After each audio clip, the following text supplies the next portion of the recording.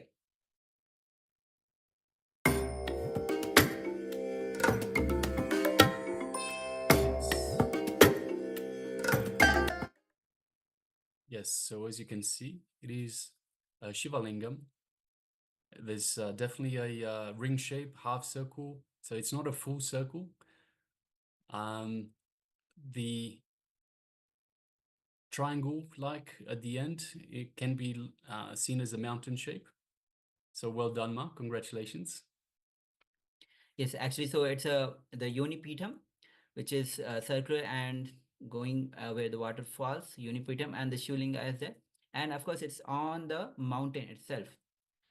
So it's mountain, as you say, clearly mentioned, mountain shape. Yes. So very good, Ma.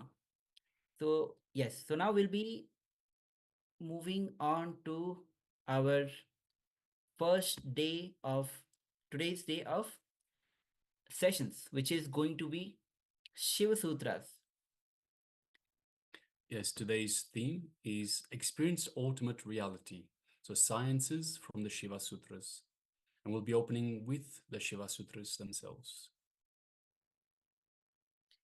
So Shiva Sutras, Swami says that in Shiva Sutras you will not find a single joke. You'll not find any philosophy. It is straight direct technique because Shiva Sutras is given to the Devi. He's not giving the Shiva Sutras to any normal being who is not yet ready to receive. Devi is completely in receptive space, is completely ready to receive. Shukrana is saying, I love Shiva Sutras by Swamiji. Very good. Well done, Ma. So, Shiva Sutras, Swamiji says that uh, it is no jokes, no here and there. It's just direct techniques because Shiva is giving the technique to Devi, and Devi is in completely receptive mode. In other scriptures, you will find jokes, you'll find stories, but in Shiva Sutras, nothing like that. It's direct techniques. Yes, Swamiji was saying in terms of the Bhagavad Gita, you've got Krishna that is trying to bring Arjuna to the same level of consciousness so he can deliver the right information in the right way, in a way that Arjuna can receive it. But here, that is not the case.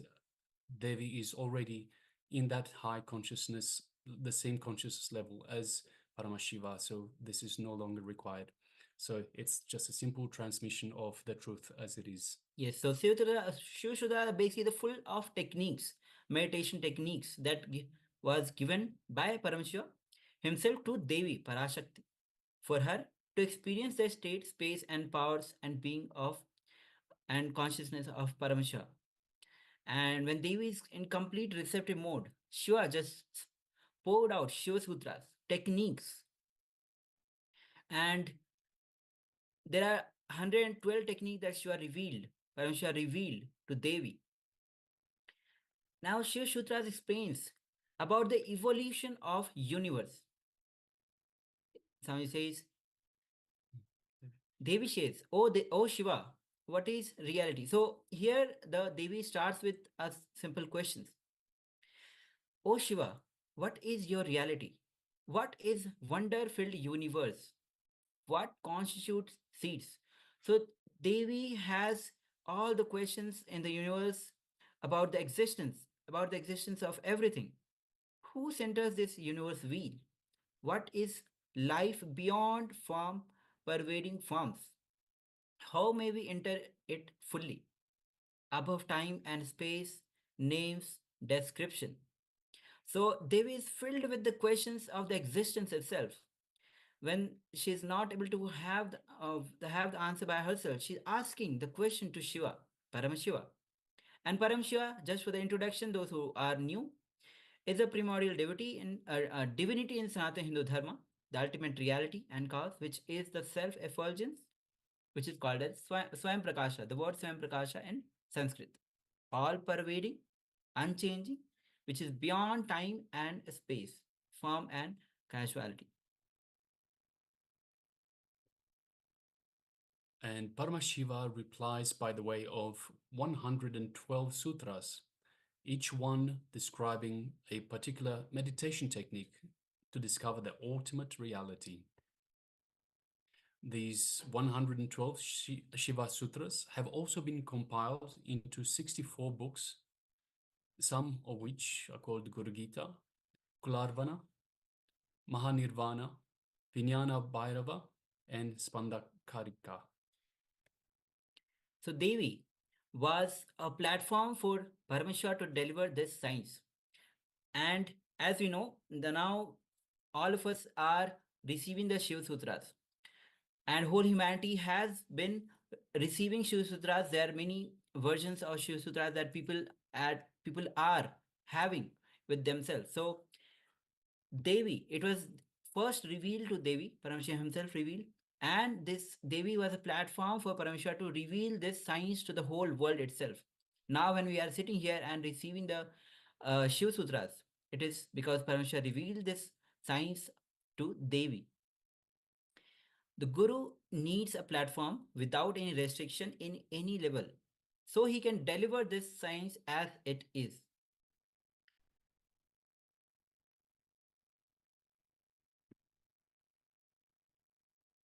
So, what is the attitude for experiencing the Shiva Sutras?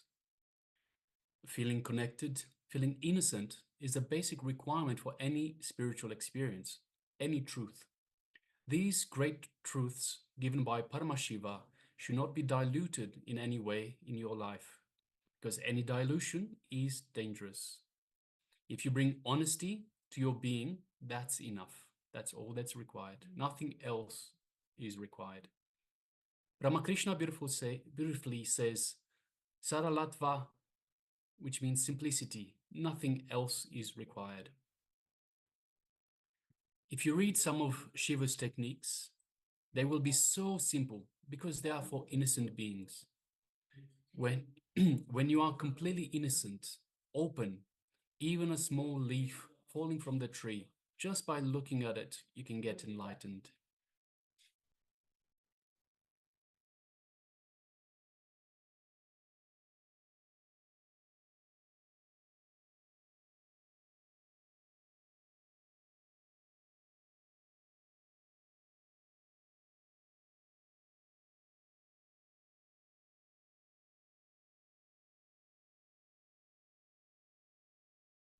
So there's a beautiful incident that happened in the life of the great master called Ramadas.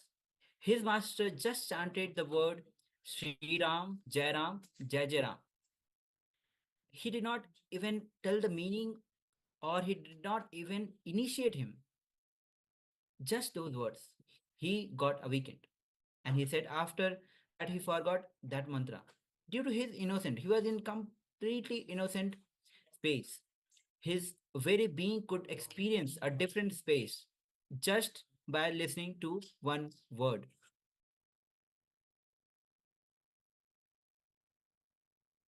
So every book has four parts. Yes. Every book has, even very scriptures have the four part, which is called as Brahmana part, Kshatriya part, Vaishya part, and Shudra part. Now, when the truth is told as it is, then it is called Brahmana part. When the truth is adjusted a little bit for the sake of creating greed in the reader's mind, it is called as the Vaishya part. And when the same truth is compromised because of the fear of unacceptance, it is called the Kshatriya part. In some books, the unnecessary parts that are called as the Shudra part. The Shiva Sutra is the only book which does not have anything else except the Brahmana part. There are no Vaishya, no Kshatriya, and no Shudra parts in this scripture. There is no compromising arising out of fear, out of greed, nor are there any unnecessary words. It's just the truth as it is. So Paramashiva has made this wonderful book that is there no need for any commentator. Swami says that I am not commenting. I am just repeating in English. That's all. I am not commenting. I am just adding. I'm not adding. I'm not removing. I'm just presenting it because it was originally presented in Sanskrit. So Swamiji says very clearly, this book is such a wonderful book that there's no need of any commentator on this. There's no commentary on this. And Swamiji himself said that he's not commenting.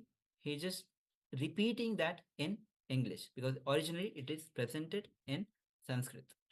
Now, the supreme point of Hinduism shares again. Paramashiva did not compromise on the truth because he delivered to Devi. Yes, this is also one of the important key point to understand that when Paramashiva is giving this science, he's directly giving to Devi. And Devi is in completely receptive mode. So Paramashiva just delivers the truth as it is without any compromise on the truth. Because both of them were actually in tune. They were in the fulfilled state. This book does not have any falashruti, which means falashruti means does not say what you will get by doing these meditation technique, what you will get by reading these lines. So there is no falashruti in these books. So the essence of the Sanatana Hindu Dharma, ageless truths, ageless wisdom, is Sanatana Hindu Dharma. The Shiva Sutras are the essence of that wisdom, the essence of that technology. 112 meditation techniques to experience the bliss, to experience the peace and joy which is eternal in every one of us. Today we will see some of these sutras.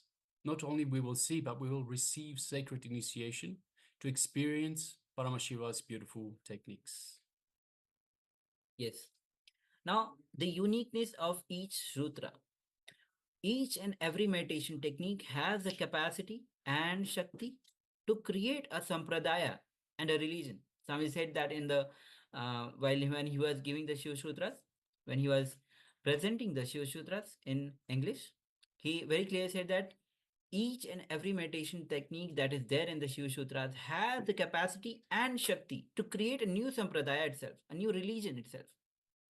In Sanatana Hindu Dharma, we had at least 10,000 of sampradayas, spiritual traditions, keeping the enlightenment science alive. Each Hindu sampradaya is a spiritual ecosystem created for keeping the enlightenment science alive. And some of them may be Shakta, some of them may be Yoga, some may be Vedanta, some may be Tantra, Shakta Vedanta, Shaiva Tantra, and some may be Yoga Vedanta, some may be Yoga Shaiva, some may be Vaidika Shaiva. All kinds of permutation and combination of sampradayas existed. Now, each temple, each mutt, each monastery, each adinams, each Veda Pathasala means education, where the education happens. So, where the Vedic education happened, that is Veda Pathasala. Each sannyasa sampradaya is a spiritual ecosystem created to keep the enlightenment science alive of that sampradaya. So just to have a little, if you haven't got it, just a little bit on this. So each sampradaya following different traditions through the math, through the temples, through the monastery, through the adinams, through the Veda Pasala, even through the Samnyasa Sampradaya, protecting, preserving, and maintaining the spiritual ecosystems of various sampradayas, including Shaiva tradition, Sakta tradition, Vedanta, Yoga. So, whole all permutation and combination is the spiritual ecosystem.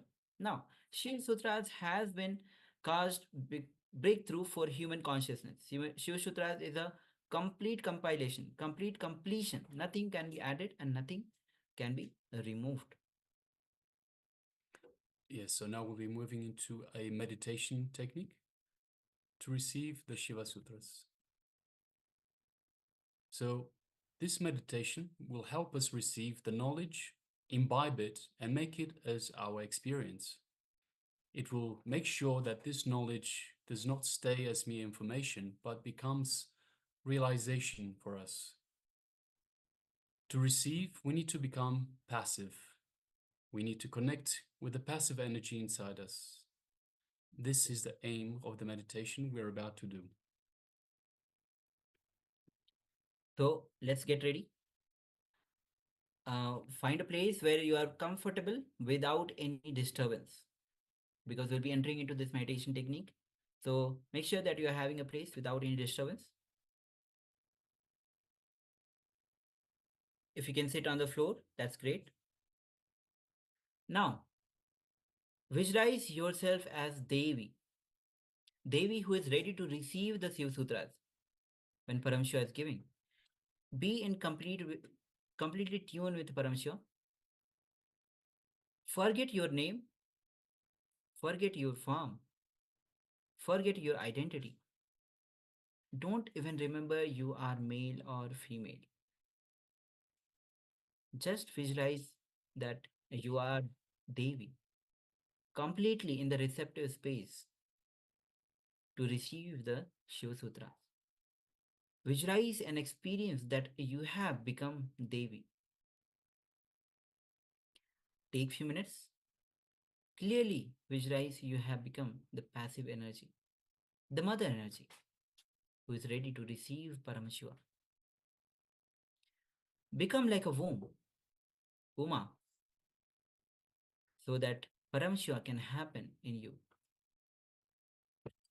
So we'll be projecting the slide in your screen. Let's take 5 minutes and enter into this meditation with complete receptive space. Let's begin.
So now you can relax.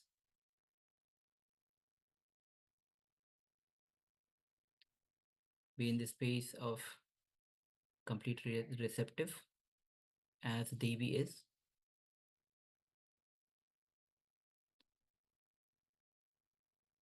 So now we'll be entering into the power manifestation round. And today we have third eye solutions. Yes, I request all participants, while they're in this beautiful space of oneness with Paramashiva, to sit cross-legged on the floor or a chair if you're more comfortable. Make sure your head, neck, and spine are in a straight line to allow for the Kundalini energy to travel to the ground center easily. Visualize Paramashiva has come down as Bhagavan Sri Nityananda Paramashivam, as Swamiji, from Kailasa. Remember Paramashiva in your third eye. And sitting with this powerful cognition, just gently meditate on it. Think intensely, you are Nityananda Paramashiva. This is your true identity. Any other identity is a delusion. You are Nityananda Paramashiva. Experience the state of Paramashiva, complete completion and oneness with Paramashiva. Experience the powers of Paramashiva. Now, just intensely vibrate the Ajapa Japa Om Nityananda Paramashivoham. Feel a deep feeling connection with Bhagavan to experience the being of Paramashiva. So now, whatever questions that you have or the solution that you want, put that question inside your third eye. So bring your awareness to the third eye, and first step is you're gonna pen down the question or the solution that you want to know the answer for. Then second step is bring your awareness to the third eye, and the question, put your question inside your third eye. Chant Mahavakya to experience the super consciousness, conscious energy of the Supreme Pontiff of Hinduism working on you. Now experience a shift, experience a click, understanding the powerful cognitions in you, and then turn it down. So let's begin. We'll be playing the oneness capsule so that you can entangle deeply with Swamiji and manifest this power.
वक्राय महेश्वराय अघोरहृदयाय रुद्रेश्वराय वामेश्वराय स्थितिकारणाय सत्यस्वरूपाय सृजनेश्वराय स्वागतं स्वागतं स्वामिन् ते स्वागतम् अस्माकं हृदये भोः स्वागतं ते स्वागतं स्वागतं स्वामिन् ते स्वागतम् अस्माकं हृदये भोः स्वागतं ते ब्रह्मस्वरूपं शिवशक्तियैक्यं दमरुकरतिरुशूलम् आह्वानहस्तम् काषायवस्त्रं राजसन्न्यासं वन्देहं परमहंस नित्यानन्द सद्गुरुं கொண்டு கங்கை முடி கொண்டு நந்தனம் புரியும் ஈசனே கோயிலை புடி பூசி முடிதனையேந்தும் காலனே புடி ஸ்ரீ ஜெகத்குரு பிடிகாண்ட முறைகின்ற மௌரை மாநகரின் ராசனே கலை கலைந்து இன்பங்களை அளிக்கும் சுந்தர வடமணினே சத்குராயு திங்கள் நித்தம் உரைகின்ற செவ்வுடி கொண்ட செல்வனே சொக்கனே எந்த சோமனே ஐயா சோதி வடிவான ரூபனே அடிமுடி காணா அண்ணா மலையே அகிலம் போற்றிடும் ஐயனே நாகாவரணே நாள்வது போற்றிட நாடிடும் நாதனே ஆனந்த நடமிடும் ஆதி செய்வனே அங்ககிடம் கொண்டு கங்கை முடி கொண்டு நந்தனம் புரியும் ஈசனே சுடலை கொடி பூசி முதுகை அடையேதும் காலனே புலிதோலனே வீடின் விழிகால் உள்ள முறைகின்ற மதுரை மாநகரின் ராசனே இன்னல்களை கலைந்து இன்பங்களை அளிக்கும்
நாட்டுல இருக்கும் மக்களை எல்லாம் பார்த்து போக வராரு நல்லவன் கெட்டவன் செயலை பார்த்து பலன் கொடுக்க போறாரு நாட்டுல இருக்கும் மக்களை எல்லாம் பார்த்து போக வராரு நல்லவன் கெட்டவன் செயலை பார்த்து பலன் கொடுக்க போறாரு தப்பு செஞ்ச யாருக்குமே ஜாமீன் கொடுக்க மாட்டாரு எங்க ஐயா தப்பு செஞ்ச யாருக்குமே ஜாமீன் கொடுக்க மாட்டாரு நேர்மையாக இருப்பவரை கைவிடவே மாட்டாரு நேர்மையாக இருப்பவரை கைவிடவே மாட்டாரு வாராரையா வாராரு நம்ம கருப்பசாமி வாராரு வாராரையா வாராரு நம்ம கருப்பசாமி வாராரு வானத்துக்கும் பூமிக்கும் புது வடிவம் தாங்கி வாராரு வீச்சருவா கையில ஏந்தி வேகமாக வாராரு வீச்சருவா கையில ஏந்தி வேகமாக வாராரு வீரபத்திர சாமி கூட விறுவிறுன்னு வாராரு வீரபத்திர சாமி கூட விறுவிறுன்னு வாராரு வாராரையா வாராரு நம்ம கருப்பசாமி வாராரு வாராரையா வாராரு நம்ம கருப்பசாமி வாராரு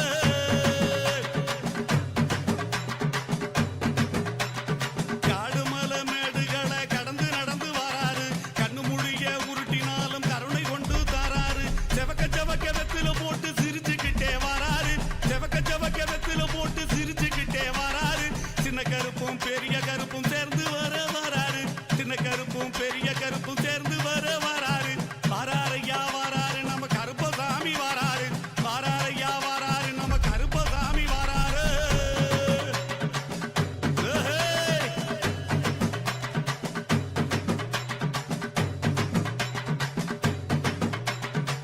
நேர்மையாக இருப்பவரை கைவிடவே மாட்டாரு நேர்மையாக இருப்பவரை கைவிடவே மாட்டாரு வாராரையா வாராரு நம்ம கருப்பசாமி வாராரு வாராரையா வாராரு நம்ம கருப்பசாமி வாராரு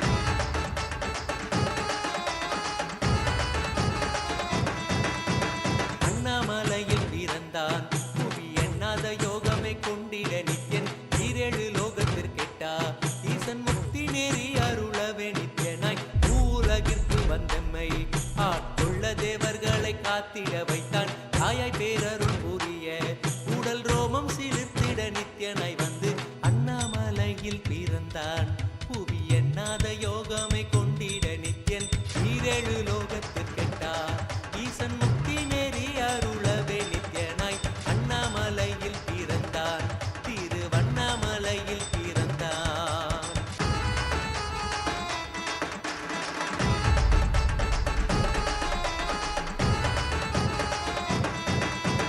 சித்தை கிளப்பி விட்டேனில் பர தத்துவம் கற்பித்த பாரமஞானியாய் ஞானக்கண் கொடுத்த தமக்கே ரூபம் காட்டிய மாய வித்தை செய்யும் நித்யன் சித்தை கிளப்பி விட்டேனில் பர தத்துவம் கற்பித்த பாரமஞானியாய் ஞானக்கண் கொடுத்த தமக்கே ரூபம் காட்டிய மாய வித்தை செய்யும் நித்யன் அண்ணாமலையில் பிறந்தான் புவி எண்ணாத யோகமே கொண்டிட நித்யன் ஈரேழு லோகத்திற்கெட்டா ஈசன் முக்தி நெறி அருளவே நித்யனாய் அண்ணாமலையில் பிறந்தான் நித்யன் அண்ணாமலையில் பிறந்தான். Yes, you can relax now. So, this was a power manifestation session. We asked you to pen down a question, a solution that you want to know the answer for. Let us know how you went. Let us know your experience in this power manifestation. And of course, make sure you pen down the solution, the answer that you've been given as well. So the answer is for you. It's important to understand the question that you had, the solution that you sought was for you. So please, if somebody has the same question, the same solution they want an answer for, it is not for them, it is only for you. They might have a different solution presented to them.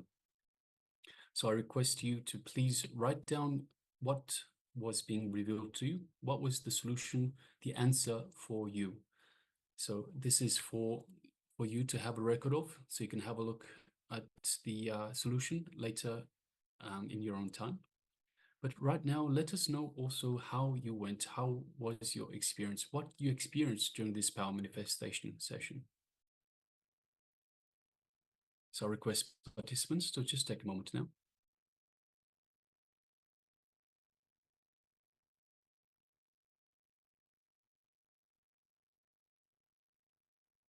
So while you're sharing, we'll be moving on to the first session of today, which is awakening the miracles in your life. Now, with Shiva Sutras, all meditation techniques, it just awaken you to the next level of consciousness self. Miracles start happening in your life. If you look at the Shiva Sutras, techniques are very simple, especially as it was mentioned. It is especially for the innocent being. The more you are innocent, you are ready to receive this technique, and you are in the space of receptivity. So with this, we'll be entering into a short video where Swamiji will be guiding us throughout this whole video how to awaken miracles in your life. So please come to the space of listening. Let's begin.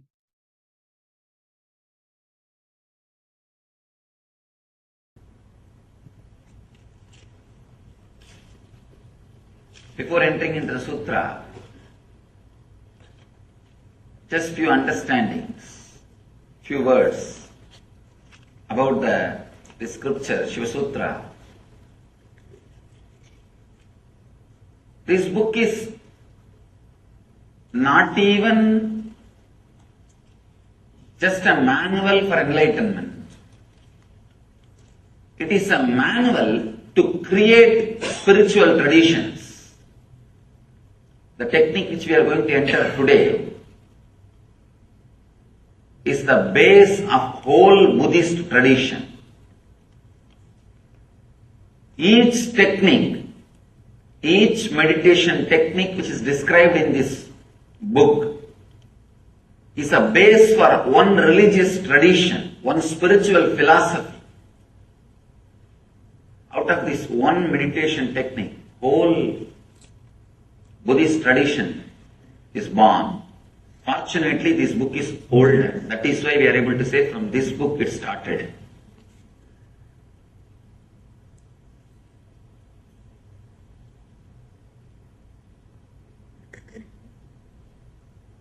People ask me, how can you keep Buddha also along with gods? Because Buddha did not accept Vedic gods. If you read deeply, Buddha never said there is no God or God does not exist. Whenever he was asked the question, he just avoided. Just not to waste the time. Because whenever you say yes or no, you have enough arguments. People come and ask me, Swami, is there God? Atheism with a decent, cultured, responsible is straight path to enlightenment. There are many masters who led people to enlightenment through atheism. Very rational, logical, responsible. There are many masters who never accepted God but led people towards godliness. People ask me, is there God? I tell them God is not the thing to argue by saying yes or no. The moment I say yes, I'll have 1,000 more questions. The moment I say no, again 1,000 more questions. Both are not going to help you. Neither yes nor no is going to help you. Just give a technique through which he will realize. He himself will achieve the truth. Buddha did the same job. He never said yes, never said no. He just gave the method. He just gave the technique. And led people to achieve the enlightenment, achieve the truth. In a very beautiful way, without accepting the authority of the Veda, he contributed to Vedic tradition.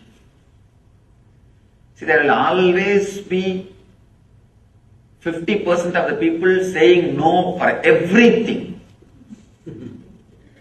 See, when you say no, it feels very juicy. Saying no is really very juicy. That is why, kids, why do you think constantly kids say no for anything and everything? Because it gives them the feeling that they are grown up now. Only when you say no, you feel you have freedom. There is something called positive freedom. Freedom of acceptance and saying yes, the ultimate freedom. But unfortunately, neither we are taught about it, nor we experienced it. I can tell you actually, this moment you can liberate yourself. All you need to do is accept you as you are in the outer world and the inner world. Suddenly you will see you are unclutched. You are clutched by only one thread, non-acceptance. Sutre Maniganaiva, Krishna says, I am the thread running through the whole existence. There is one thread in you which is running through the whole suffering of your life, non-acceptance. Just like a Lord is the thread. Krishna is the thread running, connecting the whole existence. Your non-acceptance is the thread running and connecting your whole sufferings. What you call as samsara roga, bhava roga, suffering of disease. This one moment, a simple acceptance. People ask me, I am not able to accept that I am not able to accept me, Swamiji. I tell them, already, at least accept that you are not able to accept you. That's all. Even that is an acceptance. Even that acceptance can suddenly unclutch you. There is no need for thought flowing in you.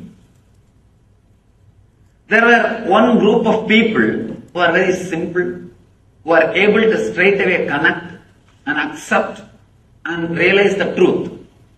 For that group, the Vedic tradition was helping.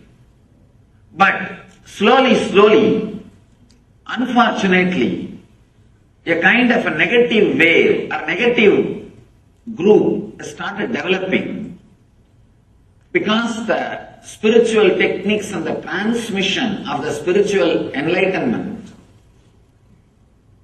was not happening at one point. Transmission of enlightenment was not happening. So the antagonistic crowd, the crowd which started saying no to everything.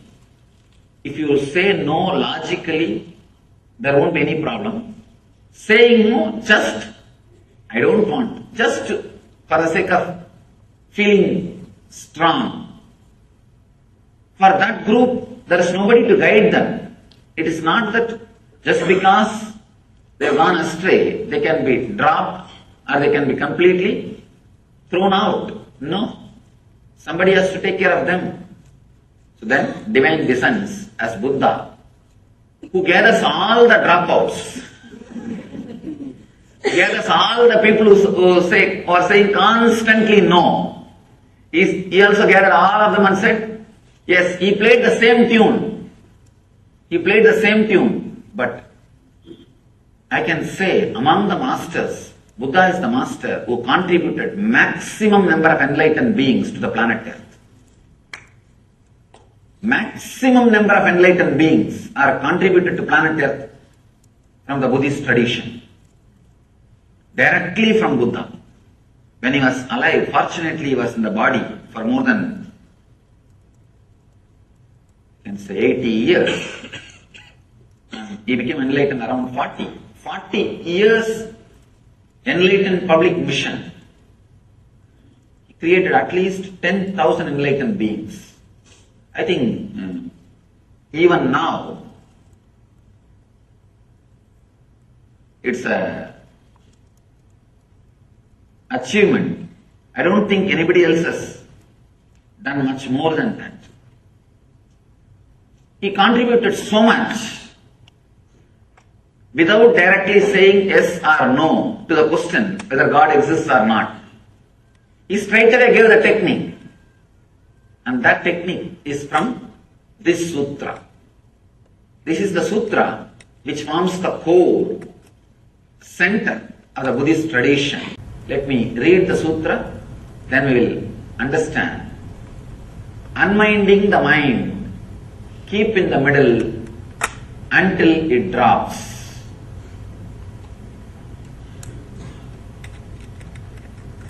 A very big problem with Shiva Sutras is it is too simple. It's too simple. Only an integrated person will be able to use these techniques. These are like a fire. Only a person who is ready will straight away explode by the touch of the fire, by the touch of the Shiva Sutra. There's a beautiful Upanishad story. One disciple goes to the master and asks, Master, give me enlightenment. Just master repeats, Tattvamasi Svedagedo Tattvamasi, Tattvamasi Svedagedo Tattvamasi, that art thou, that art thou. 9 times he repeats and the disciple is enlightened. Story ends. Not 9 times, I don't know how many times I have to repeat. Why it is not happening? The reason is the Svedaketu was fully integrated, burning to receive the truth. That's a beautiful example Ramakrishna gives.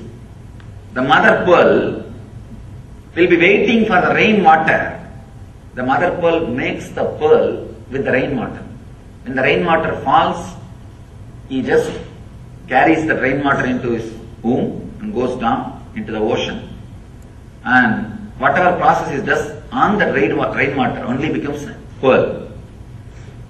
So just like mother pearl waiting with a wide open mouth on the ocean above the water, she will be just waiting for the rainwater. She cannot take the salt water and make pearl.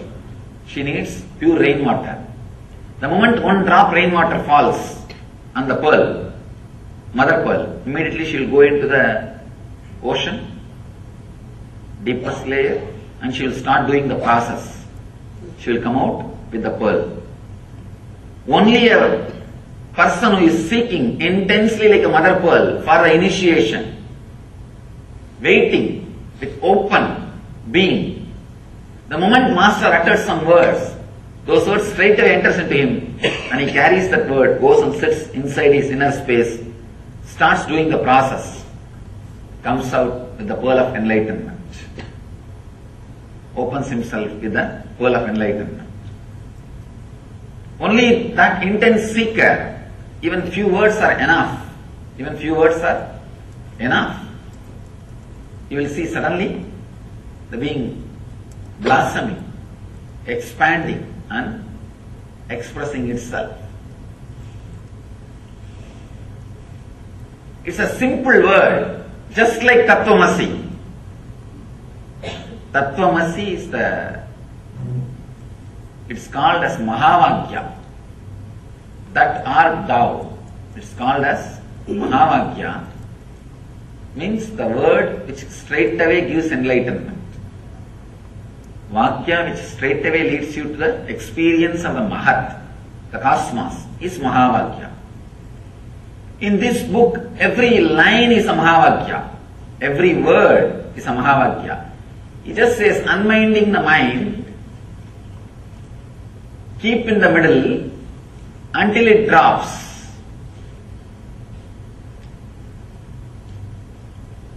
Buddha calls it as a Madhya Pantha, middle path.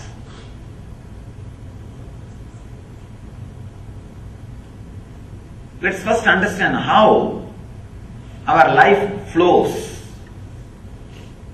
Either it flows based on the greed, non-acceptance of your present state, non-acceptance of your present state, that becomes a driving force and starts moving. That's called rajas. We call this as a rajas, restlessness. The next thing, non-acceptance of the inevitability of the life and death, fear. When you don't accept the present moment, you start aspiring for more, and there comes greed, rajas, restlessness. When you are not ready to accept the future moments, that becomes fear, tamas. Understand? Non-acceptance of the present moment leads to greed. Non-acceptance of the future moments which may come leads to fear. When we can't understand, when we are not ready to relate to the inevitability of the life, you need to understand that word inevitability in a very deep way. That's a beautiful commentator, Bhashya, Swami Lakshman Jew. He was the one Swami whom I really wanted to meet, but he passed away. Just to meet him, I walked more than 9 months, but by the time I reached the place, I heard the news he passed away. He was the one great soul. I always repent by not taking the right decision at right time. Whoever I wanted to meet in my wandering journey, I never missed. I heard about him. I read one of his book. I had a very strong feeling to meet and started. Unfortunately, I had that foolish vow of not touching the money at that time. So I had to walk all the way. I felt that vow is supposed to help me towards enlightenment. That vow itself has finally disturbed me. It has become an impractical vow. By the time he was very old and he was sick, I also heard, I know that he was sick and I know he may pass away at any time. But somehow, I was walking. By the time I reached, he passed away. He beautifully comments. I wanted to remind and give the credit for this great treasure which is shared with the world, and offer my gratitude. That's the reason I remembered him now. He very beautifully explains the inevitability. For example, now I am sitting here and you are sitting here. Next moment, if you want, you can go from this hall to that hall, this hall to the outside room. This is a kind of a freedom. Second thing, you can only go, but you can't fly. You have certain freedom and you have certain bondage. Understand? There are few things which you can do. If you want, you can move the right hand. If you want, you can move the left hand. If you want, you can stand up and walk. But you cannot fly. The inevitability means this moment, whatever power you have, you will be able to handle those power. Whatever you don't have, you don't have. You may think, it is a simple thing. Why do I need to contemplate about it? If you look into your thinking system, you are constantly struggling to do something which you very clearly know you can't do it. Many times, you are constantly hitting the wall. Hitting the wall gives you ego satisfaction. Understand? And not only that, many times, you are struggling. Actually, corruption which happens in your inner space, the corruption which happens in your programming, what I call ori, comes from this very root, non-acceptance of the inevitability of the moment. I think maybe few more words you will be able to understand deeply. Let me explain in two ways. One,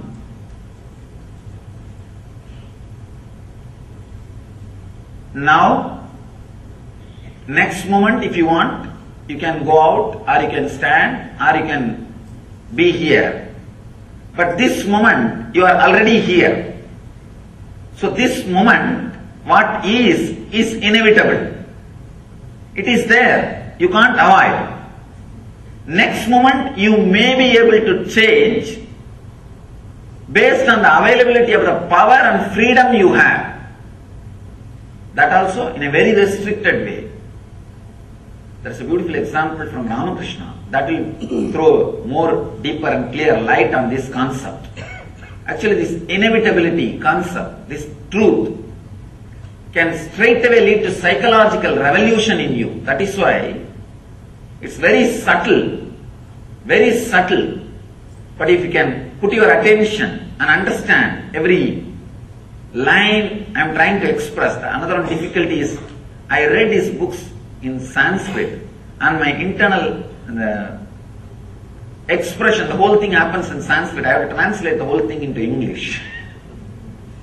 That is where the difficulty comes, and moreover the English does not have such a rich words. To tell you honestly, English is a beautiful word for outer science, not for inner science. English is not the word to transmit the science of enlightenment, to transmit the technical things of enlightenment.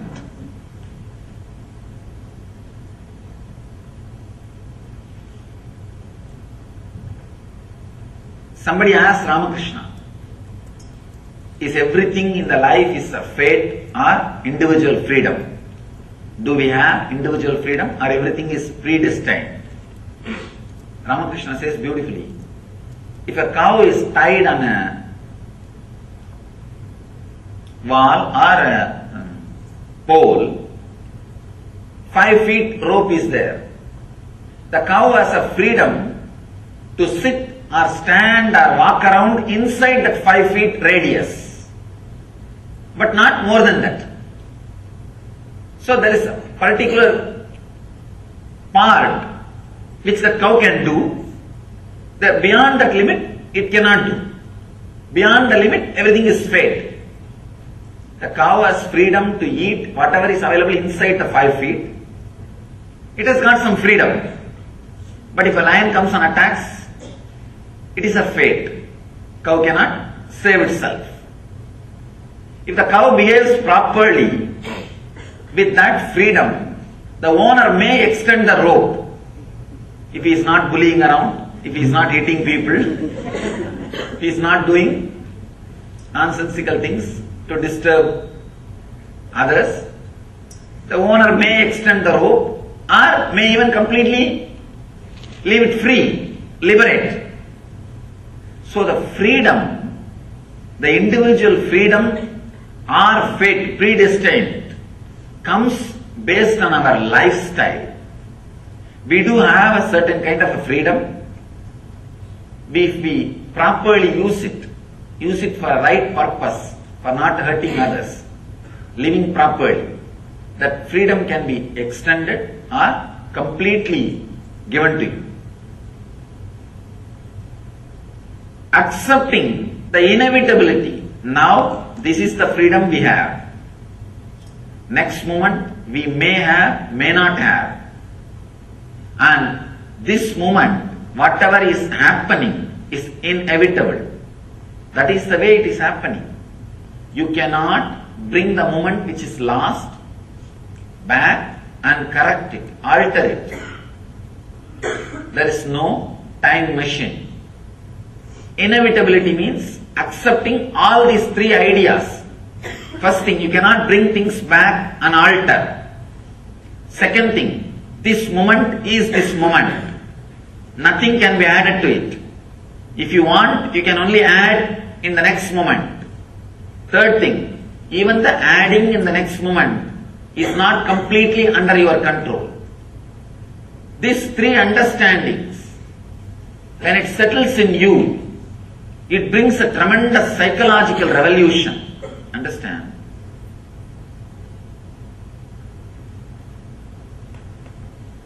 the basic thing needed for enlightenment is psychological revolution. Clarity about the self, world and God. Jiva, Jagat, Ishvara. Jiva is the self. How you think, how you are driven, what is your inspiration, what makes you run in your life, what makes you move in your life, why you think, how you think. This understanding is Jiva.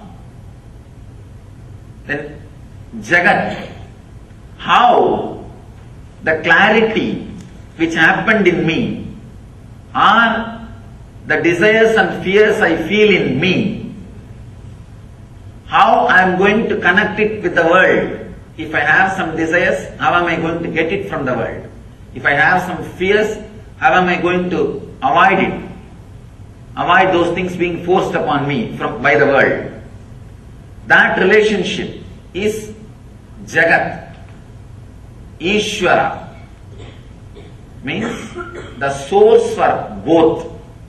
The source for individual self and the world is the Ishvara. Achieving that source, all these three is what is called enlightenment. First, having clear understanding about Jiva, why you think, how you think. This clarity will give you the experience about Jiva. Then, how to connect with the world through your fear or through your greed. Achieving what you want to achieve or keeping away from what you don't want. This is the realization about the Jagat, world. The third, Ishvara, which is the source of these two, experiencing it. Actually, it's a very subtle truth, but very strong truth. Just by understanding, it can liberate you. Just a simple understanding, it can solve so many problems, so many things. The click will straight away happen just by understanding. This sutra is the Nitya Sutra. Nitya Sutra means you need to practice it eternally. Actually, anything which you need to practice eternally, you don't need to practice. All you need to do is it should become part of you. It should be internalized. Anything you need to practice in particular time only, you need to put your effort and practice. Anything which is Nitya Sadhana, the eternal practice, you don't have to do anything. Understand and internalize it. Very internalizing your thinking structure, your way of behaving, the whole thing will be totally transformed. Acceptance of the inevitability of every moment happening in your life. This moment you are sitting over. Next moment, if you want, you can stand. But you cannot fly. These three statements, if it is internalized, always your steps will be with a very clear idea of what you can do. It will never be too big jumping. It will never be crazy things. The big problem is, people come and ask me, suddenly Swamiji, everything was going well, suddenly my life has become a failure. Understand, failure will never be suddenly. It will never be suddenly. We always think it is suddenly because we never understood the warnings. We never looked into ourselves, what we are doing. If you don't understand what you are doing, naturally failure will be sudden. Understand, in the planet Earth, created by God. Only miracles happen, never accidents happen. Problem is, when you don't have understanding and clarity, even miracles look like accidents. Miracles and accidents. Actually both are same, which is not understandable by logic, which is not definable by your logic. Based on how you face it, you call it as a miracle or accident. If the same thing happens to your neighbor, it is considered as accident. If it happens to you, it is a miracle.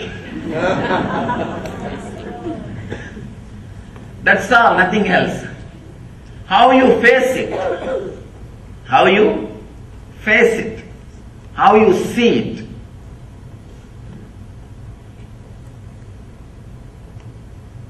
If you have the deep passion, look into the life and accepting the inevitability of the moment, everything is miracle. You are still breathing, still your heart is beating, still you are alive. It's a miracle. Why should you be alive? What right you have? People tell me, Swamiji, that is my birthright.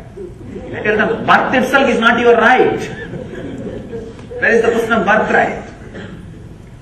If you look with acceptance, the life with a little relaxed understanding, you will see everything is miracle. If you look with a restlessness, irritation, non-acceptance, everything is an accident. Everything is an accident. Your husband will look like an accident happened in your life. Your kids will look like biggest accidents happened in your life. And your house will look the worst accident happened in your life. Everything will look like a big accidents happened in your life. Actually, all you need is a simple psychological revolution happening inside your system. Just this one idea. Acceptance and realizing the inevitability of the moment. See, inevitability of the moment you don't need to accept. Whether you accept or not, it is going to be that way, that's all. If you are intelligent enough, enjoy. Otherwise, it's okay. That's all. There's nothing else. You cannot do anything about it. Whether life is an accident or miracle depends on you. That is why the Upanishad says the person who is initiated, the initiated person, for him whole world is heaven. Amritasya, immortal heaven. The person is uninitiated. See, understand the word initiation. It means not that doing some ceremony or ritual. Initiation means the click happening in you. When a master expresses the truth, the realization, if the click happens in you, suddenly you feel, oh God, right. What he says is right. I was always thinking this. He put it in the right way. If you feel, whatever I am speaking, always you thought about it, but I am verbalizing it. I am properly putting it in word. Initiation has happened. That is the scale, whether initiation has happened or not. If the initiation happens, the whole world is heaven. If the initiation is not happening, then the whole world is hell. All you need to understand is this two quality. When you do not accept this moment, starts the greed. When you do not accept the moments which may come, there starts fear. Out of greed, the quality of rajas gets added into your system. Out of fear, the quality of tamas gets added into your system. All you need to understand, the more and more time you spend in the middle path means accepting the inevitability and accepting your present moment, accepting you as you are now, understanding the inevitability of the life which may happen in you, happen for you. When you have these two understanding, that is what we call sattva. Means relaxed, restful middle path. Neither you are driven by the non-acceptance of the present moment, nor you are driven by the non-acceptance of the future moments. Non-acceptance of the present moment and future moment are the root of rajas and tamas, restlessness and fear, restlessness and inertia. This simple understanding, this psychological revolution, actually the moment initiation happens in you, every word which comes out of the master rings bell in your heart, and that becomes a strong, clear programming in you. Programming your life based on the Vedic knowledge. Even the Vedic knowledge seems to be too small word. The right word is the true knowledge. Actually, Vedic knowledge is true knowledge. But in course of time, people have started thinking Vedic knowledge is something like a branding. No. All of us need to understand the word Veda. Veda means the knowledge which comes out of your inner space when you are unclutched. When you are unclutched and relaxed, whatever research and development happens automatically inside you without you contributing or you interfering. That is Veda. If you just keep quiet, Veda will happen in you. That's all is the basic truth. When you unclutch and rest in silence, relax in silence, a strong visualizations without verbalizations will happen in you. Those truths are only called Vedas. There is a beautiful description about who is Rishi in Sanskrit. Mantra drashta is Rishi. Understand? Not the person who heard the mantra, but the person who sees the mantra. Mantra drashta. Drashta means who sees. Means the whole knowledge and truth will happen in you as a visualization, not as a verbalization. When you drop from verbalization, unclutch from verbalization, mantra drashta will happen. Now we are all only listening the mantra. Means like a sound, either from outside or from inside. It comes out only as a verbalization. Then you are not Rishi. Relax. Then it is not Vedas. It is not the true knowledge. It is perverted knowledge. In Sanskrit, we use the word. The perverted knowledge means half truth or perverted truth.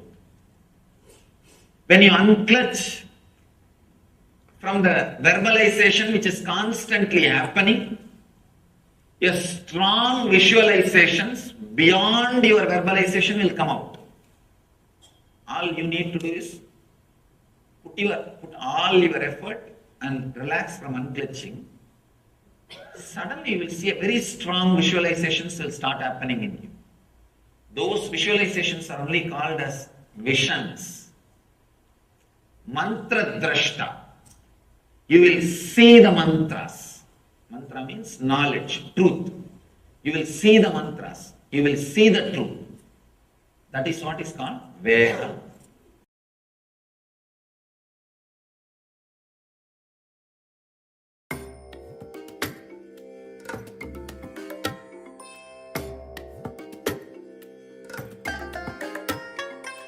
I bless you all.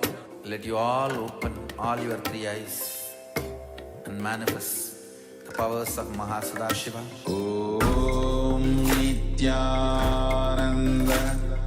Paramashivoham. Om Nityananda Paramashivoham Om Nityananda Paramashivoham Om Nityananda Paramashivoham Om Nityananda Paramashivoham Om Nityananda Paramashivoham Om Nityananda.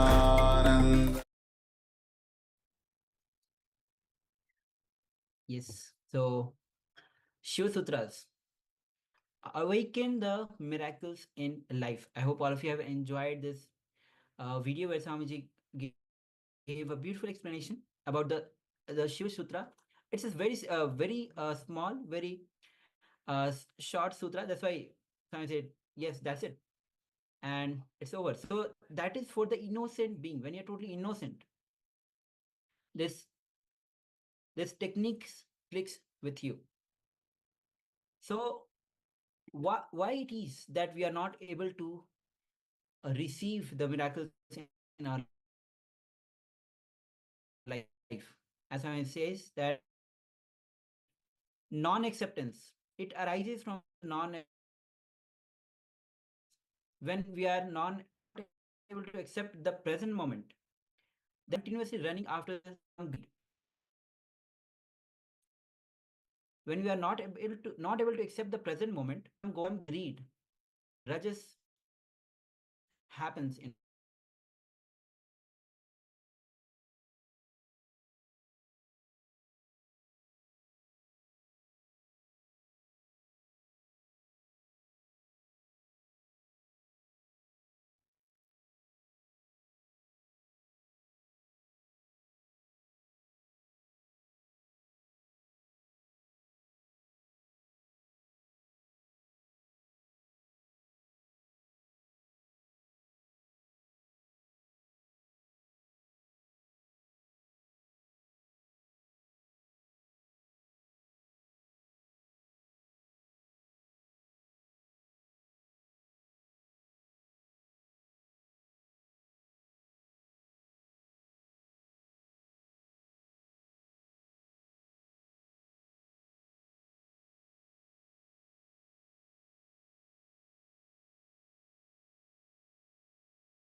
I bless you all.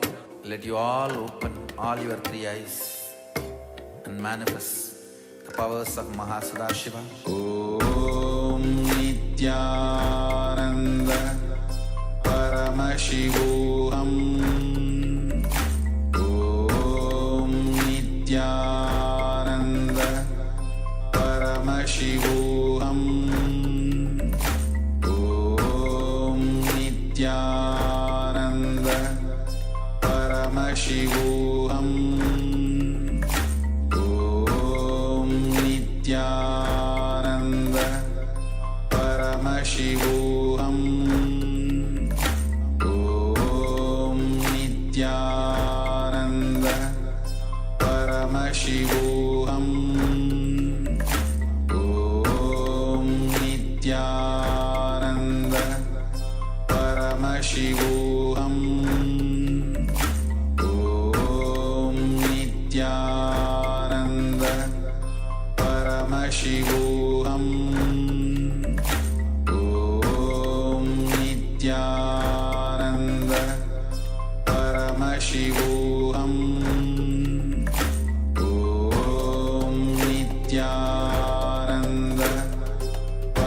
Paramashivoham Om Nityananda Paramashivoham Om Nityananda Paramashivoham Om Nityananda Paramashivoham Om Nityananda Paramashivoham Om Nityananda Paramashivoham Om Nityananda Paramashivoham Om Nityananda Paramashivoham Om Nityananda Paramashivoham Om Nityananda Paramashivoham Om Nityananda Paramashivoham Om Nityananda Paramashivoham Om Nityananda Paramashivoham Om Nityananda Paramashivoham Om Nityananda Paramashivoham. Yes, sorry for the technical glitch. Now, as Swamiji was saying very beautifully, when you non-accept the present moment, then it becomes greed. A rajas happens in you.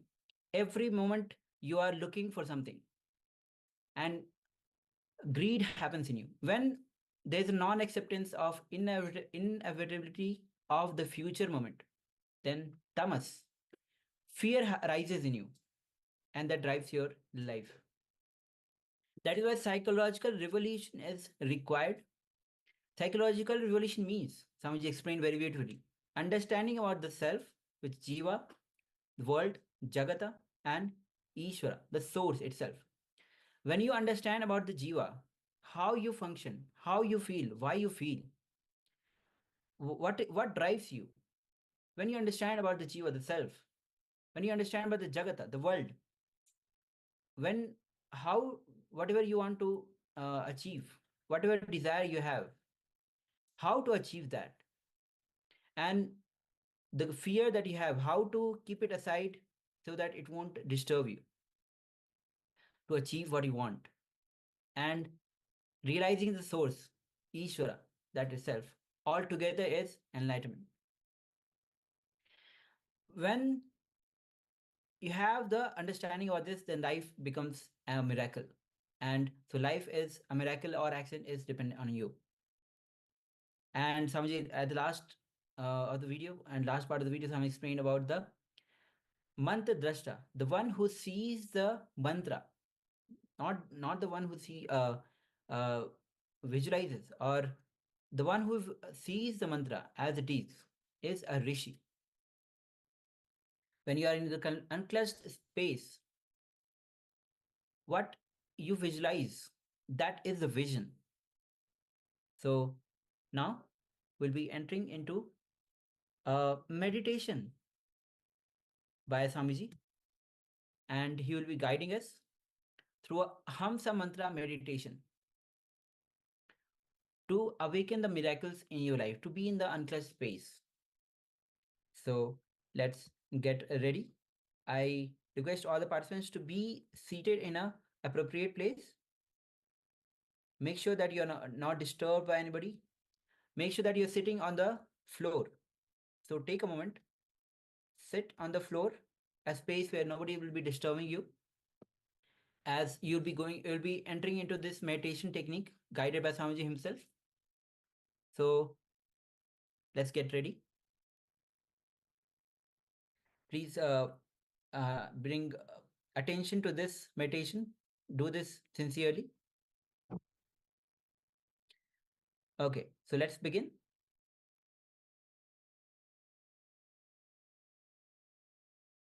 Please sit straight. Sit in a very relaxed way. Very consciously, with a strong decision, intensely create an intention that you are accepting you as you are in the outer world and in the inner world this moment. Tell yourself, I have enough in the outer world, nice things. I have enough of good qualities in the inner world, nice things. I am accepting myself completely. No need to develop myself in the outer world or in the inner world. If I have ego, that is okay. If I have guilt, that is okay. If I have fear, that is okay. If I have greed, that is okay. Whatever you have been told that you have, it's okay. Accept. Right or wrong. Decide consciously, I accept. Please close your eyes and sit in a very relaxed way without moving the body. Body movements will create thoughts. So if your body is stable without movement, it can take you to the deeper silence.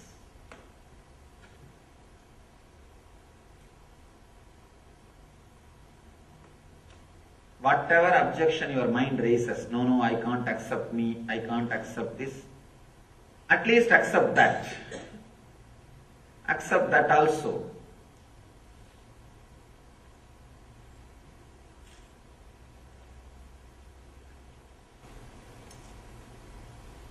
Accept the present moment. Accept all the future moments. Whatever your mind thinks as the worst thing can happen to your life, accept even those moments.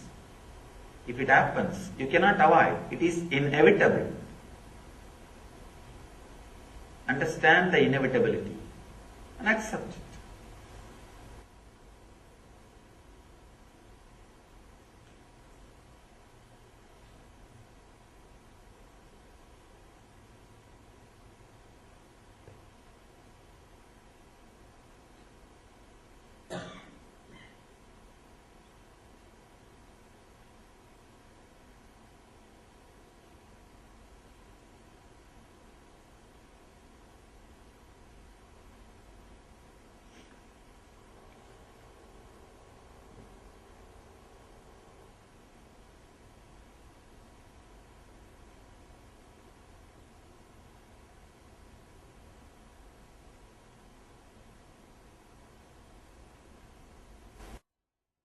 Do not try to do anything. There is no need to repeat any mantra. Just sit with this acceptance. Automatically you will see your breathing flows with the deep sound of that hum sound.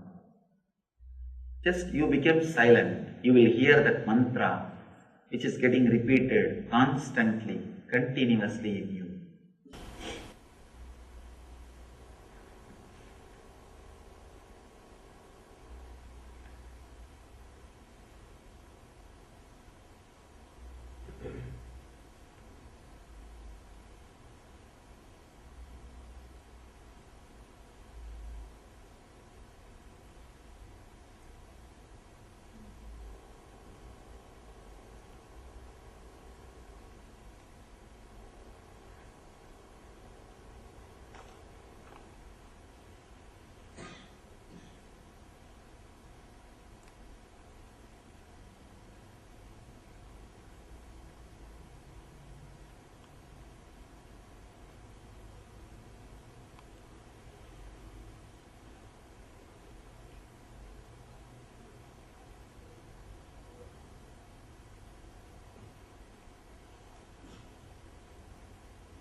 Do not try consciously to add the sound. Let it happen. You just be silent, carrying this deep understanding of acceptance in your being. Let the tamas and rajas be balanced. Let you be in sattva.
The moment you accept you, there will not be any thought.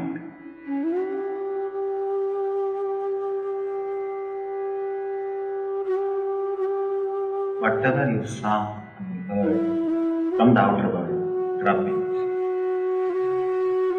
and accept it.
Let the sound of the ajapa, happen by itself.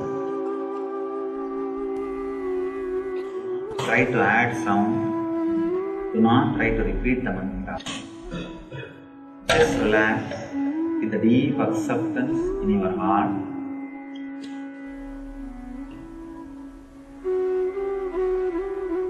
Let the mantra happen in you.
Let the Hamsa mantra repeat itself deeply.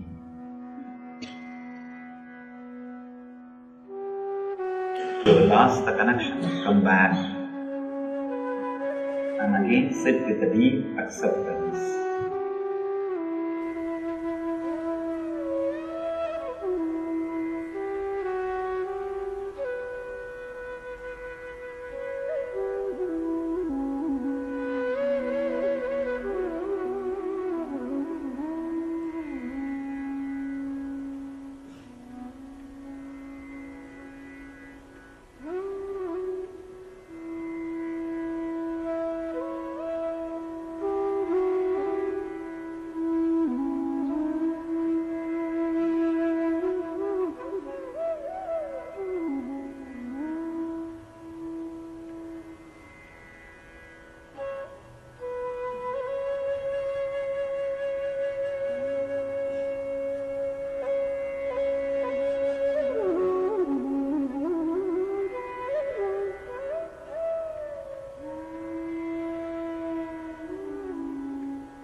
Try continuously. Actually, this technique is not supposed to be done in a particular time. Continuously, whenever you feel that rajas is happening, come back. Even otherwise, come back and be in that middle path, madhyapanta, in the sattva.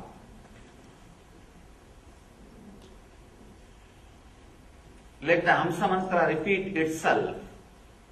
Because you are talking constantly inside yourself, the Hamsa mantra is never heard by you. If you relax from talking, inner chattering, by the acceptance, the Hamsa mantra will be heard by you. Again and again come back and be in the Hamsa mantra, ajapa japa, the middle path, the sattva, center. Suddenly you will see, as I was telling, this brahmachari's counter. First day you may need 100 times to come back. Within few weeks it will become 10 times. Within 3 months you will see. You don't need to come back at all. Constantly the ajapa, the Hamsa mantra is happening in you. You are centered in sattva, but you are able to do all your activity. Your profession, your business, your relationships, your life, and you will be able to manage everything, but you are centered on ajapa, you are centered on sattva. That is what I call living enlightenment. That is what I call jivan mukti. Means even while you are living, you are liberated. Because of you are centered on the sattva, you will have a clear understanding about the jiva, means the self. You will have a clear understanding on way to relate with the jagat, the world. Because of these two clarity, naturally you will fall into the source, which is Ishvara, God. The person who has realized Jiveshwara Jagat, the person who can play with all these three and enjoy, is the enlightened being. So understand and carry this acceptance and the truth in your heart, and let this ajapa japa, the Amsa mantra, repeat itself in your inner space, and let you live enlightenment. Let you all achieve and radiate the eternal bliss, Nityananda. Thank you.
Yes, sorry about that technical glitch.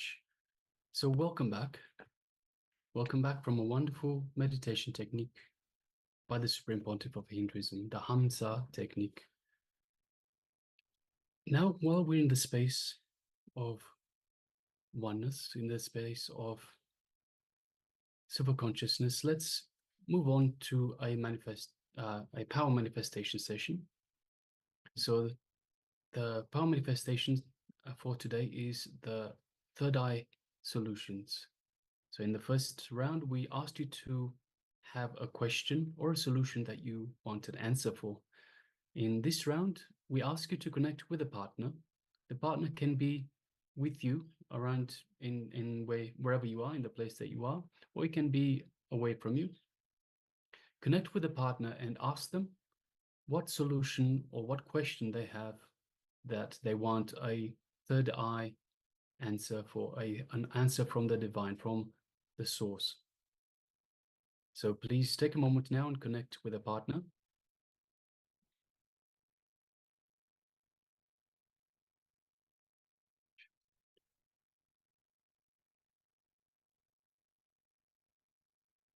So I request everyone to please connect with a partner, and please take part in these power manifestation sessions authentically. Connect with a partner and ask them to have a question or a solution they would like an answer for through the power of the third eye.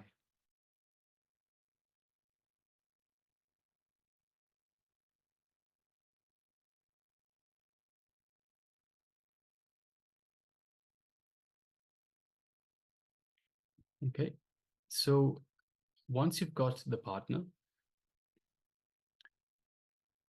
remember the Supreme Pontiff of Hinduism in the third eye and put your question inside your third eye.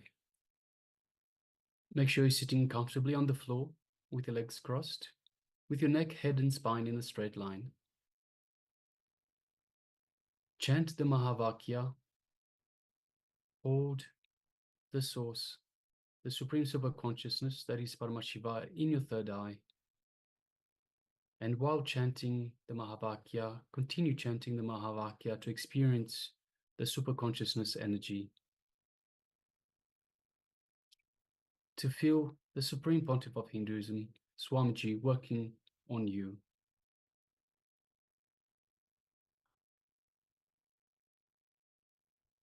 Go on and experience a shift, experience a click.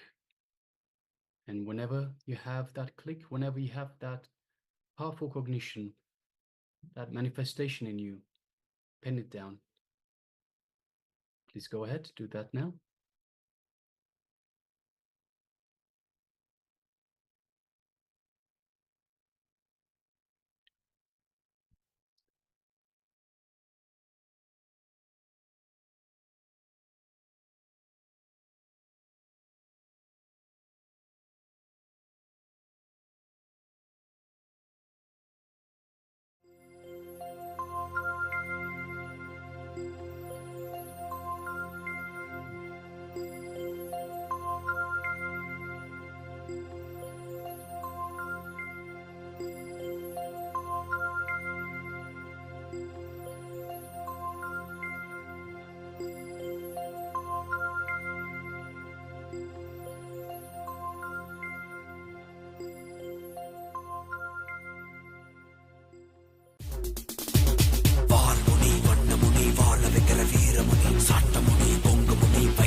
தருவாய் என்னும் கடலில் ஊகிட்டையும் இனி கரம் தந்து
महामन्त्राय महेश्वराय अघोरहृदयाय रुद्रेश्वराय वामेश्वराय स्थितिकारणाय सत्यस्वरूपाय सृजनेश्वराय स्वागतं स्वागतं स्वामिन् ते स्वागतम् अस्माकं हृदये भोः स्वागतं ते स्वागतं स्वागतं स्वामिन् ते स्वागतम् अस्माकं हृदये भोः स्वागतं ते ब्रह्मस्वरूपं शिवशक्तियैक्यं दमरुककरतिरुशूलम् आह्वानहस्तम् काषाय वस्त्रं राजसन्न्यासं वन्देहं परमहंस नित्यानन्द सद्गुरुं கொண்டு கங்கை முடி கொண்டு நந்தனம் புரியும் ஈசனே கோவிலை குடி பூசி முடித்தனையேந்தும் காலனே புடி ஸ்ரீ ஜெகத்குரு பிடியாள் உள்ள முறைகின்ற மதுரை மாநகரின் ராசனே உள்ளங்களை கலைந்து இன்பங்களை அளிக்கும் சுந்தர வடமணினே சத்குரு திங்கள் நித்தம் உரைகின்ற செவ்வுடி கொண்ட செல்வனே சொக்கனே என்ற சோமனே ஐயா சோதி வடிவான ரூபனே அடிமுடி காணா அண்ணா மலையே அகிலம் போற்றிடும் வைகனே நாகாவரணே நாள் போற்றிட நயமுடனாடிடும் நாதனே ஆழம் பாடுதனில் ஆனந்த நடமிடும் ஆதி செய்வனே அங்ககிடம் கொண்டு கங்கை முடி கொண்டு நந்தனம் புரியும் ஈசனே சுடலை பொடி பூசி முதுகை அடையேதும் காலனே புலி தோலனே வீடின் விழிகால் உள்ள முறைகின்ற மதுரை மாநகரின் ராசனே இன்னல்களை கலைந்து இன்பங்களை அளிக்கும் சுந்தர வடமணி நேசனே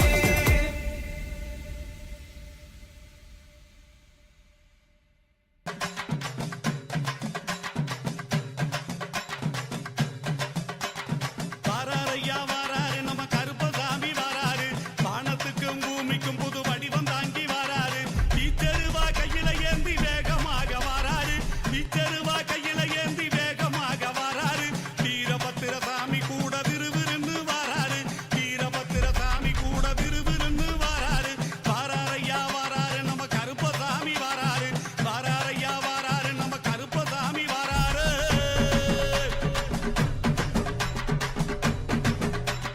காடுமலை மேடுகளை கடந்து நடந்து வாராரு கண்ணு முடிய உருட்டினாலும் கருணை கொண்டு தாராரு செவக்க செவக்க வெத்தில போட்டு சிரிச்சுக்கிட்டே வாராரு செவக்க செவக்க வெத்தில போட்டு சிரிச்சுக்கிட்டே வாராரு சின்ன கருப்பும் பெரிய கருப்பும் சேர்ந்து வர வாராரு சின்ன கருப்பும் பெரிய கருப்பும் சேர்ந்து வர வாராரு வாராரையா வாராரு நம்ம கருப்பசாமி வாராரு வாராரையா வாராரு நம்ம கருப்பசாமி வாராரு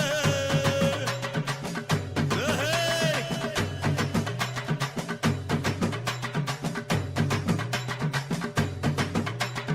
நாட்டுல இருக்கும் மக்களை எல்லாம் பார்த்து போக வராரு நல்லவன் கெட்டவன் செயலை பார்த்து பலன் கொடுக்க போறாரு நாட்டுல இருக்கும் மக்களை எல்லாம் பார்த்து போக வராரு நல்லவன் கெட்டவன் செயலை பார்த்து பலன் கொடுக்க போறாரு தப்பு செஞ்ச யாருக்குமே ஜாமீன் கொடுக்க மாட்டாரு எங்க ஐயா தப்பு செஞ்ச யாருக்குமே ஜாமீன் கொடுக்க மாட்டாரு நேர்மையாக இருப்பவரை கைவிடவே மாட்டாரு நேர்மையாக இருப்பவரை கைவிடவே மாட்டாரு வாராரையா வாராரு நம்ம கருப்பசாமி வாராரு வாராரையா வாராரு நம்ம கருப்பசாமி வாராரு வானத்துக்கும் பூமிக்கும் புது வடிவம் தாங்கி வாராரு வீச்சருவா கையில ஏந்தி வேகமாக வாராரு வீச்சருவா கையில ஏந்தி வேகமாக வாராரு வீரபத்திர சாமி கூட விறுவிறுன்னு வாராரு வீரபத்திர சாமி கூட விறுவிறுன்னு வாராரு வாராரையா வாராரு நம்ம கருப்பசாமி வாராரு வாராரையா வாராரு நம்ம கருப்பசாமி வாராரு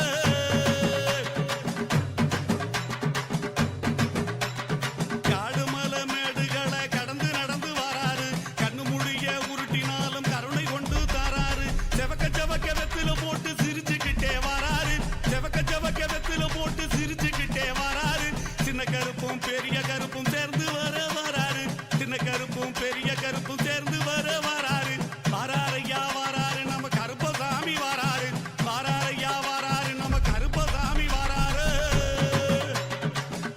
ஏய்!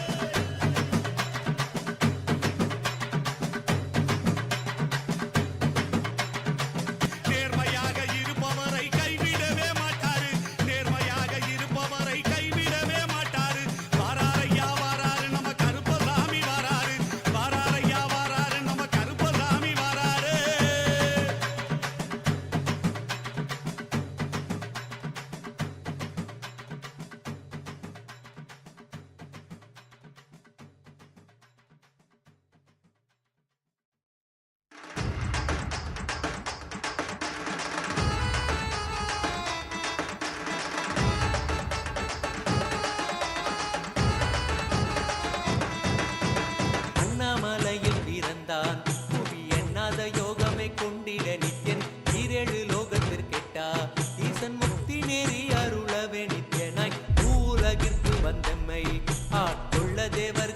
காத்திட வைத்தான் தாயாய் பேரருள் புரிய உடல் ரோமம் சிலிர்த்திட நித்யனாய் வந்து அண்ணாமலையில் பிறந்தான் புவி எண்ணாத யோகமை கொண்டிட நித்யன் ஈரேழு லோகத்திற்கெட்டார் ஈசன் முக்தி நெறி அருளவே நித்யனாய் அண்ணாமலையில் பிறந்தான் திருவண்ணாமலையில் பிறந்தான்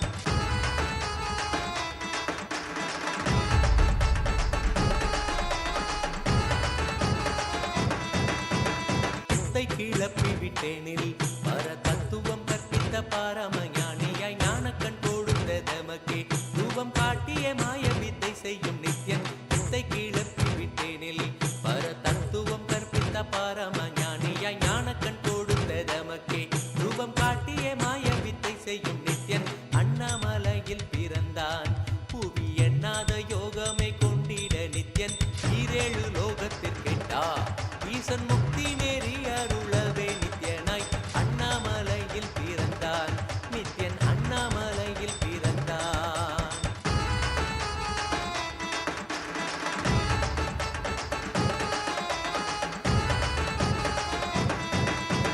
மெய்ப்பொருளான நித்யனை ஆழ்ந்து சிந்திக்க ஐயனின் ரூபம் விளங்கும் தாண்டும் சிவசக்தியாக ஐம்பொறிகளுக்கும் புலனாகின்ற நித்யன் மெய்ப்பொருளான நித்யனை ஆழ்ந்து சிந்திக்க ஐயனின் ரூபம் விளங்கும் யாண்டும் சிவசக்தியாக ஐம்பொறிகளுக்கும் புலனாகின்ற நித்யன் அண்ணாமலையில் பிறந்தான் புவி எண்ணாத யோகமை கொண்டிட நித்யன் ஈரேழு லோகத்திற்கெட்டா ஈசன் முக்தி நெறி அருளவே நித்யனாய் அண்ணாமலையில் பிறந்தான் திருவண்ணாமலையில் பிறந்தான்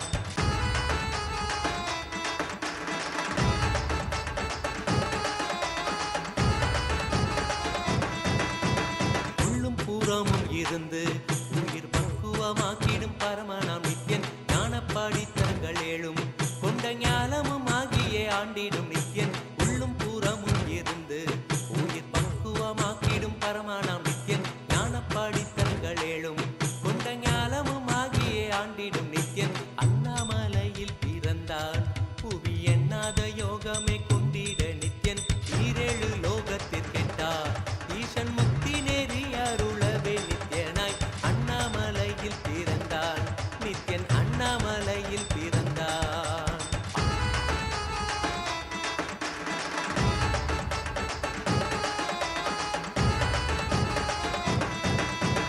ஆப்த வாக்கியங்களான அருள் கவிதைகள் நித்யனின் மகிமை சொல்லிடும் மகிமை அர்த்தித்த பின்னே சிவசக்தி ஸ்வரூபமாய் தோன்றிடும் நித்யன் ஆப்த வாக்கியங்களான உத்தமன் சொல்லி உண்மை திருத்தாங்கி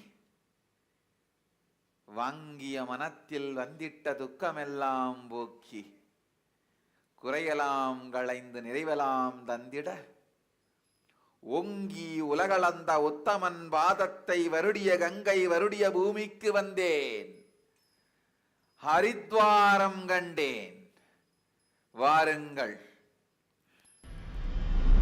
தகமலை வந்த மகாதேவி கமானிந்தவா அண்டத்துக்கே நித்யானந்த தியானம் தந்தவா தகமலை வந்த மகாதேவி கமானிந்தவா அண்டத்துக்கே நித்யானந்த தியானம் தந்தவா கட்டி தரும் நித்யானந்தன் தியானம் தன்னை செய்தாலது பக்தியோடும் ஸ்ரத்தையோடும் நித்யா உன்னை பூஜிப்பது பல நாள் தவமோ பலனாய் நித்யானந்தன் ரூபம் இன்று இறையே குருவின் உருவில் வையம் காக்கும் எண்ணம் கொண்டு தகமலை வந்த மகாதேவி கமாய் நின்றவா அண்டத்துக்கே நித்யானந்த தியானம் தந்தவா தகமலை வந்த மகாதேவி கமாய் நின்றவா அண்டத்துக்கே நித்யா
கொண்டாடும் என்றாய் நித்யானந்தா நீ கள்ளங்கள் இல்லாமல் கொள்ளும் தெய்வீகம் என்னாலும் எம்மை ஞானத்தின் மெய்வாழ்வில் சேர்க்கும் யுக்தி தந்தாய் நீ உள்ளுக்குள் உண்டாகும் நித்ய ஆனந்தம் கண்டாலே உள்ளம் தெய்வீகம் கொண்டாடும் என்றாய் நித்யானந்தா நீ கள்ளங்கள் இல்லாமல் கொள்ளும் தெய்வீகம் என்னாலும் எம்மை ஞானத்தின் மெய்வாழ்வில் சேர்க்கும் யுக்தி தந்தாய் நீ நித்யா உன் பாதம் அதை கண்டாலே போதும் மெய்ஞானம் வாழ்வில் பொறியாக குடியேறும் அகமும் தெளிந்தே ஆனந்த கூத்தாடி விட குருவாய் மலர்ந்தான் மெய்ஞானம் எம்முள் வந்திட தகமலை வந்தவா தெய்வீகமாய் நின்றவா அண்டத்துக்கு நித்யானந்த தியானம் தந்தவா கட்டி தரும் நித்யானந்தன் தியானம் தன்னை செய்தாலது பக்தியோடும் ஸ்ரத்தையோடும் நித்யா உன்னை பூஜிப்பது பல நாள் தவமோ பல நாள் நித்யானந்தன் ரூபம் இன்று இறையே குருவின் உருவில் வையம் காக்கும் எண்ணம் கொண்டு தகமலை வந்தவா தெய்வீகமாய் நின்றவா அண்டத்துக்கு நித்யானந்த தியானம் தந்தவா அண்டத்துக்கு நித்யானந்த தியானம் தந்தவா அண்டத்துக்கு நித்யானந்த தியானம் தந்தவா அண்டத்துக்கு நித்யானந்த தியானம் தந்தவா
Shankara.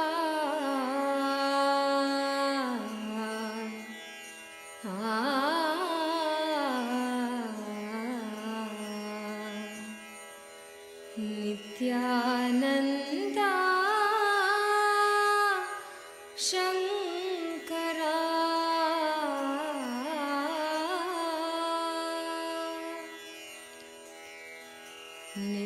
Nityananda Shankara. Anandeshwara Shankara. Nityananda Shankara. Anandeshwara Shankara. Nityananda Shankara. Anandeshwara Shankara. Nityananda Shankara. Anandeshwara Shankara. Shankara Bhayankara. Shankara Bhayankara. Bhavabhayahari Shankara. Bhavabhayahari Shankara. Shankara Bhayankara.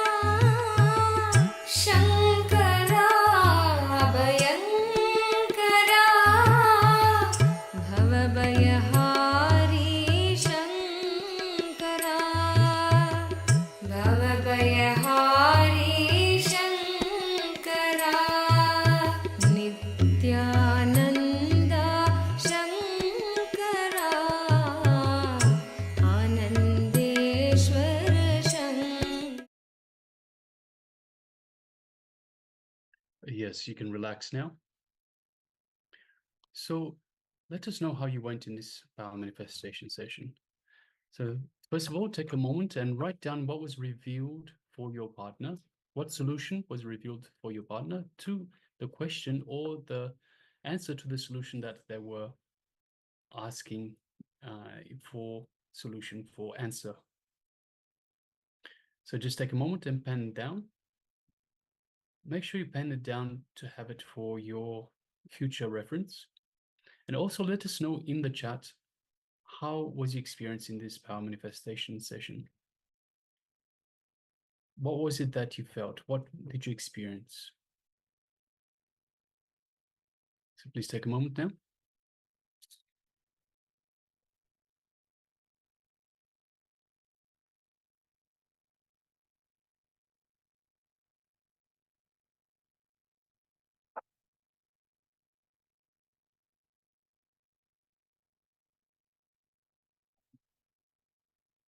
So while everyone's sharing, let's get ready to move on to the next segment in our program today, which is another video by the Supreme Pontiff of Hinduism.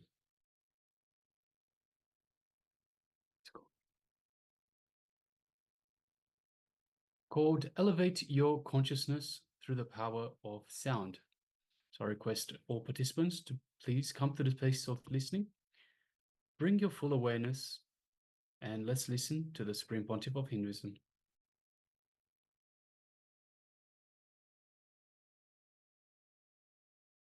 Even the wars, when the wars are described in our scriptures, in our Mahabharata and Ramayana, they say with the arrow, when they concentrate on a person, they will create a particular vibration, mantra. For every astra there is a mantra. Varunastra or Nagastra or Brahmastra, for every weapon there is a mantra. They will create that vibration.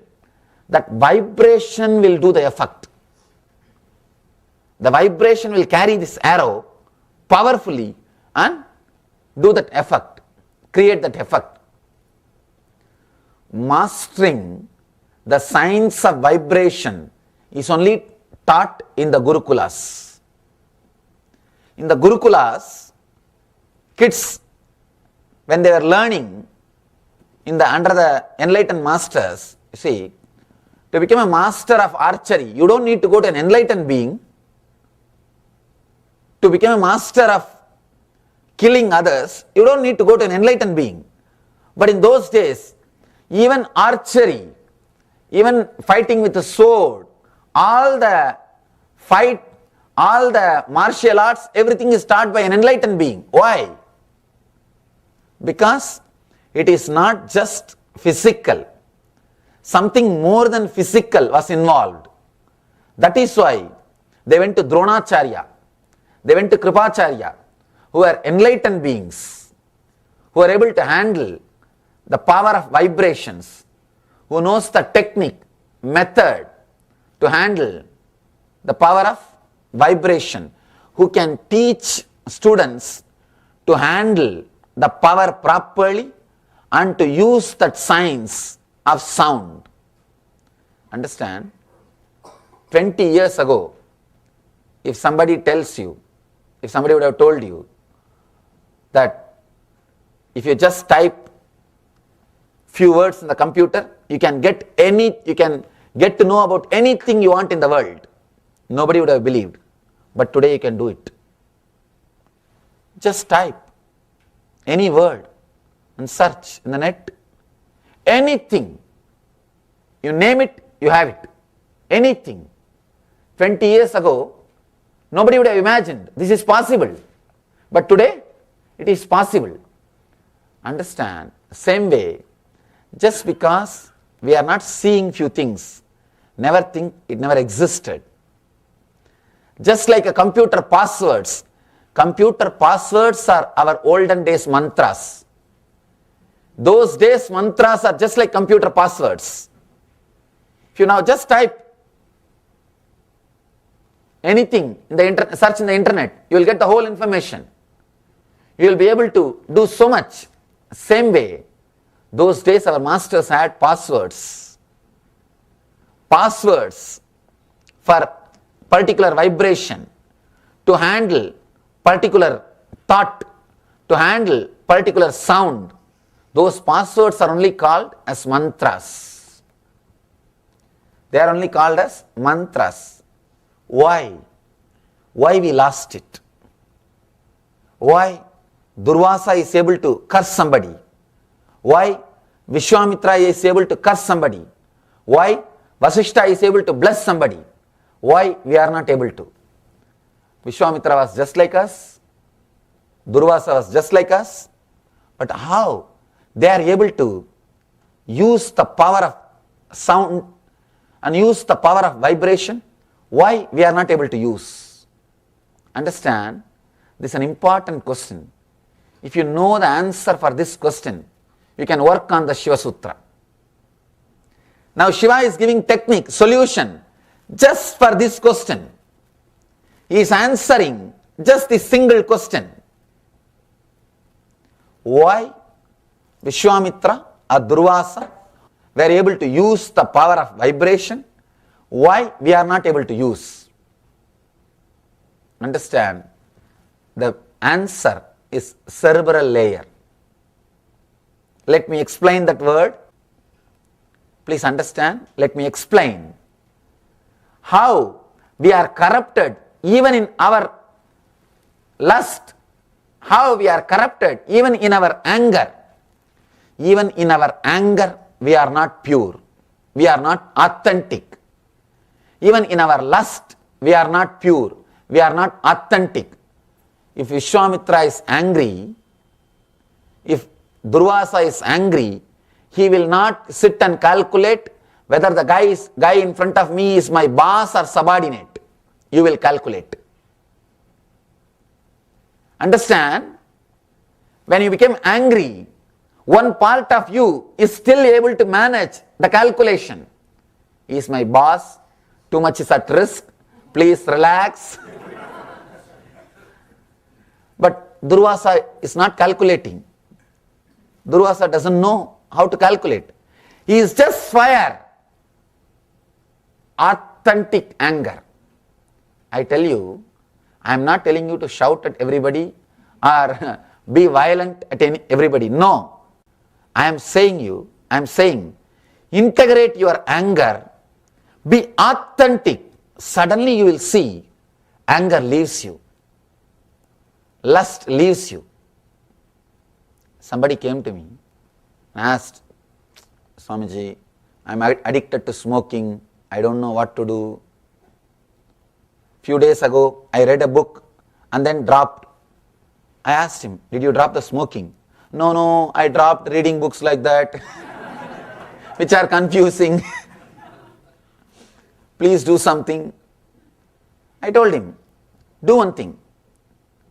First tell me, how did you start? He told me, when I was 15 or 16, I was standing in a shop with my friend. My friend was smoking. From a distance, my father saw, he misunderstood, he mistook that I am only smoking. The smoke was coming from me. So when I went back to home, he was shouting and he started beating me. In India, kids will be beaten. He was beating me. I thought, oh fellow, you already punished me, then why not smoke? I already received the punishment, then why not start smoking? Just my anger towards him, I started smoking. And I felt I became a man when I say no to my father. The same problem you all will be facing in your house. When they say no to you, they feel that they have become independent. They are now man. They are now adults. They can think on their own. It is just the desire for freedom comes out as big no. Anything you say, all they know is no. Anything you try. See, to do some work, there are three ways. One, do it by yourself, or hire somebody to do, or tell your kids not to do. It will be done. Just anything, straight no. Because they feel strong when they say no to you. When they say no, their ego is feeling very strong. It's the nature. So I asked him, your anger towards your father only started this habit. First work on that anger. First be really authentic, integrate. See, if you are angry, express it on him. If you don't, if you feel that expressing it on him will create karma, cycle, the chain, he will again express it on you, it will lead to one more karma, then at least know how to release it in the air. That's what we call releasing the samskaras, karma dahana. In Yoga Sutra, we have a technique, we have a method. If you can't express the anger on the other person, if you feel the cycle or the karma chakra will be created. Karma chakra means what? You will shout and she will beat and you will again shout, and it's just a routine. It will only get developed. If you feel that will happen, then at least release it in the air. But be authentic in your anger. When you are not authentic, it will start expressing in so many ugly ways. Understand? Anything,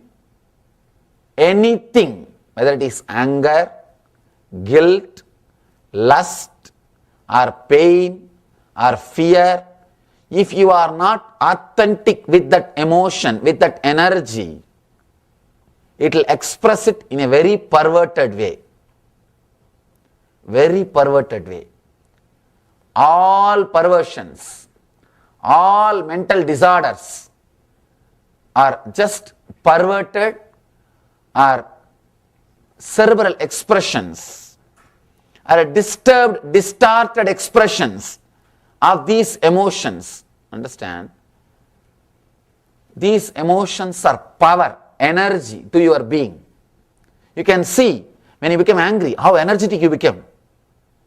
Your whole body is alive. Every cell is just living. Your whole energy is alive. When you are filled with lust, you can see, when you are filled with lust, the fear won't be there. You won't have fear. No fear will be there. That is why, even knowing the laws of the country, people commit mistakes. They know the laws of the country, the laws of the society, they know everything. But fear will not have place when you are filled with lust. Because the lust is power, energy. If you are authentic with that energy, the energy will liberate you. Understand? The energy will liberate you. Because all these energies, the lust is Muladhara chakra, the base energy. Fear is second, Swadhisthana chakra. Worry, constantly brooding over, guilt is Manipura, third chakra. Each of these energies are base material for your energy centers. Each of these energies are worshipped as gods in our tradition. Understand? Each of these chakras are worshipped as gods in our tradition. Because the authentic energy, if you are authentic with your lust, you will be liberated. If you are authentic with your fear, you will be liberated. With any emotion, if you are authentic, you will be liberated. The main problem with us, we are not authentic with anything, constantly calculating. With any emotion, before expressing, you start calculating the after effects and side effects. If the after effect is going to be too serious, you just suppress it. If it is not going to be serious, you shout too much. I have seen. Same mistake. Who does? That only decides the punishment.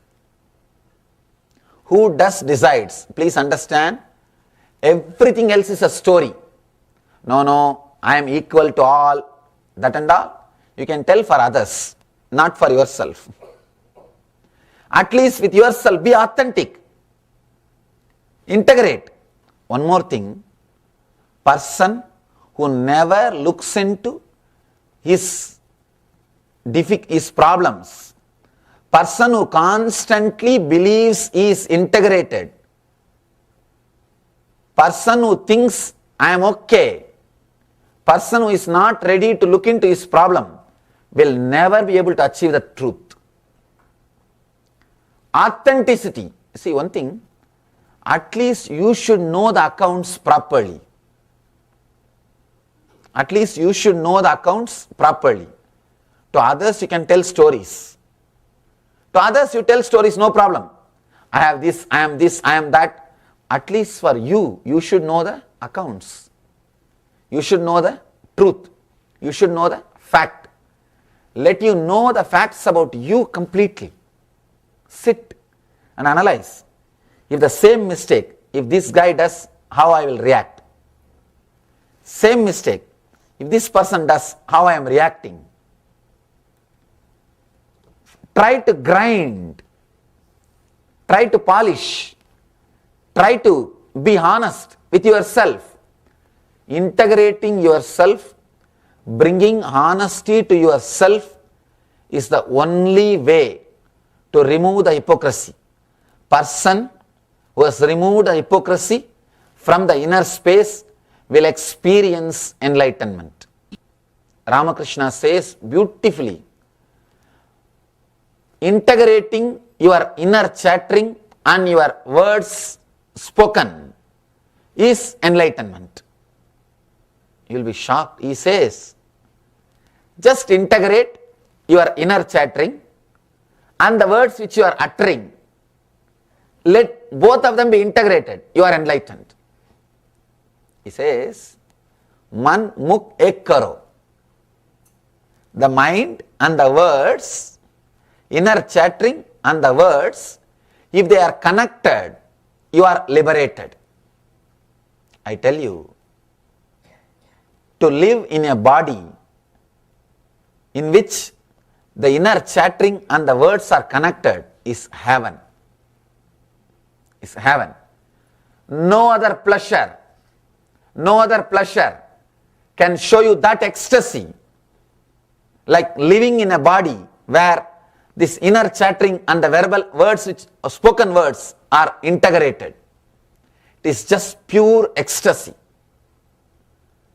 It's a pure ecstasy. Living inside, it feels so good. Constant ecstasy. That's what I call Nityananda. If you can live inside a body in which the inner chattering and the spoken words are integrated, they are in tune, suddenly you will see you are living inside a hollow bamboo. You are living with such a vast inner space. As and now, you feel constantly suffocated. That is why you can't sit with yourself. Sometime, actually, I had a 1 week vacation just before coming to Ohio. 1 week vacation means no work, no program.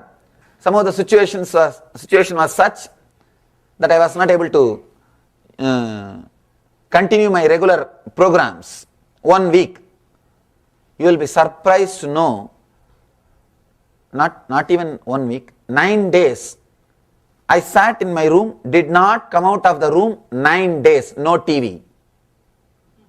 No TV, no music, no iPad, no video, nothing. No entertainment things.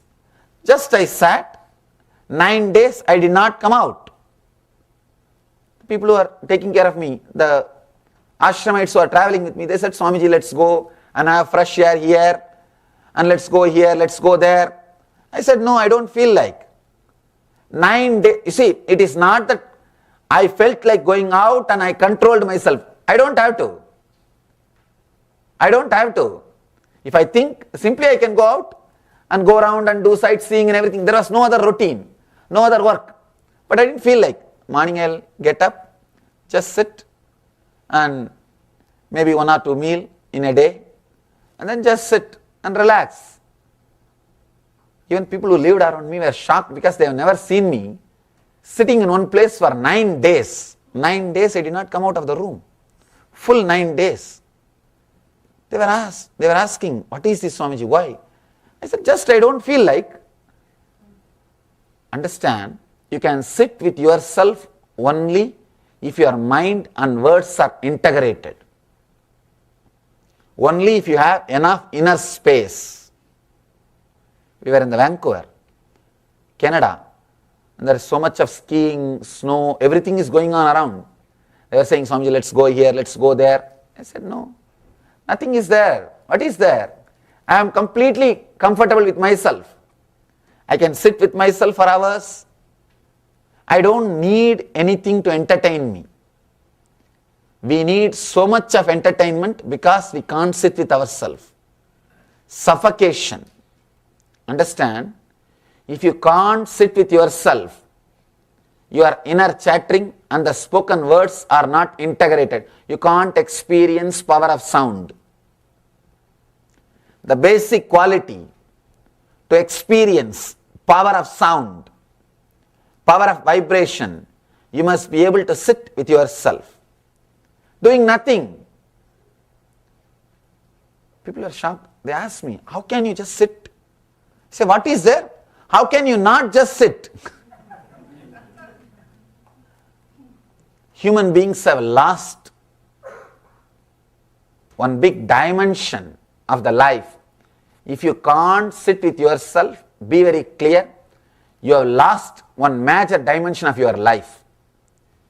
Person who is born blind, he can't understand what he is missing. You can't explain to him. Person who is blind from birth, can you explain to him what he is missing? Even if you try to explain, he will only misunderstand. A small story. One blind guy, born from birth, from birth. One friend came to him and said, my child died. He asked, why? Why did your child die? No, we gave little milk, and that milk, because of that milk he died. Milk means what? No, it will be white, liquid. White means, don't you know? It's like a bird, it's like a crane. Crane means what? How it will be? Oh, he just put the hand to explain and told that blind friend, touch and feel, like this only it will be there. Crane. Then the friend felt the hand and said, such big thing, if you give it to child, it will die only. How can it swallow?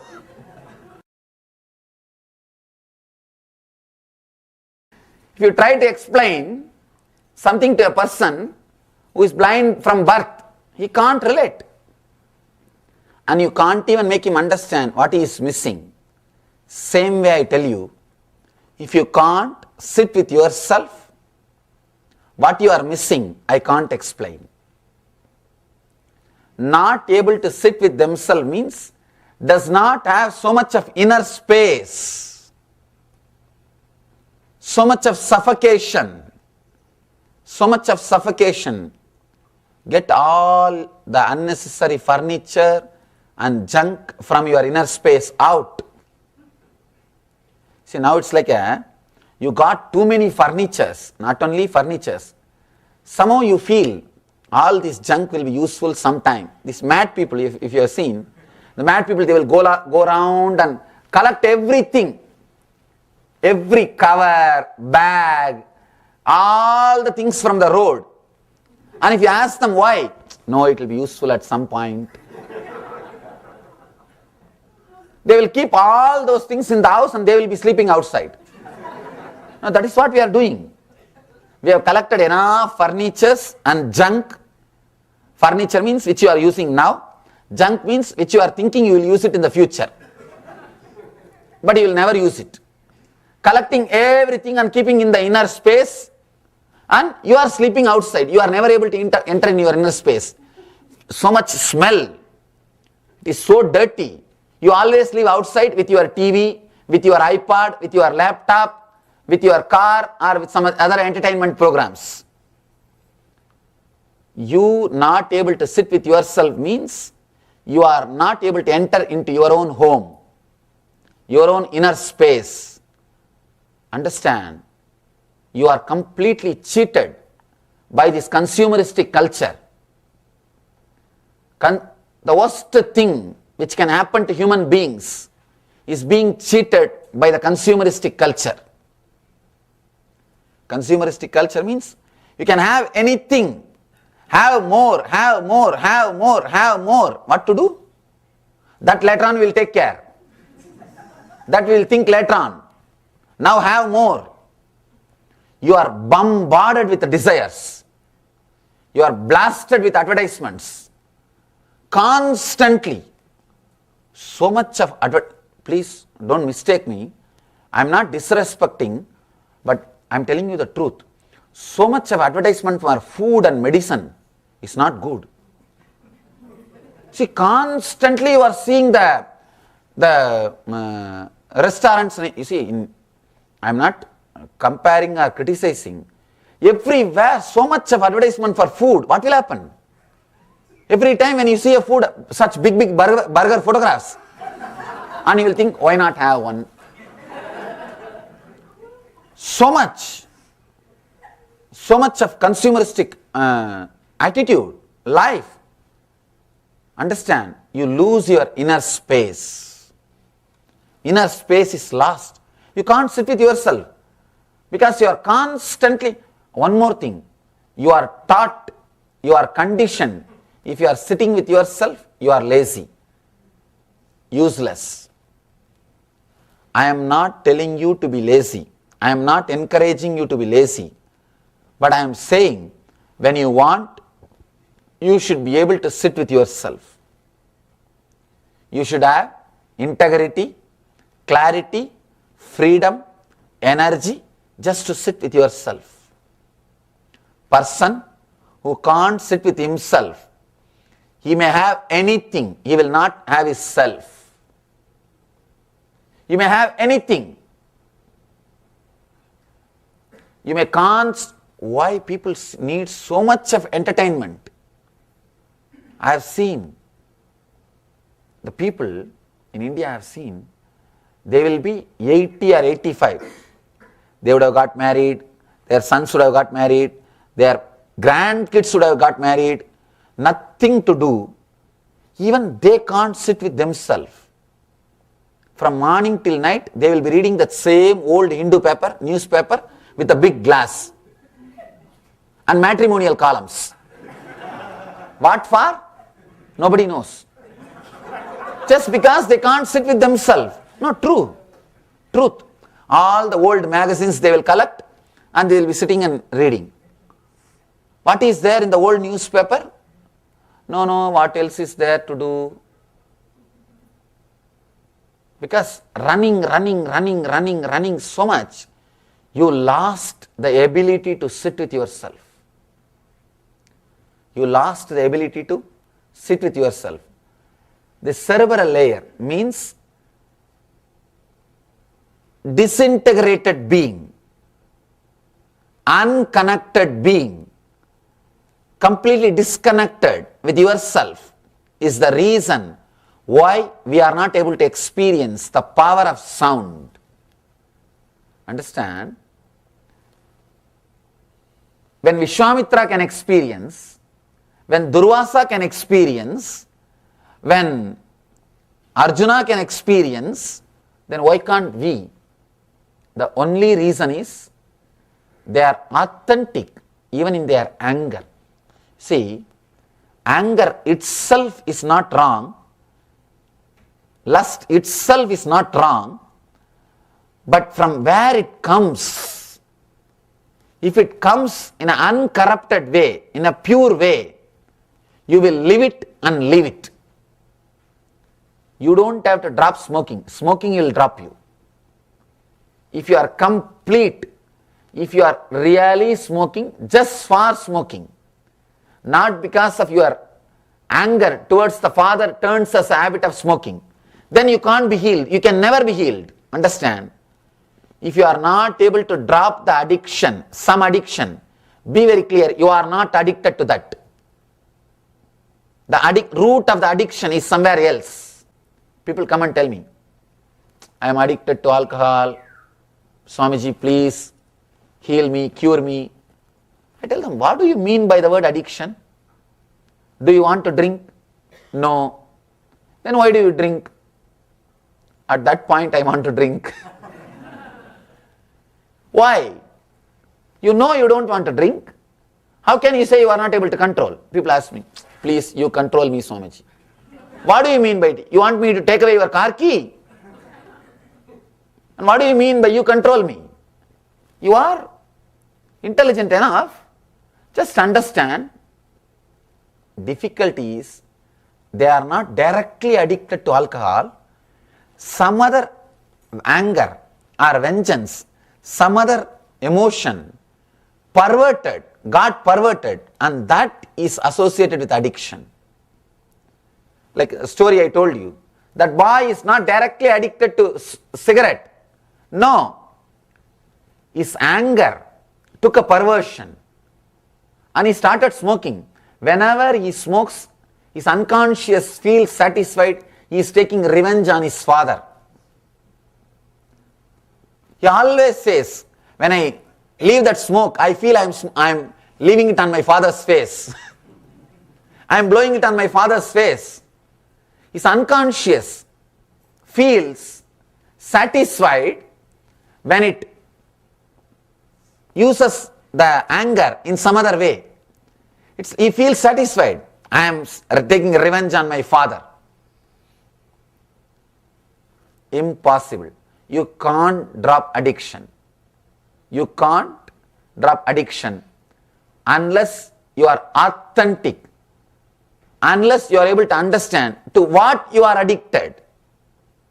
I told him, you are addicted to the anger, vengeance to your father. You are not directly addicted to smoking. heal that, smoking will drop you.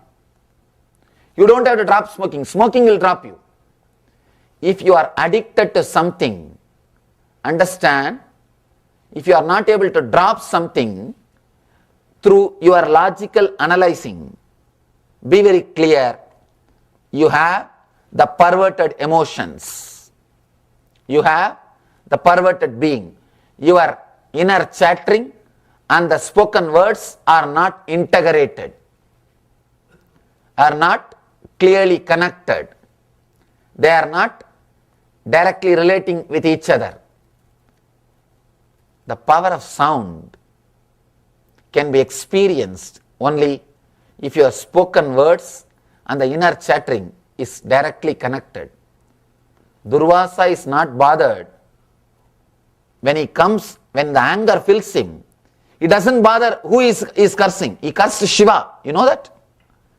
He cursed Shiva, Mahadeva.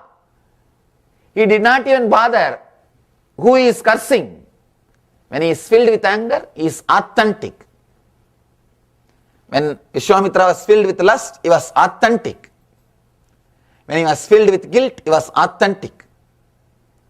When you are authentic with any emotion, when you are directly connected to that emotion will liberate you. It will liberate you. No emotion will bind you.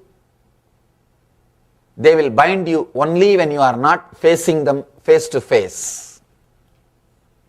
Only when you are not connecting with them directly. Even fear. When you go into the fear, you will be liberated. Here, Shiva is giving a beautiful technique to work on the power of sound. Let me read the sutra in Sanskrit, then we will know the meaning and how to use this technique. Understand? Now we all know there is something called power of sound. Means the sound can transport you to a different plane of existence. There were masters who used this science, and I told you even experiences from my life. And now we have a technique how to use it in our life, and we know why they were able to use and we are not able to use. The reason why they were able to experience the power of sound and why we are not able to experience. Here we have the technique for the problem also. We have the solution for that problem. Just understand these three things. Through the power of sound, you can be transported to a different plane of existence, and it is possible. Many have lived. Second fact, we are not able to live. Something is wrong with us. How we can achieve that same power? How we can relate, connect with that power? Here Shiva is giving us the technique for two things. One, how to connect yourself, elevate yourself to the level where you can use the power of sound. And the second, how to use that power of sound and achieve enlightenment. Two things. He is first going to help you to integrate. Next, he is going to help you to evolve.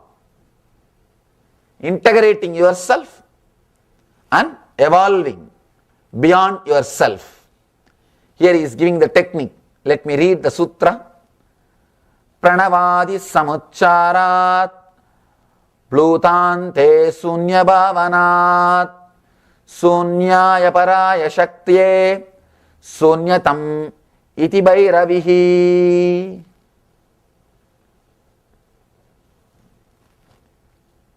Again, the big problem is translation.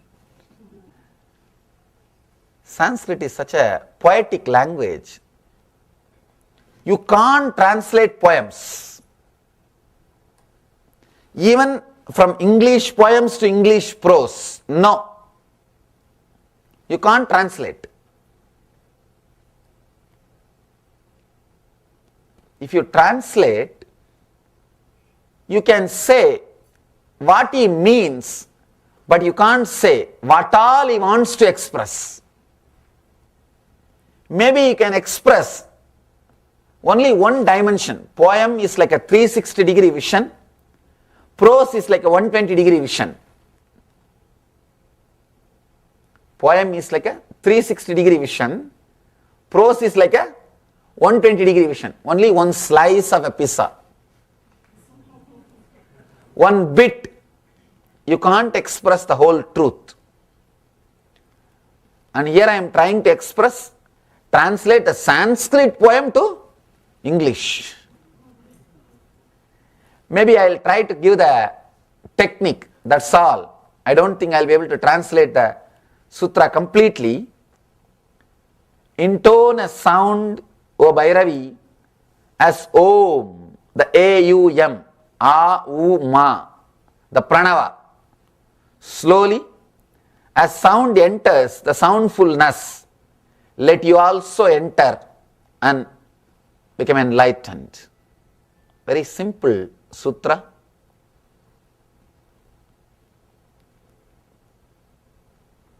If you don't understand the sutra, it's okay. Understand the technique, that's more than enough. I'll explain the technique. I'm reading the sutra just for future, just to put it on record. Pranavadi samucharat pludante sunyabhavanat sunyaya paraya shaktya sunyatam eti Bhairavihi. O Bhairavi, by perfect intonation of a pranava, A, U, A, U, Ma, or the sacred syllable Om, by contemplating over the void at the end of the sound, as sound enters into the soundfulness, let you also enter into that energy and be liberated. This is the technique from Mahadeva to Devi. He is addressing, O Bhairavi. Bhairavi is the word. Bhairavi is the name of the Devi. He is addressing, O Bhairavi,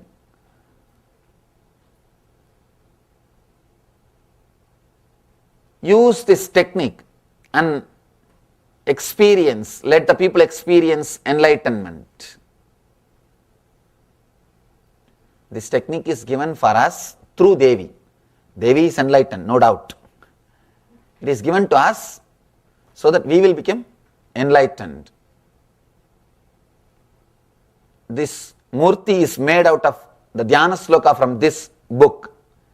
In this book, it describes Devi was sitting in the lap of Shiva and he was teaching the Shiva Sutras. The same way this Murti was designed. Because I feel this is the book of the books. This book is beyond, incomparable. No other book can claim that they have solution for all possible problems. Here, practically Shiva solves all the existing, existed and yet to exist problems. He gives solution for everything. He says, intone a sound as A-U-M, Om, A-U-Ma, slowly. As sound enters soundfulness, let you also enter and liberate. Let's understand the technique first. And let me connect how this is going to directly help to integrate our inner chattering and verbalization. How it is going to create more inner space. How it is going to integrate us. And how it can elevate us to different plane of existence. How it can elevate us to different plane of existence. Understand? When you create a particular sound, your mind will be occupied only with that sound, especially loudly. If you are creating internally, you will be doing 2-3 things. I always tell people, don't close your eyes and sit here. People think, no, Swamiji, I am meditating and listening. No. Good listener is a person who is thinking about something else. You will be sitting and acting as if a good listener. What he will be doing?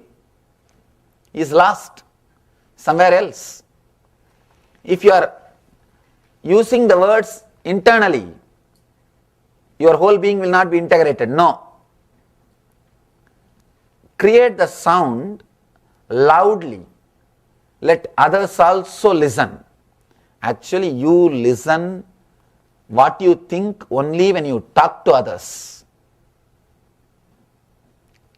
See in your life, many times, when you talk to others about your idea, you yourself get new ideas.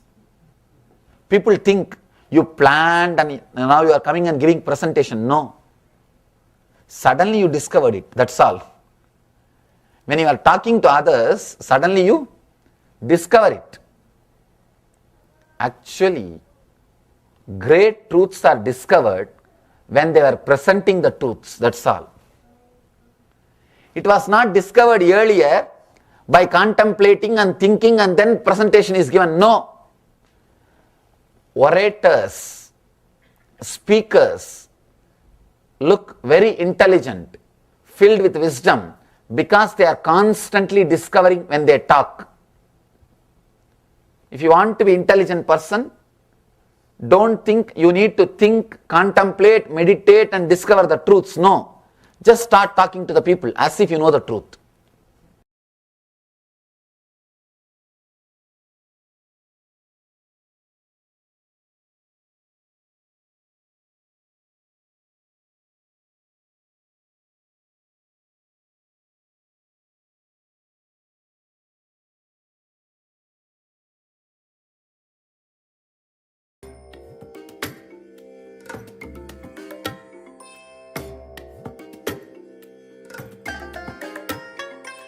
I bless you all.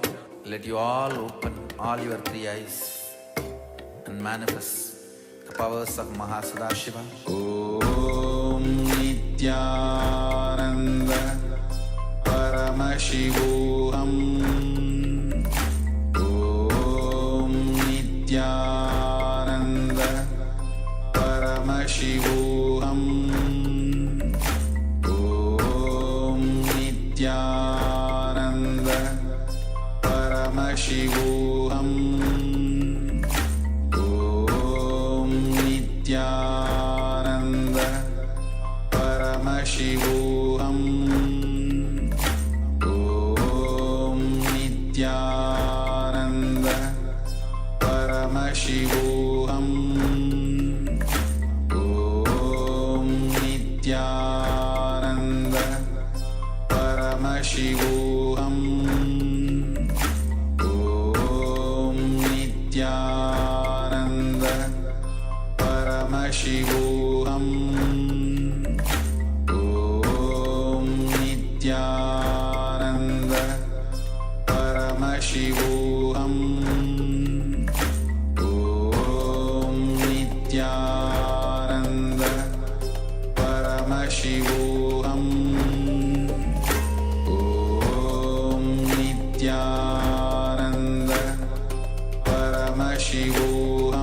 Paramashivoham.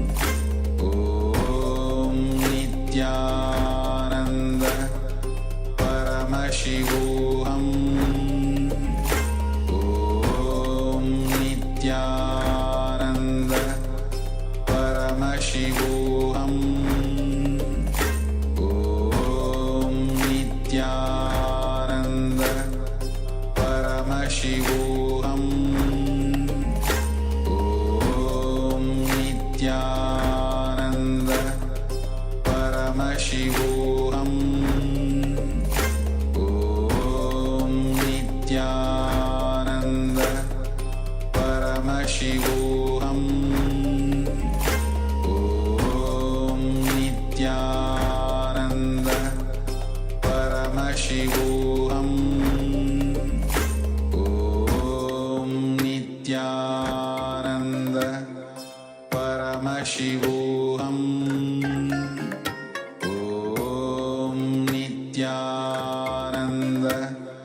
Paramashivoham Om Nityananda Paramashivoham Om Nityananda Paramashivoham Om Nityananda Paramashivoham Om Nityananda Paramashivoham Om Nityananda Paramashivoham Om Nityananda Paramashivoham Om Nityananda Paramashivoham Om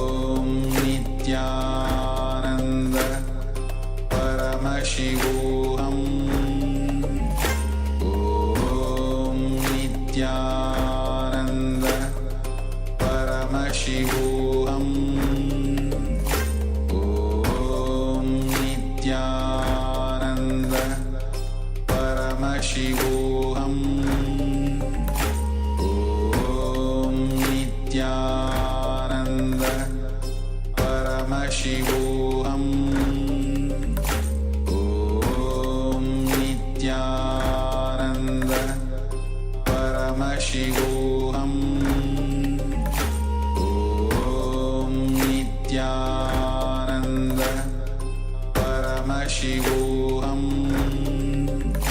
Om Nityananda Paramashivoham Om Nityananda Paramashivoham Om Nityananda Paramashivoham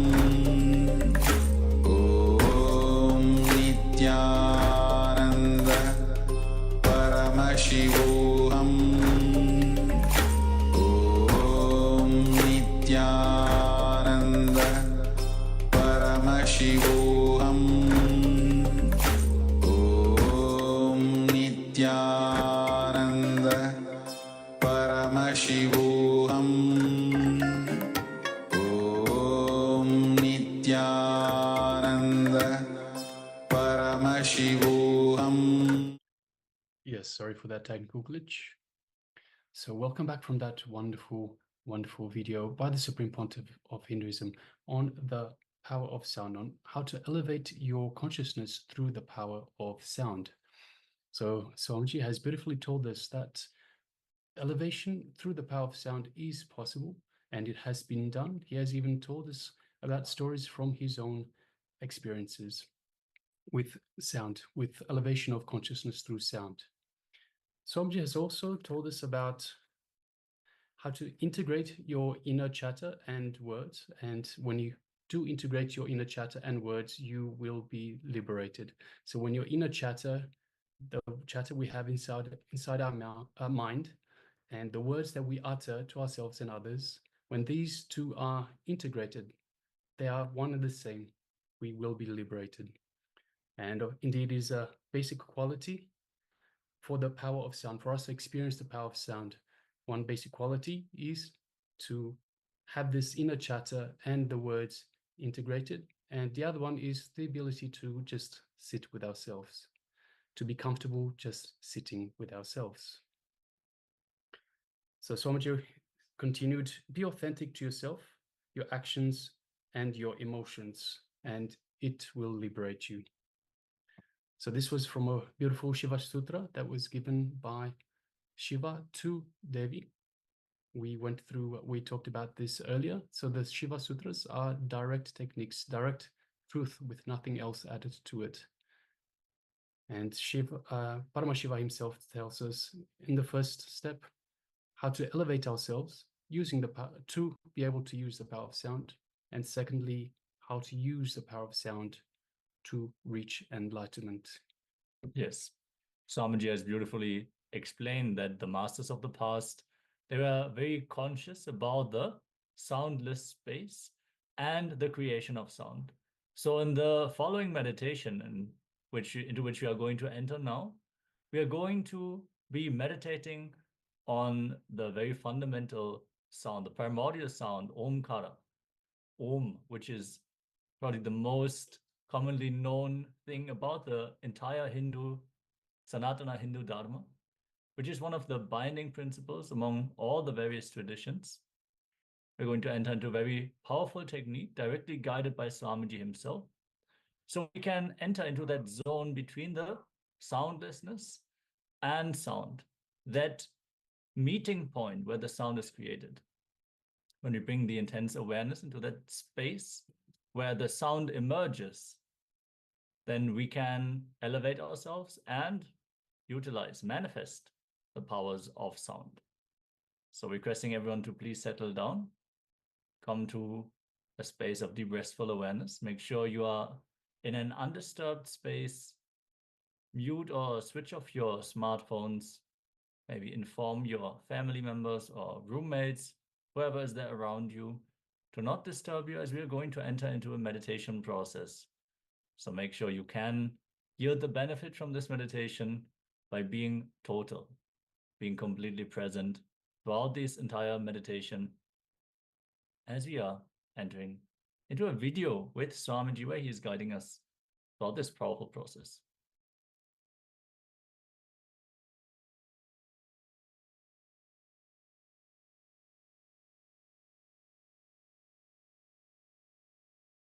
No, some of the great truths. In Sanskrit, we say, by listening, you learn only 1/4. By meditating and contemplating, you know half. The third portion, you will learn only when you talk to others. And the fourth part will be experienced through the experience.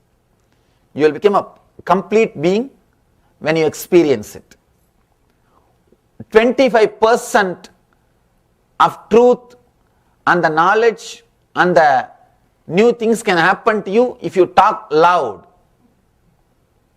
If you talk to others, 25% new things can happen to you. That is why people go on talking. No, because once you found the neck, God, when I am talking, new things are coming up into my being.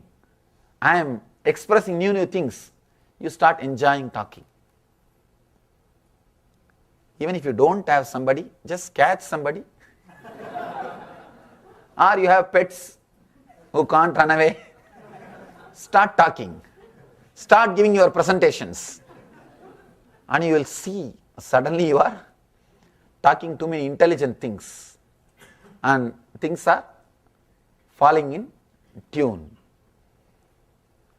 Here, Shiva also says, start loudly.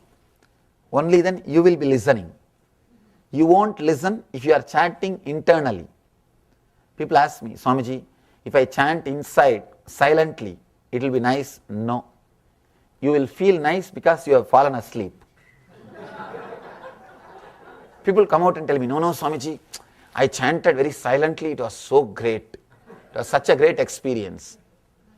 Don't think it is a meditative experience. You would have slept. Maybe a good sleeping pill. Chanting some mantra internally, inside the mind, may be a good technique for sleeping, not for falling into meditation. Falling into meditation, start with a loud voice.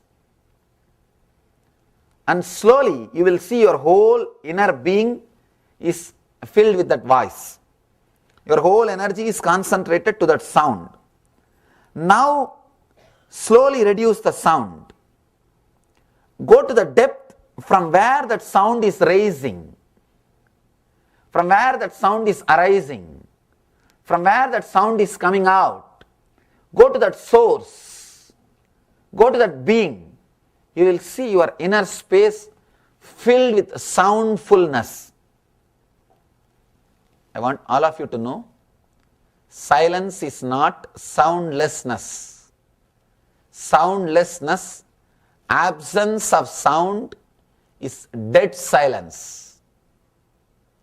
If you are jumping, if you are working towards the soundlessness directly, you will only be constantly disturbed, irritated by other sounds.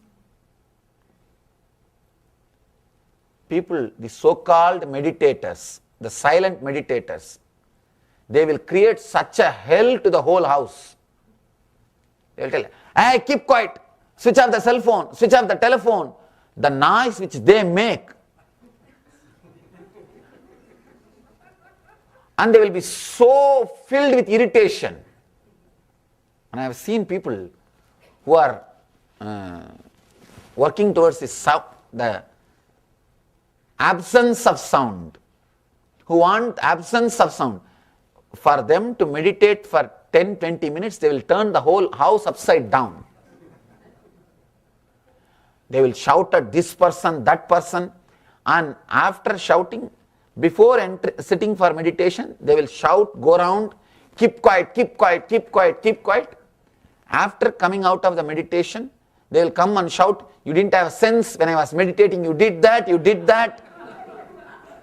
Even if you do something, create some noise, and other times they won't record so clearly.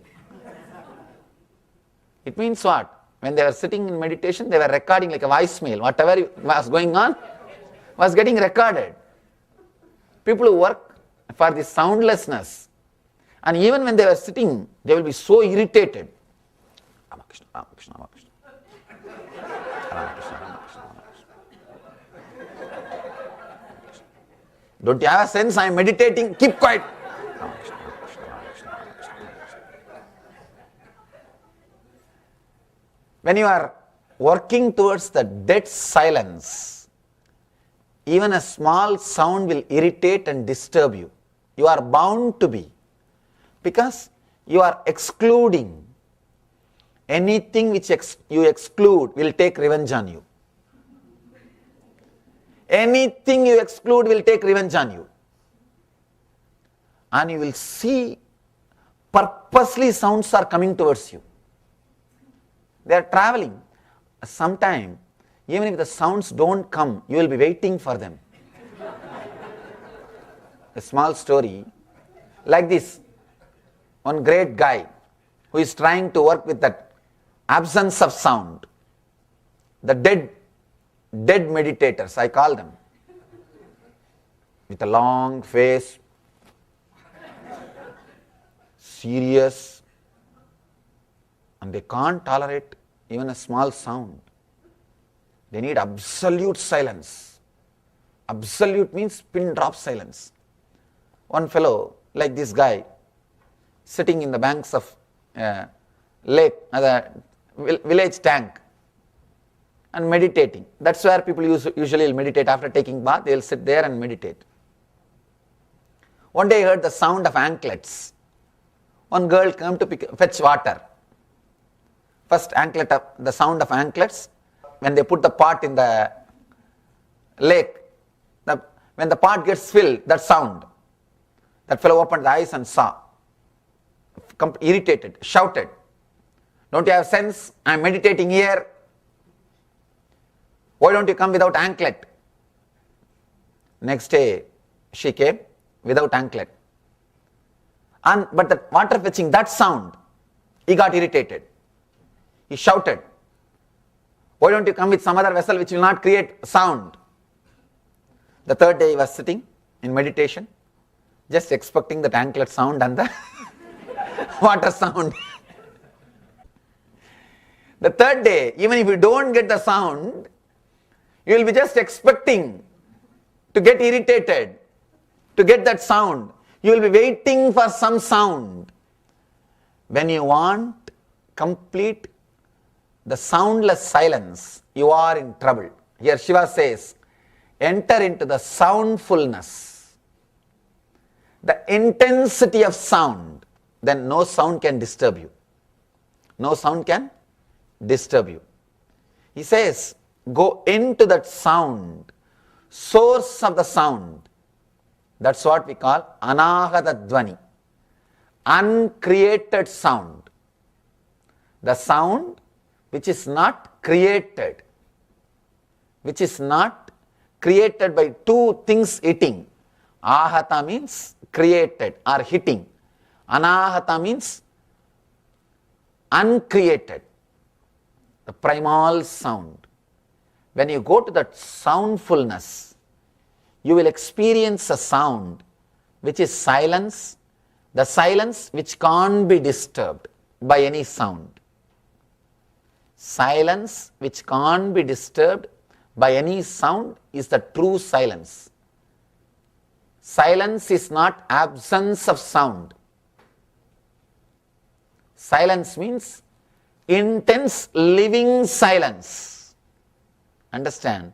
I am giving a new meaning for the word silence. Intense living silence, not dead graveyard silence.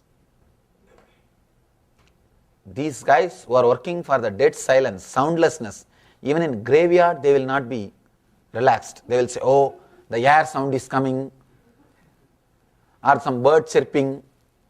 They will be disturbed by some sound. If you are excluding, you will be disturbed. If you are including, nothing can disturb you. Shiva is a great master who includes everything. Who includes everything. Let me describe the technique so that you can play with this technique. Play with this powerful technique. Understand? This technique will do two work. One, will first heal you, integrate you, so that you can start experimenting and experiencing the power of sound. You will achieve the state of Vishwamitra or Vasishta or Durvasa. You will be able to play with the power of sound. The second thing, you will be able to use this same technique to elevate you to the enlightened consciousness. Healing you is one part, elevating you is second part. Healing you means bringing you to the level of Durvasa, Vasishta, or the Vishwamitra. Elevating you means what I said, that just by sound you can walk on fire, you will not be burnt. That is elevating. Transporting you to the different plane of existence. Both can be done by just this one technique. People ask me, technique seems to be so small, how can such big work happen, Swamiji? It feels like too good to be true. Understand? When you get a key, when you get a small key, if you start analyzing logically, gosh, such big house, such small key, I think this owner is cheating me. Do not use your negative logic before you try. Just try. Try for a few days. At least you should have tried few times, then you can decide whether it opens or not. Our logic, gosh, problem is so big, but solution is so small, house is so big. Key doesn't have to be house size, but at least it should be door size. Logically, that is what it should be. It may not be house size, at least it should be door size. But it is too much. 20 feet tall house and just 3-inch key. How can this open? My problems are so big, and the Swami is giving half an hour discourse, and he says, I can become Vasishta, I can become Vishwamitra. What he means by it? Understand? I am not here to give you any false promise. No. I am not here to give you something which is too good to be true. I am here just to share the things which I experienced, and just to share the technology which millions have experienced. Millions have experienced. This technology is developed by at least 2 million inner scientists with 10,000 years of research and development, practiced by 1 billion people around the world. This is the essence of the Vedic tradition. Vedic tradition boasts at least 10 million inner scientists and 10 million inner science laboratories. In India, we have 1 crore temples and ashrams. 1 crore temples and ashrams where every day congregation happens. We don't believe in holiday religion. No. Every day congregation happens. 1 crore inner science laboratories and 10 million, same way, 1 crore inner scientists who are working with this technology, who are working with these mantras, with these great truths, and 1 billion people following this technology. Understand, I am expressing the experience of the great masters. All you need to do, just play with these techniques. You don't even have to be a serious meditator. Serious meditator is a guy who is depressed. No, really. All the so-called serious meditators, depressed fellows, they can't laugh. No, really. Just go to the serious meditators' places, they can't laugh. They can't laugh. They lose the nature. They become so serious and so arrogant. God, even God can't help them. Because they become arrogant in the name of God. They become serious in the name of simplicity. They will try seriously to be simple. They will try so seriously to be simple. The whole joy is lost. Being simple means being with all your mistakes. That's all. Nothing else. That's all. Just accept yourself. If you can't accept you, at least accept you can't accept you as you are. That's all. Either accept yourself with all your mistakes, or accept you can't accept you. At least that. Over. But they will try their best. No, first this, first that. And the step-by-step process creates all confusion. Here, Shiva gives you simple and straightforward techniques. That is why this book did not become popular. No, really. If Shiva gives you some complicated techniques, then people feel ego satisfaction. No, really. They feel their ego is satisfied. They feel they received something worthy. Simple things do not appeal to an intellectual mind. Simple things people don't feel connected to it. They become so complicated. Anything which is very complicated, they feel connected. I have seen, when I tell people, go around the hill 10 times in my native place, that going around the hill is a famous tradition. 16 kilometers, they will have to walk 10 miles. If I tell them, please go around that Arunachala hill, do the Girivalam for 10 times, they will leave so happily that they will go out and tell, Swamiji gave me big solution, all my problems disappeared, I am so happy I came and met him.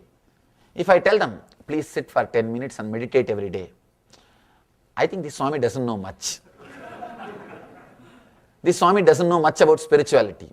It's okay, I think he is after all young person. He will not know too much about spirituality. I think anyhow, whatever he knows he told me, but I will go for second opinion. See, when you tell something which is straight, people feel, it's okay. I just came to see what he tells. I just came to check out. And they don't feel connected. And if you teach them, if you nicely blast them, actually you should beat them, then they are happy. They are quite happy. Yes, I paid $200, I got some material. I learned something. But here Shiva is straight away giving a simple technique. He says, chant the Omkara loudly with that same loud expression. Go into the source from where the sound is coming from your being. He is not telling you how to sit. He is not even telling you should not lie down. You can even lie down. He is not putting any condition. He is not giving you anything else. He is not telling you should not eat this, you should not eat that, you should not do that, you should not do this. Nothing. Actually, inside, unconsciously, everybody wants some do's and don'ts. Because you are trained to live with do's and don'ts. Here, Shiva is not giving any do's and don'ts. No. He is just giving you the technique and he is telling be authentic. That is where the problem starts. That is where the problem starts. It is too simple. If it is very complicated, you start feeling connected and you start practicing it. If it is too simple, because you don't feel any respect towards it, you don't practice it. That's why I always tell people, in our meditation camps, I make them do there itself. Once you do, then you know. Then you know the power of it. Then you know the power of this technique. Today, we will also, just for 10 minutes, we will try this technique and see the power of it. See, if I just give you the glimpse of this meditation, only one experience with this meditation, you will not stop doing it. You will never miss it. Giving one glimpse of this great technique is what we call initiation, diksha. Diksha means making the person experience at least once, so that he will continue. He will continue to experiment. See, if you experience once, that's enough. You will continue to experience. You will continue to practice. But till then, your intellect will be playing its own game. At least once I should show how the key opens. Then if I hand over the key, you know, yes, this key opens this house. Then you can be inside the house or outside the house. You will have confidence. This key opens. Even if once I don't show, you will not even have the confidence to use the key. So now, let us work on the key just for a few minutes. Let me explain the technique once more. You will create intense, deep sound of Omkara. Om.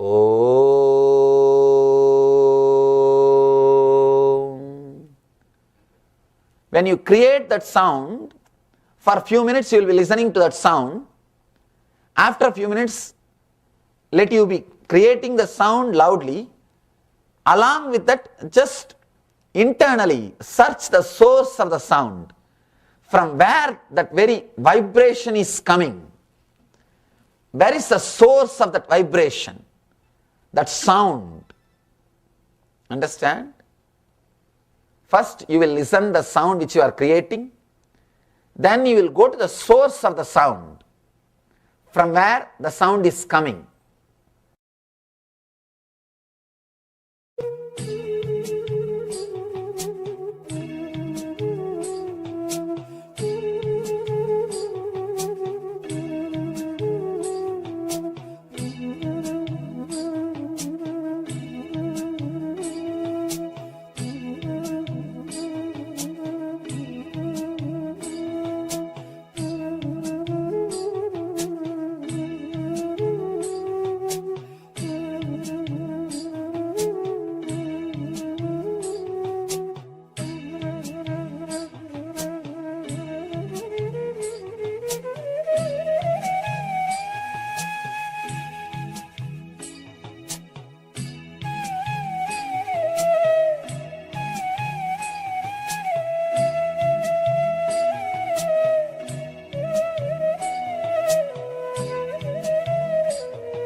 Yes. Nityananda, you can all settle down and make sure to share your experience about this beautiful meditation.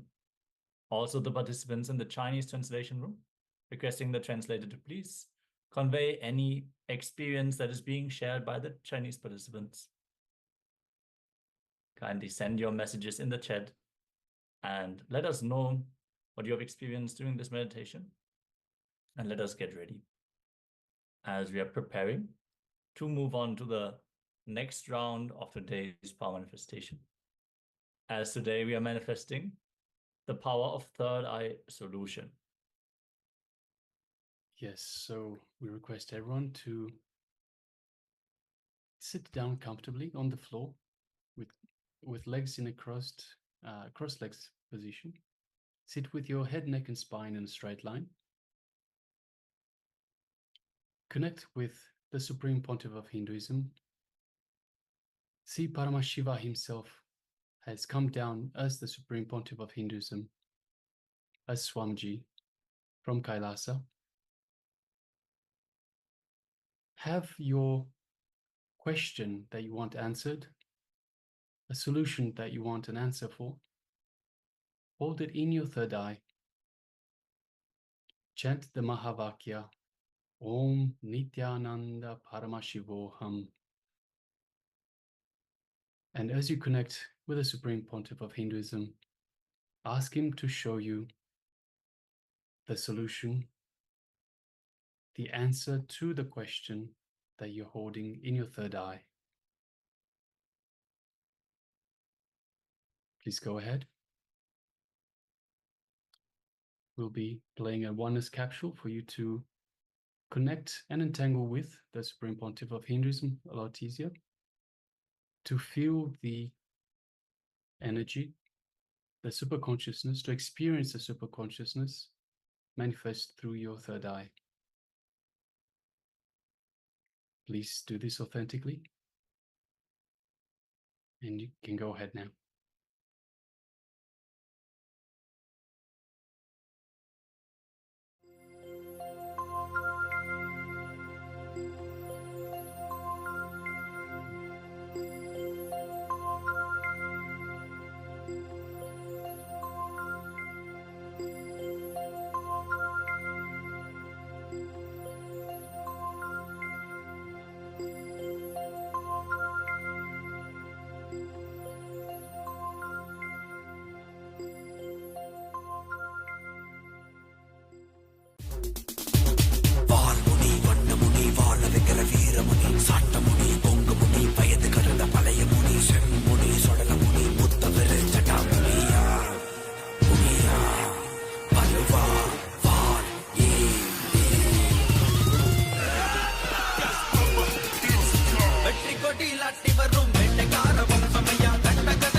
கரங்களை கொண்டு உன்னை பூஜித்தோம்.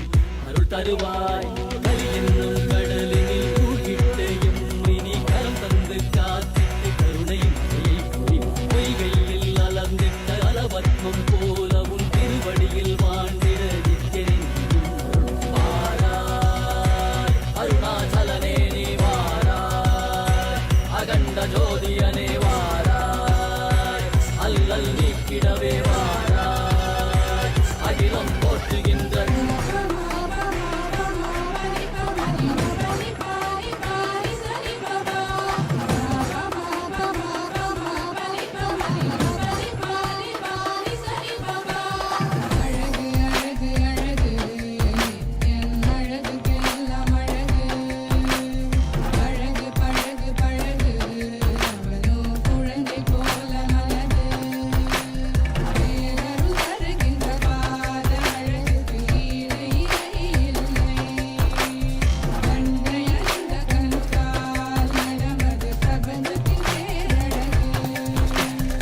ईशानभूताय सदाशिवाय तत्पुरुषवक्त्राय महेश्वराय अघोरहृदयाय रुद्रेश्वराय वामेश्वराय स्थितिकारणाय सत्यस्वरूपाय सृजनेश्वराय स्वागतं स्वागतं स्वामिन् ते स्वागतम् अस्माकं हृदये भोः सुस्वागतं ते स्वागतं स्वागतं स्वामिन् ते स्वागतम् अस्माकं हृदये भोः सुस्वागतं ते ब्रह्मस्वरूपं शिवशक्तियैक्यं दमरुककरतिरुशूलम् आह्वानहस्तम् काषाय वस्त्रं राजसन्न्यासं वन्देहं परमहंस नित्यानन्द सद्गुरुं கொண்டு கங்கை முடி கொண்டு நந்தனம் புரியும் ஈசனே கோவிலை குடி பூசி முடித்தனையேந்தும் காலனே புடி ஸ்ரீ ஜெகத்குரு பிடிகால் உள்ள புரிகின்ற மதுரை மாநகரின் ராசனே உள்ளங்களை கலைந்து இன்பங்களை அளிக்கும் சுந்தர வடமணினே சத்குரு திங்கள் நித்தம் உரைகின்ற செவ்வி கொண்ட செல்வனே சொக்கனே என்ற சோமனே ஐயா சோதி வடிவான ரூபனே அடிமுடி காணா அண்ணா மலையே அகிலம் போற்றிடும் வைகனே நாகாவரணே நால்வர் போற்றிட நயம் நாடிடும் ஆழம் பாடுதடில் ஆனந்த நடமிட்டு மாறி செய்வனே அங்ககிடம் கொண்டு கங்கை முடி கொண்டு நந்தனம் புரியும் ஈசனே சுடலை கொடி பூசி முதுகை கடையேதும் காலனே புடி கோலனே வீடின் பிடிகால் உள்ள முறைகின்ற மதுரை மாநகரின் ராசனே இன்னல்களை கலைந்து இன்பங்களை அளிக்கும் சுந்தர விடமணி நேசனே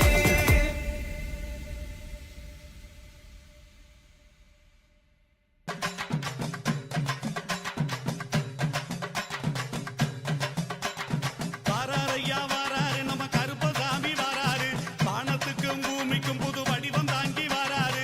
வீச்சருவா கையில ஏந்தி வேகமாக வாராரு, வீச்சருவா கையில ஏந்தி வேகமாக வாராரு. வீரபத்திர சாமி கூட விறுவிறுன்னு வாராரு, வீரபத்திர சாமி கூட விறுவிறுன்னு வாராரு. வாராரையா வாராரு நம்ம கருப்பசாமி வாராரு, வாராரையா வாராரு நம்ம கருப்பசாமி வாராரு.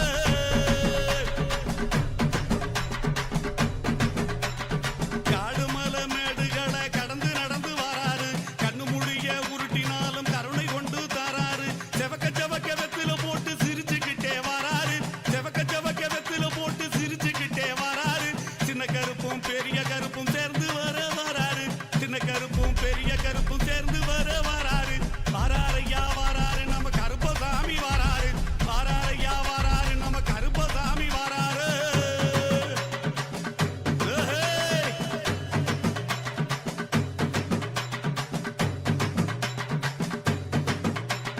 நாட்டுல இருக்கும் மக்களை எல்லாம் பார்த்து போக வராரு, நல்லவன் கெட்டவன் செயலை பார்த்து பலன் கொடுக்க போறாரு.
பெரிய கருப்பும் சேர்ந்து வராரு.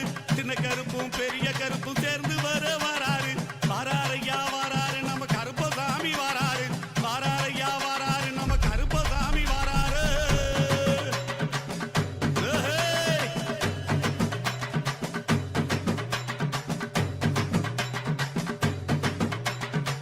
நேர்மையாக இருப்பவரை கைவிடவே மாட்டாரு. நேர்மையாக இருப்பவரை கைவிடவே மாட்டாரு. வாராரையா வாராரு நம்ம கருப்பசாமி வாராரு. வாராரையா வாராரு நம்ம கருப்பசாமி வாராரு.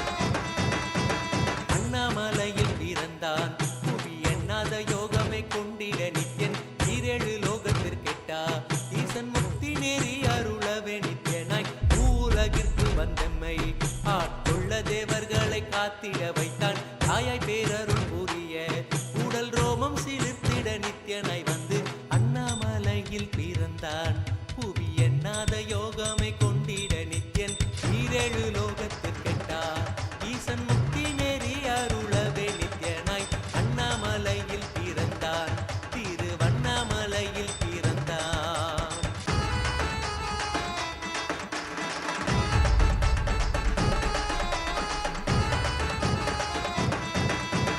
சித்தை கிளப்பி விட்டேனில் பர தத்துவம் கற்பித்த பாரமஞானியாய் ஞானக்கண் கொடுத்த தமக்கே ரூபம் காட்டிய மாய வித்தை செய்யும் நித்யன் சித்தை கிளப்பி விட்டேனில் பர தத்துவம் கற்பித்த பாரமஞானியாய் ஞானக்கண் கொடுத்த தமக்கே ரூபம் காட்டிய மாய வித்தை செய்யும் நித்யன் அண்ணாமலையில் பிறந்தான் புவி எண்ணாத யோகமே கொண்டிட நித்யன் ஈரேழு லோகத்திற்கெட்டா ஈசன் முக்தி நேரி அருளவே நித்யனாய் அண்ணாமலையில் பிறந்தான் நித்யன் அண்ணாமலையில் பிறந்தான்.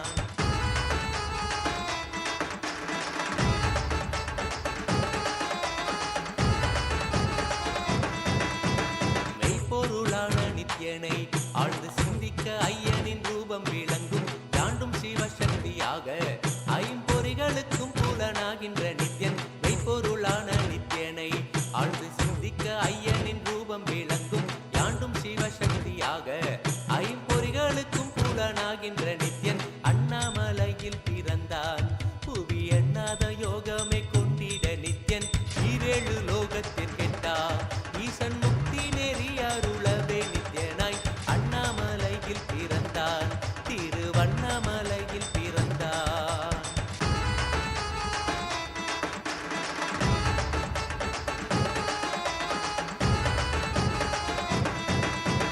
உள்ளும் பூரமும் இருந்து உயிர் பக்குவமாக்கிடும் பரமனாம் நித்யன் ஞானப்பாடித்தங்கள் ஏழும் கொண்ட ஞானமும் ஆகியே ஆண்டிடும் நித்யன் உள்ளும் பூரமும் இருந்து உயிர் பக்குவமாக்கிடும் பரமனாம் நித்யன் ஞானப்பாடித்தங்கள் ஏழும் கொண்ட ஞானமும் ஆகியே ஆண்டிடும் நித்யன் அண்ணாமலையில் பிறந்தான் புவி எண்ணாத யோகமே கொண்டிட நித்யன் ஈரேழு லோகத்திற்கெட்டா ஈசன் முக்தி நேரி அருளவே நித்யனாய் அண்ணாமலையில் பிறந்தான் நித்யன் அண்ணாமலையில் பிறந்தான்.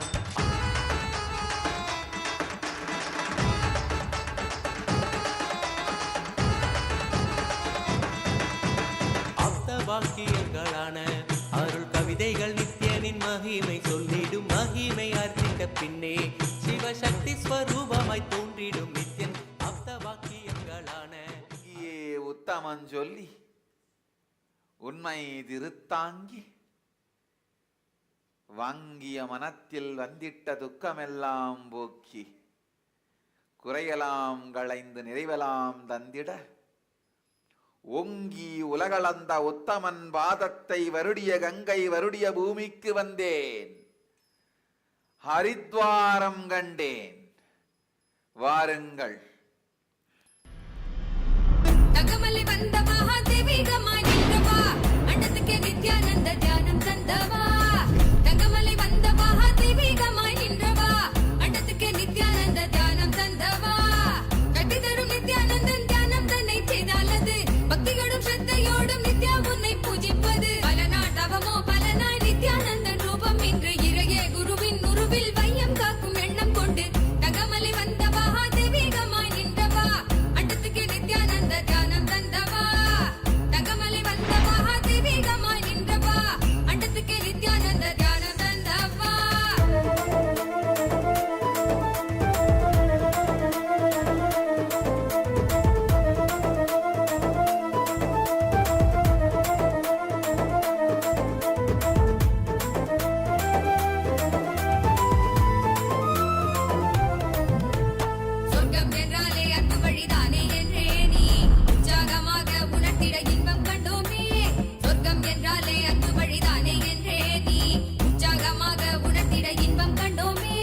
தெய்வீகம் கொண்டாடும் என்றாய் நித்யானந்தா நீ கள்ளங்கள் இல்லாமல் கொள்ளும் தெய்வீகம் என்னாலும் எம்மை ஞானத்தின் மெய்வாழ்வில் சேர்க்கும் யுக்தி தந்தாய் நீ உள்ளுக்குள் உண்டாகும் நித்ய ஆனந்தம் கண்டாலே உள்ளம் தெய்வீகம் கொண்டாடும் என்றாய் நித்யானந்தா நீ கள்ளங்கள் இல்லாமல் கொள்ளும் தெய்வீகம் என்னாலும் எம்மை ஞானத்தின் மெய்வாழ்வில் சேர்க்கும் யுக்தி தந்தாய் நீ நித்யாவின் பாதம் அதை கண்டாலே போதும் மெய்ஞானம் வாழ்வில் முறையாக குடியேறும் அகமும் தெளிந்தே ஆனந்த கூத்தாடி விட குருவாய் மலர்ந்தான் மெய்ஞானம் எம்முள் வந்திட தகமலை வந்த மகா தெய்வீகமாய் நின்றவா அண்டத்துக்கு நித்யானந்த தியானம் தந்தவா கட்டி தரும் நித்யானந்தன் தியானம் தன்னை செய்தாலது பக்தியோடும் ஸ்ரத்தையோடும் நித்யா உன்னை பூஜிப்பது பல நாள் தவமோ பல நாள் நித்யானந்தன் ரூபம் இன்று இறையே குருவின் உருவில் வையம் காக்கும் எண்ணம் கொண்டு தகமலை வந்த மகா தெய்வீகமாய் நின்றவா அண்டத்துக்கு நித்யானந்த தியானம் தந்தவா அண்டத்துக்கு நித்யானந்த தியானம் தந்தவா அண்டத்துக்கு நித்யானந்த தியானம் தந்தவா அண்டத்துக்கு நித்யானந்த தியானம் தந்தவா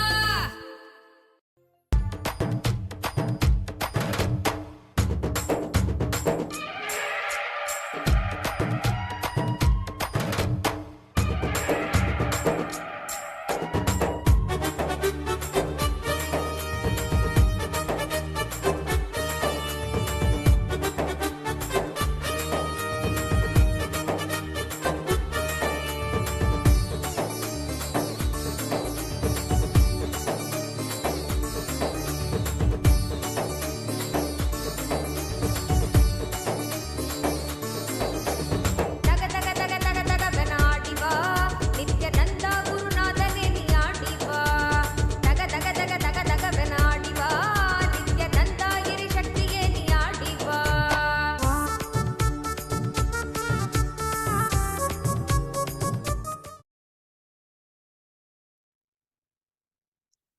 Yes, you can relax now. So, coming back from this round of power manifestation, let us know how you went in terms of manifesting this power of third eye solution.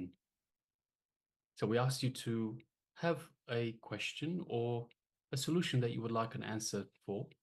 Hold it in your third eye, connect to the Supreme Pontiff of Hinduism, and ask him to reveal the solution, reveal the answer to you in your third eye.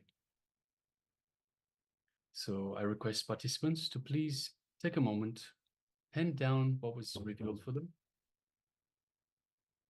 and then let us know what you experienced during this power manifestation session. Let us know how you felt, anything that was revealed to you, how it was revealed to you, anything, whether you felt a surge of energy, you experienced higher consciousness, anything at all, let us know how you went in the power manifestation session. Please let us know in the chat. Yes, it is one of the fundamental things to do immediately after you do the power manifestation, to just share whatever you have experienced, to acknowledge the power manifestation as it is happening in you. And yes, this will really deepen your experience. This will deepen your listening also. See, power manifestation fundamentally is nothing but falling into the space of pure listening, when you can receive what the cosmos wants to convey to you and through you. So just sitting in the nirvikalpa samadhi, in the space and state of thoughtlessness, deep restful awareness, you can actually hear the anahata dwani, what we were talking about in the previous session, the unstruck sound that is universally present, which is the source of all the verbalization, all the visualization, all the sound that is struck in the universe, the very base material from which we all emerged.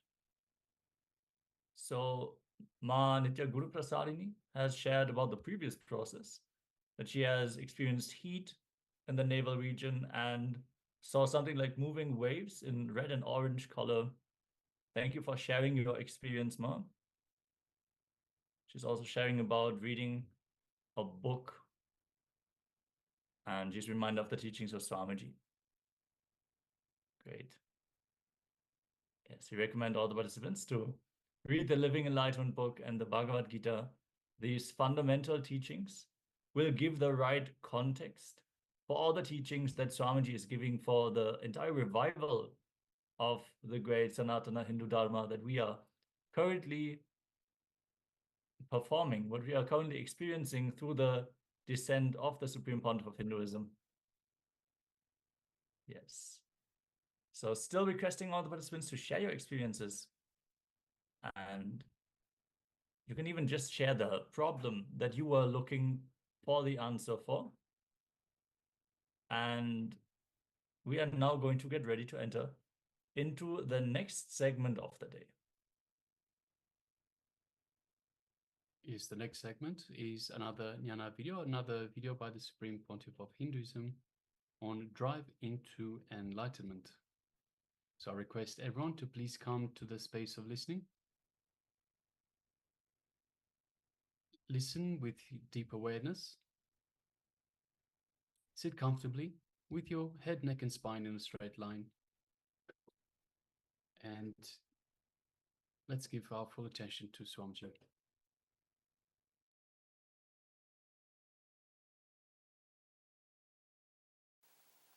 Today's subject is disengage from the I. It's one of the Shiva Sutra discourses. I'm commenting on the Shiva Sutras every day on one sutra. Let me give introduction about this book, just few words, and we'll enter into the book. We'll enter into the Shiva Sutras. It is a 5,000 years old book. It is the essence of inner science technology, the essence of the science of enlightenment. It is the essence of 5,000 years of research and development by more than 1 million inner scientists and more than 1 million inner science laboratories. In India, we have more than 1 million inner science laboratories, means temples and ashrams which are alive, which are maintained. More than 1 million temples which receives everyday worship. Please understand, I am not talking about the temple which are in the dilapidated condition. I am talking about the temples which receive everyday worship, which is used by people. More than 1 million inner science laboratories and more than 1 million full-time dedicated inner scientists. India has got at least 10 lakh Swamis who are dedicating their whole life to the research and development.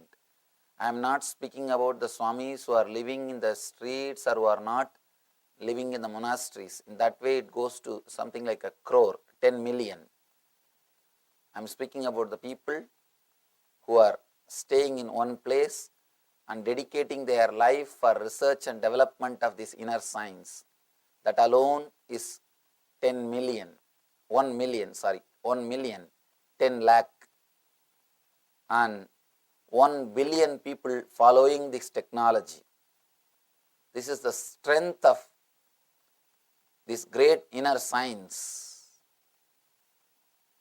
This book is the essence of this inner science. Inner science developed for 5,000 years by 1 million inner scientists in 1 million inner science laboratories and practiced by 1 billion people. Ageless truth, ageless wisdom, that's what we call Sanatana Dharma, the ageless truths. This book is the essence of that wisdom. essence of that technology. This book gives 112 meditation techniques to experience the bliss, to experience the peace, joy, which is eternal in every one of us. This book gives the ultimate techniques to experience the ultimate bliss which is inside our being, which is in our inner space. This gives so many beautiful meditation techniques. Today we will see one sutra. Not only we will see, we will experience that one sutra, Shiva's beautiful technique. Let's enter into the sutra, then we will see the meaning. In a moving vehicle, by rhythmically swaying experience, or in a still vehicle, by letting yourself swing in slowing invisible circles, let you experience the consciousness beyond the body. This is the sutra, means English translation of the sutra.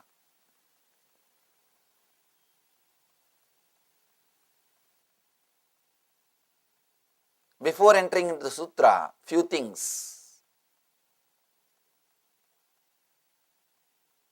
You are not just your body as you always think or as you always believe. You are something much more than your body. Somehow, because you identified yourself, or you start believing that you identified yourself with the matter, means just a dead matter which you call as your body, you start thinking you are body. You start thinking you are just this body.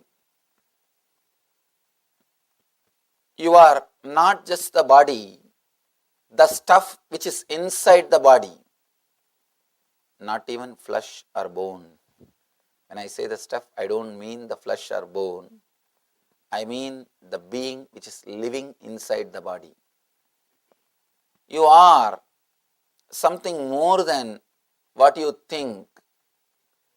Here, Shiva gives you the technique how to disengage from the I. All our suffering, all our pain, all our depression, everything is from that single root, what you think as I. All your ideas about pleasure, everything is just from that single root which you think as I. Here, Shiva teaches us how to disengage from that I. One big problem is, when you understand that your I is the problem, you try to antagonize with it. I have seen people start fighting with the I. But by fighting with I, you are not going to get rid of it. By fighting with I, you are not going to escape from it. You are going to only be continuously fighting with it. And when you start seriously fighting with your I, you create one more powerful I. To fight with that I, you need to empower to fight with your I. So you need to empower some thought to fight with the I. By and by, the thought which you empower will become one more bigger I to create lot more problems for you. People who started fighting with I could never achieve anything, can never achieve anything, because the more you start fighting with the I, the more you will be creating one more new I. Whether you suppress or fight with the existing I, you cannot experience the peace. you cannot experience the truth. All you need to do really is disengage from that I. Disengage yourself. Disconnect yourself. Shiva is teaching us not to suppress or to fight. He is asking us to disengage ourselves from the I. This amazing technique, a very simple but powerful technique. Shiva is so practical. Sometimes I am shocked. How could this book be written 5,000 years ago? We have a solid record of this book existing at least for last 5,000 years. Of course, we don't know the age of this book. At least 5,000 years old. That's all we know. The story, how this book was discovered, is one great devotee of Shiva had the darshan of Shiva, and Shiva guided that devotee to go to a cave in a hill and open that cave. On that cave, the whole sutras are written on the stone. Just copy it and bring it and give it to the whole world. So he goes, opens the cave, still the cave is there, still the sutras are there on the rock, on the stone. He brings the sutras and gives it to the world. This story happened at least 5,000 years ago. We have a solid proof that this book existed at least 5,000 years ago. I was shocked how 5,000 years ago somebody can think so practically, so clearly about all the modern day men problems.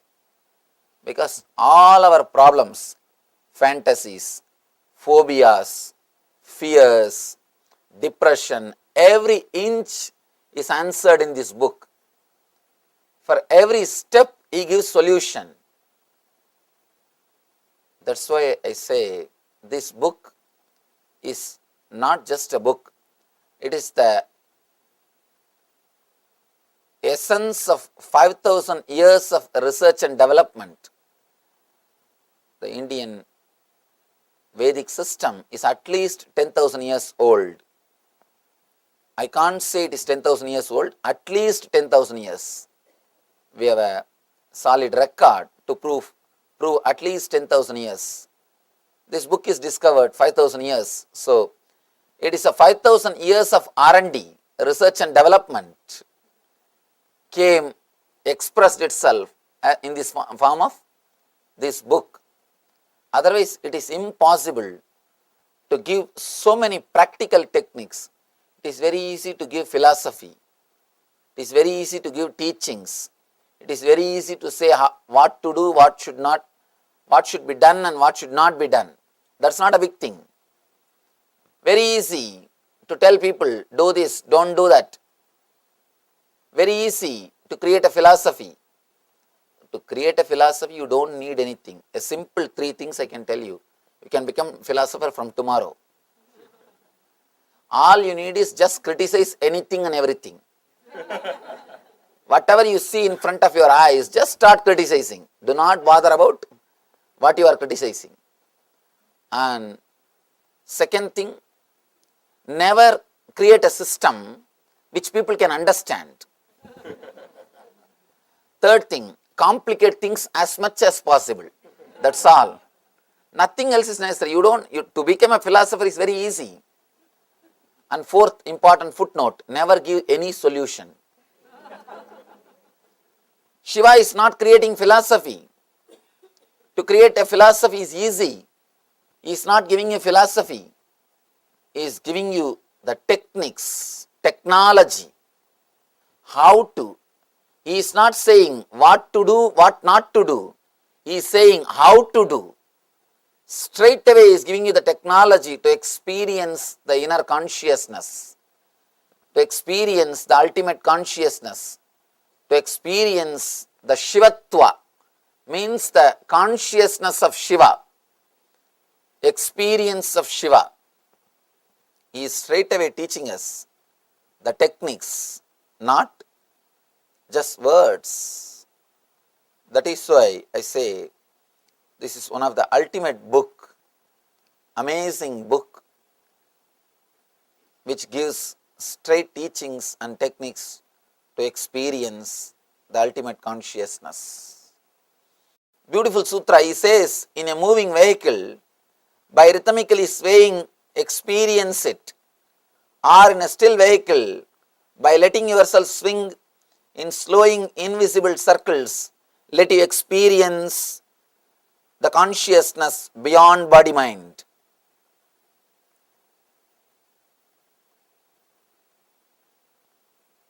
I think this technique would have been created when bullock cart was invented. Shiva is using all doors to enter into consciousness, all possible methods to give you the experience of ultimate. 5,000 years ago, we can't expect any other vehicle, only bullock cart would have existed. He is giving us the technique to enter into meditation, even using the time in which you are traveling.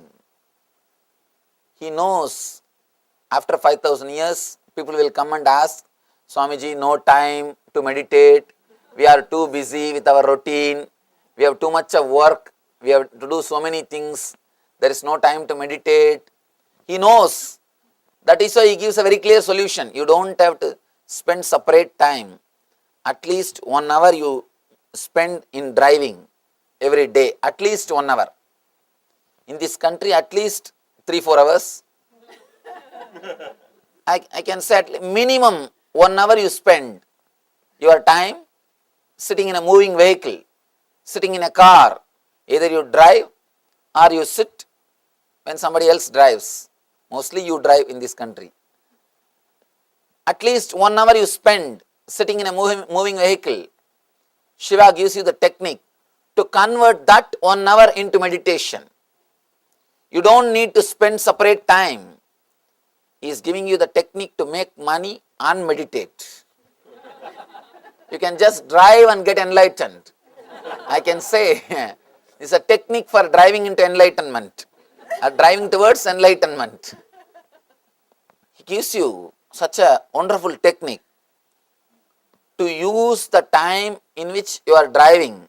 Actually, he gives technique to work on everything. The tomorrow's technique is how to use your pain towards enlightenment. Any of you have arthritis and cursing the disease, suffering with the disease, you can come tomorrow. That is a technique for you to use, and use that same pain and enter into enlightenment. Not only the technique heals the pain, it leads you to a next level of consciousness, the higher level of consciousness. Now Shiva is giving you the technique to use the time in which you are traveling, any vehicle, whether car or bus or flight, whenever your body is being carried, whenever your body is moving in some vehicle, you can use this technique to use that time for meditation or to enter into higher consciousness. Shiva has used all possible methods. Practically, in this 112 sutras, he covers all possible situations which can happen in human beings' lives. He has used all situations to enter into the experience of enlightenment. He gives us the technique, knack, how to use that time, how to use that moment to take a quantum jump into the consciousness. Now he is teaching us how to meditate in a moving vehicle. In moving vehicle, how your body is, how your consciousness is, how you can use the time to disengage from yourself, to disengage from I, ego, and to move to the next level, I can say, technique to drive you into enlightenment. When you are driving, you can drive into enlightenment.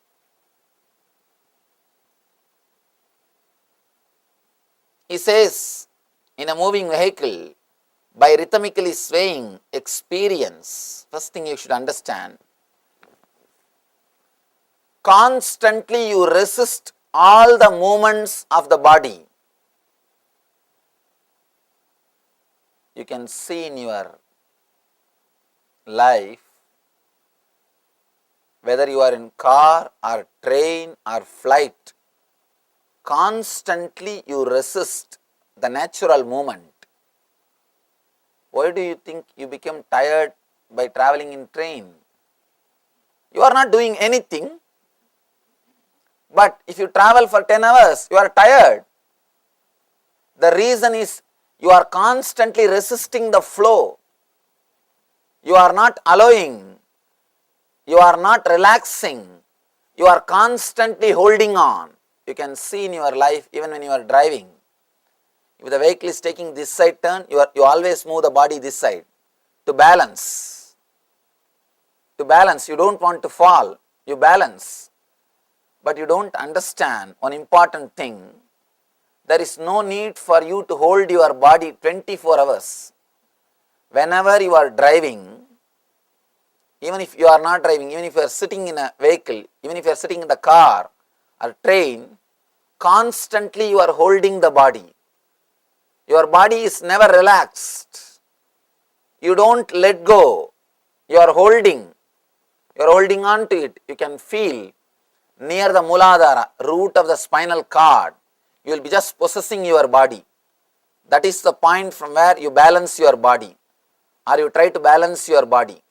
You will be just holding your body tightly, constantly. You will be just catching your body. You will be possessing your body. He says, just let go, relax. Whenever you are sitting in a vehicle, traveling or flying, whenever your body is being moved, just relax. Surely by relaxing, you won't fall. Especially in the modern day, things are so comfortable, you won't fall. But by your very nature, you resist all the movements. See, when you are a child, you can see how the kids whirl. Kids whirl. They always cooperate all the movements of the body. You can see them whirling, spinning around, just jumping, and not in one culture, around the world, in all the culture, kids whirl and jump. Why? That is the movement exists in every one of us. In every one of us, as a natural thing, the movements of body exist. Body is moving. There is a swaying movement in all of us constantly. Kids, they know that movements and they entertain it or they encourage it. They just allow the body to move. They are very happy with it. But you never allow the kids to move their body.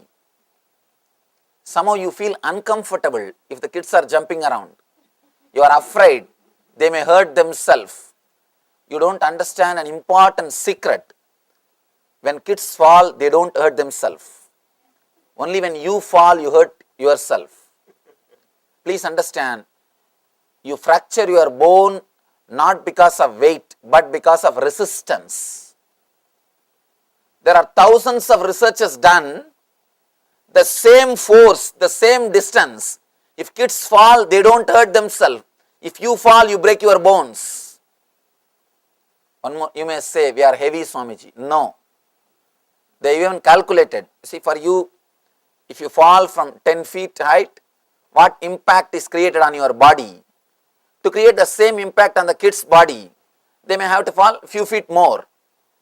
Even if they fall from that height, the injury is only 10%. There are so many researches done by the doctors, and moreover, when you drop the kids in the water, they automatically start swimming. Only after growing, you make them forget that they know swimming. When body movements are arrested by the so-called training, they forget they know swimming by their nature. Recent researchers show when kids are put in the water tub, immediately after birth, they start swimming. They are swimming. By your very nature, your body is liquid. It flows. It moves. By and by, when you teach the kids not to use their body too much, not to whirl, not to move, not to be active because you feel uncomfortable. To tell you honestly, it is a subtle jealousy. Somebody is so happy, you can't tolerate. Somebody is jumping in front of you, it is too much. We can't tolerate. Only when they also become dull like us, we feel comfortable. Now we feel, yes, now we have reproduced ourselves. When the kids are encouraging their body movements, they will be so alive, so active, so bubbling, overflowing. You can see one more thing. After the travel, you will always be tired. Kids will never be. I have seen people come to see me in India. They travel miles, hours, and especially Indian roads. Oh God, straight way to hell. Indian roads are such beautiful roads. And actually, Indian roads are created to create more and more bhakti and devotion in the people's hearts. Unless you have faith on the God, you can't travel on that roads. They are specially designed for that.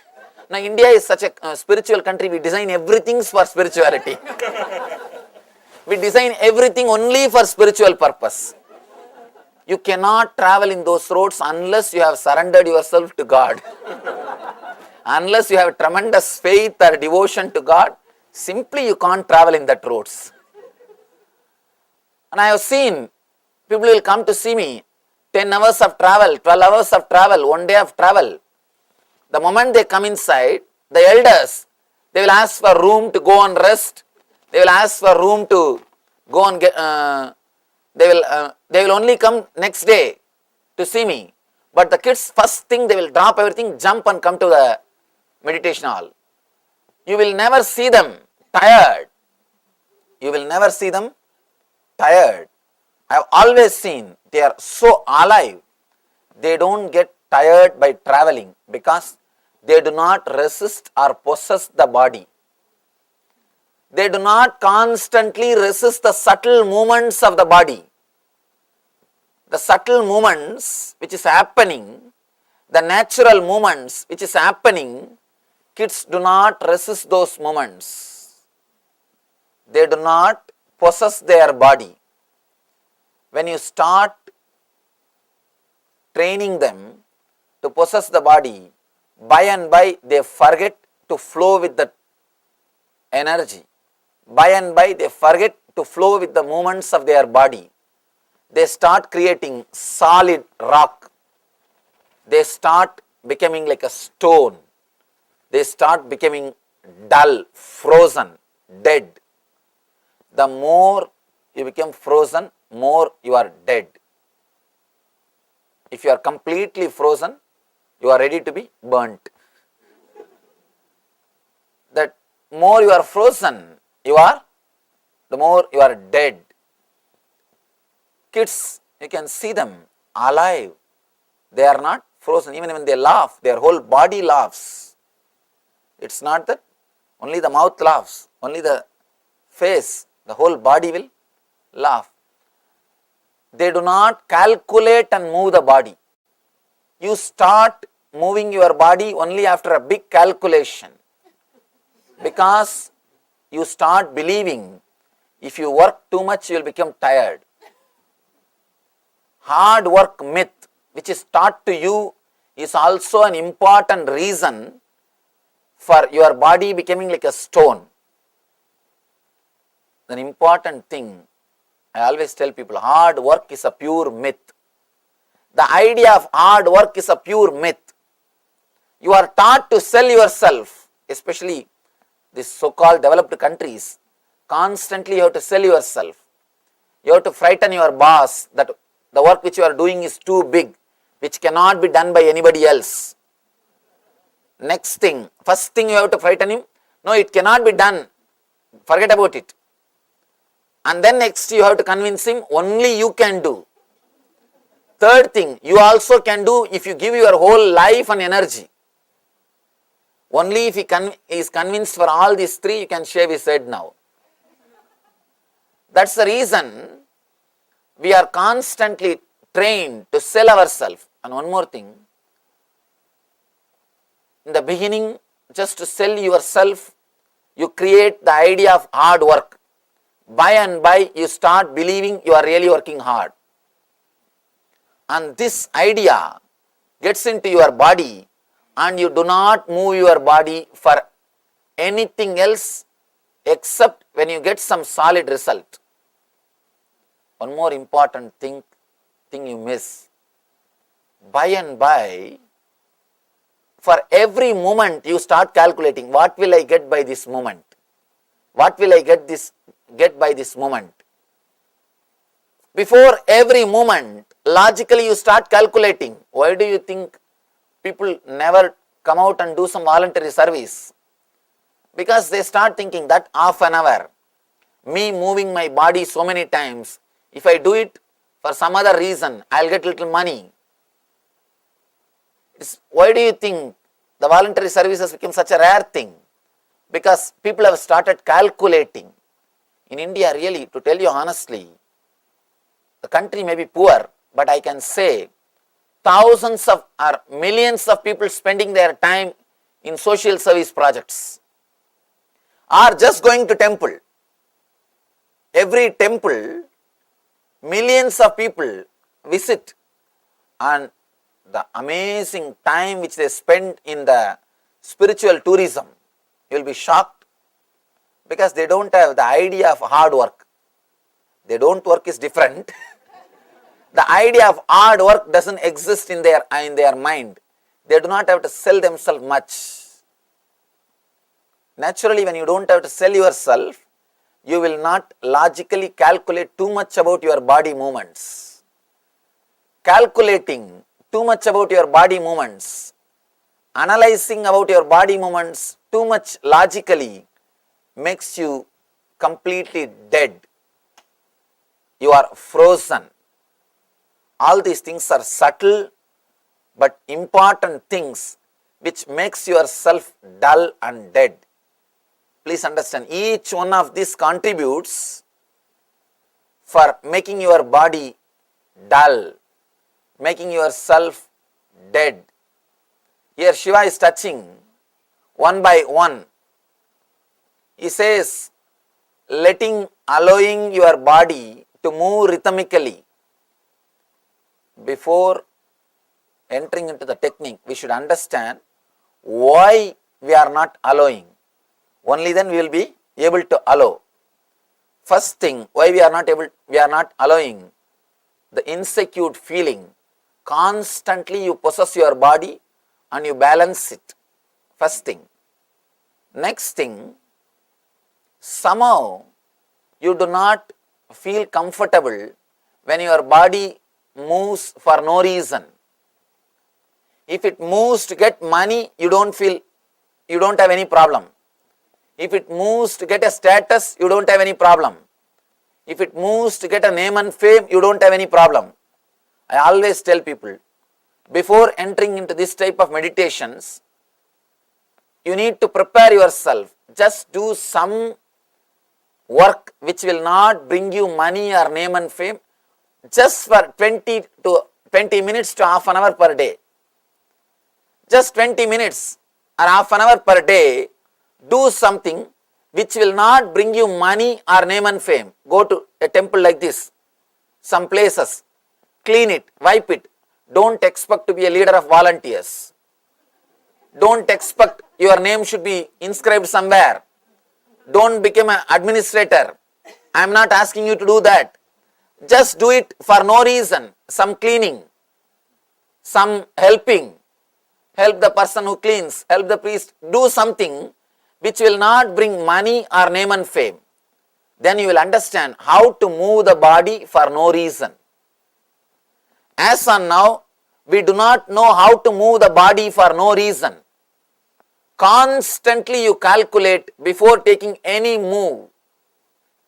All your moves are calculated, judged, clear, definite. That is why you are so frozen. You are so dull. You are so dead. At least half an hour, do something which will not bring money or name and fame to you. If it brings money or name and fame, again you are in the same rut. You are the same calculation. If you can do that in the initial level, you may think, why to waste half an hour? Half an hour is too much, especially in this country. Half an hour is too much. You may start thinking, why to waste half an hour doing something? But I tell you, the initial level, that half an hour may look like a waste of time. After a few months, you will understand that is the only half an hour in which you are alive. All other time, you are driven by fear and greed. 23.5 hours, you are driven by fear and greed. Fear and greed is the fuel for your engine. If the fear and greed is the fuel for your engine, you will constantly carry irritation and depression. If you have the fuel, you will be in an irritative mood. If you don't have the fuel, you will be in depressed mood. That's all. If you are driven by fear, only by fear and greed, the fear and greed is such, if you have the fuel, if you are being driven by the fear and greed, you will carry irritation. You can see in your life. Early morning, when you get up from the bed, the moment you remember you have to go to office or you have to do something, the moment the fear or the greed comes up, first thing you will see is the irritation between the Anahata and Manipuraga. The navel chakra and the heart chakra, first thing you will feel in that area is irritation or a heaviness. Oh God, one more day. I have to come out of my bed. I have to get out of this room. Whenever you are fueled by the fear and greed, you carry irritation in you. And second thing, when you don't have the fuel, at some point, for some reason, knowingly or unknowingly, fortunately, unfortunately, you may not have any fear or greed to move, then you will be in depression. You have nothing to do. You are lonely. You feel now depressed. Nothing to do, what to do? Nothing else is there to be done. When you feel depressed and lonely, you can't afford that. Then you catch some fear or greed. You start running. First thing you need to do, understand how to move your body without fear and greed. These temples, social service organizations, or the spiritual organizations are created to teach people how to move their body without fear and greed. Take at least half an hour per day. Do not say, in 1 week I will do it 3.5 hours, Swamiji, all together. No, that won't work. Every day take at least half an hour. Go to some temple, some public place, clean it, wipe it, do something without bringing your name in the front. Understand? If you bring your name in the front, again you started the drama of fear and greed. That's not going to work. Then again you are frozen. Your body will move only based on the calculation. Now you will start calculating with less time how to have more name, better post, higher influence, more people should know about me. You will start now calculating. No. In South India, there are beautiful stories of 63 Saiva saints and 12 Vaishnava saints. If you read their stories, actually I was shocked when I read their stories. They have not done big ultimate practices or spiritual disciplines or meditations or anything. Very simple thing, plucking flower and making garland, cleaning the temple, sweeping the temple, washing the vessels for puja. I have not seen a single guy who built the temple became enlightened. Never, not a single king who built the temple became enlightened. No. All these people, the 63 saints or the 12 Vaishnava saints, they are all simple people. Not much big thing. They neither built the temple nor helped to construct.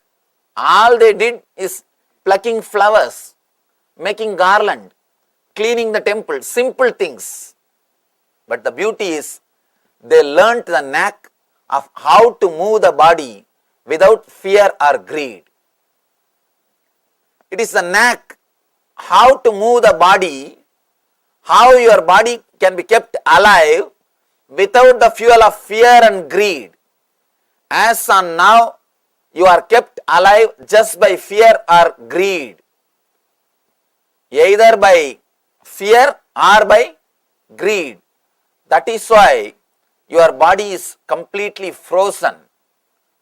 You do not feel life flowing in you. You are not living by prana. You are living by bhaya or kama. Kama and the bhaya. Only these two are driving you, not the prana. Prana means the life force. In Sanskrit, the word prana means life force. Please understand, prana does not mean just the breath. The air which you are inhaling or exhaling is not prana. Prana means the life force in Sanskrit. As on now, your body is not driven by life force. It is driven by kama or bhaya, desire or greed, desire or fear. Greed or fear. Only these two drives. That is why your movements are measured. You are frozen. You are constantly possessing and your movements are measured.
Yes. Nityanandam. Let us now get ready. We have a meditation ahead under the topic of drive into enlightenment. This meditation will help us move ourselves with the prana, the life force or subtle energy that is moving inside our own body. We have become so frozen that in the initial level, it will be difficult to experience the energy because we have frozen our body completely. In the initial level, we should try to help our body and cooperate with our body by creating small invisible circles and movements. So settle down, sit straight and close your eyes. Inhale and exhale as slowly as possible and as deeply as possible. Just move the body with very slow and small circles. You would have experienced this when you sit during the darshan and the energy starts expressing through you, automatically you fall into this movement. Maybe you can raise your hands or send a message in the chat if you have experienced this during the energy darshan.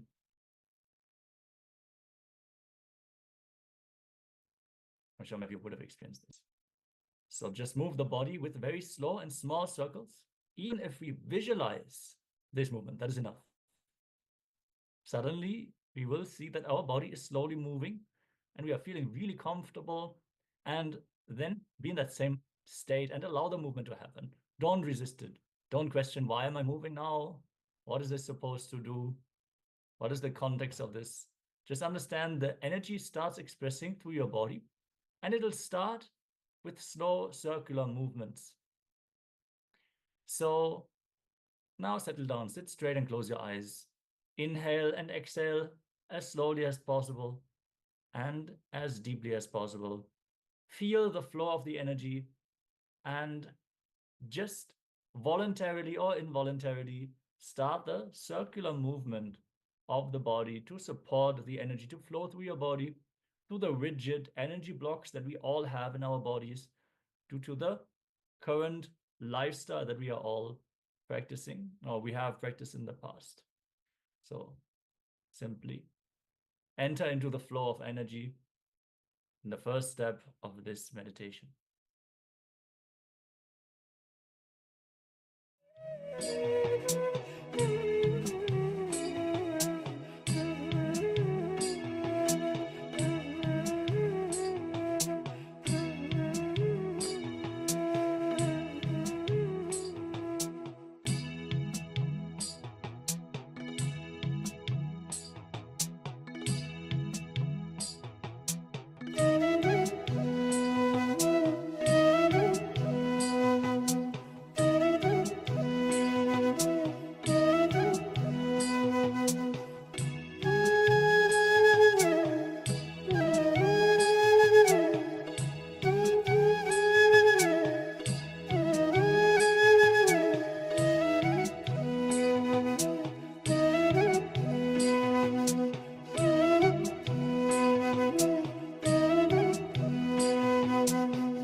Yes, and now let's move to the second step. Concentrate near the Manipura or the navel center, which is the source of prana. We will see that our whole body is moving in small invisible circles, and we are centered on the navel. So I request everyone concentrate on the navel center near the Manipura chakra, the source of prana.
Yes, you can relax. So now whenever you find yourself in a moving vehicle, a flight, or in a car, and when we're not driving, we can try this technique. So anytime, whenever you're not doing something, you can just try this technique and try to enter into the same shape of the vehicle, of the flight, of the moving vehicle, the car. And suddenly you will see that we disengage from the I, from the identity that we've created, from the ego, and we go beyond the body. So please practice this on your own. Next, we'll be moving on to a Kriya, a guided technique, meditation, guided by the Supreme Pontiff of Hinduism. It is a Kriya for obesity. Yes, have your yoga mats ready? It's going to include certain asanas and pranayamas, activating the energy channels within your body, the nadis, that are going to help you to overcome obesity or prevent it from even developing in your system. So requesting everyone to please settle down with your yoga mats and get ready. And yes, let us enjoy this powerful Kriya.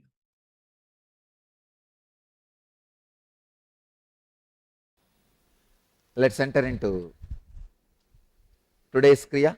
As I said, if you are doing this Kriya, you have to drink at least 6 liters water per day,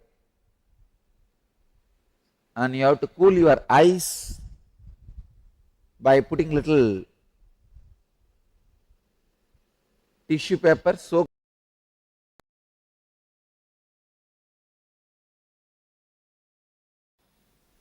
Let's enter into today's Kriya. As I said, if you are doing this Kriya, you have to drink at least 6 liters water per day, and you have to cool your eyes by putting little tissue paper soaked in rose water or water, like a cooling pad. First step, Bhadrasana. Bhadrasana is a simple posture. Even if you are obese, you can put your legs together, that is not a problem. Maybe you will be able to put like this in the difference, half a kilometer away, that is okay. Put the Bhadrasana. Only Bhadrasana can create certain tension on the cholesterol, fat accumulated on the below the belly, the hip. In Bhadrasana itself, move the knees at least 20 times. 1, 2, 3, 4, 5, 6, 7, 8, 9, 10, 11, 12, 13, 14, 15, 16, 17, 18, 19, 20. Now itself half fat, muscles, fat will go away.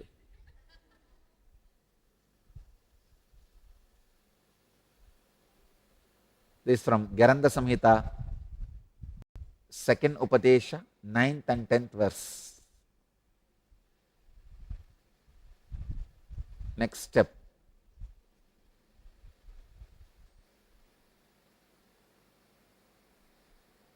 Next step is Jalandhara Bandha. Please understand. It is just warming up. Jalandhara and Uddiyana are basically warming up. So Jalandhara Bandha means press your chin firmly on the chest. Very firmly press the chin on the chest and hold as long as you can, like that.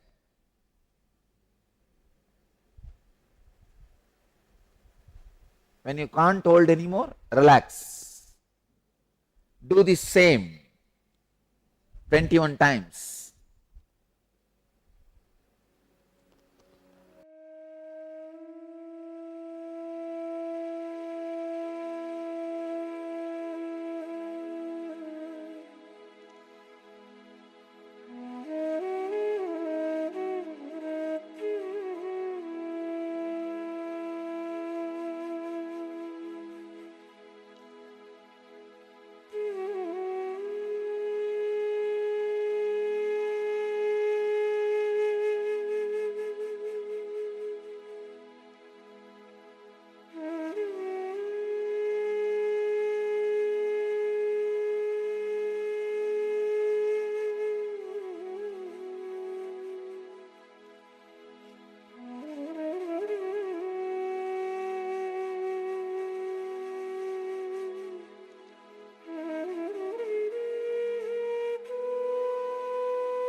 Next step, do the Uddiyana Bandha. You can do this by standing. Please understand, the Uddiyana Bandha can be done by standing. I'll give you the instruction. Stand with the feet about half a meter apart. Bend the knees slightly and rest your hands above the knees with the thumbs facing inwards and the fingers outwards. The spine must remain straight, not curved. The head should be kept up and eyes open. Inhale deeply through the nose, then exhale quickly through slightly pursed lips. Do not be forceful.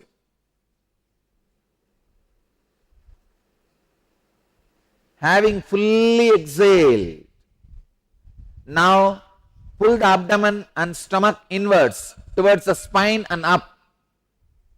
Pull the abdomen and stomach inwards towards the spine and up. Hold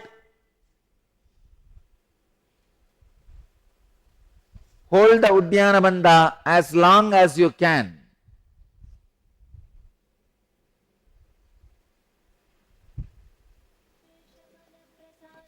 When you can't hold anymore, slowly relax.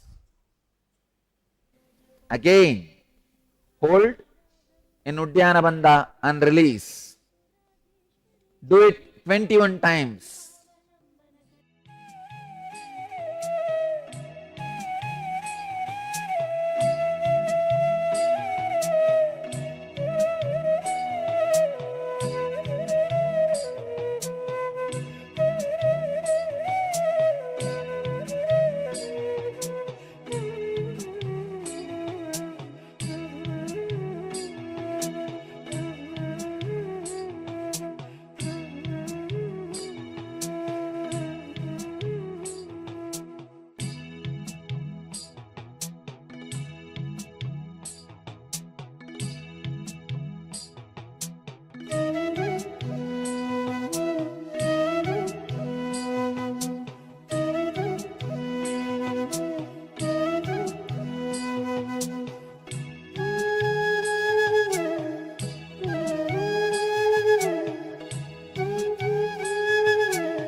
the next step.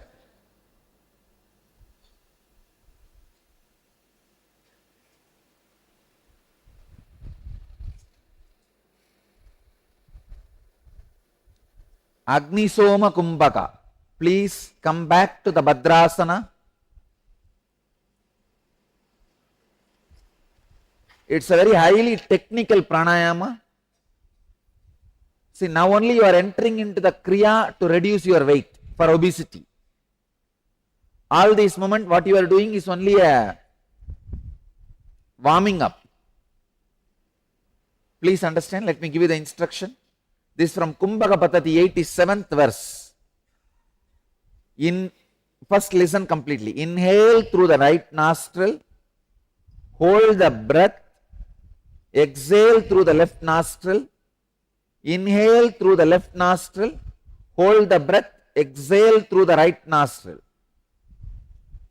Inhale through right, hold, exhale through left, hold, then again,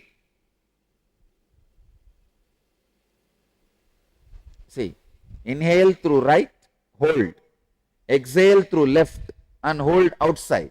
Then again inhale through left, hold inside, exhale through right. Please start doing. Inhale through right, use your fingers. First, inhaling through the right. And hold as long as you can. Then exhale through the left.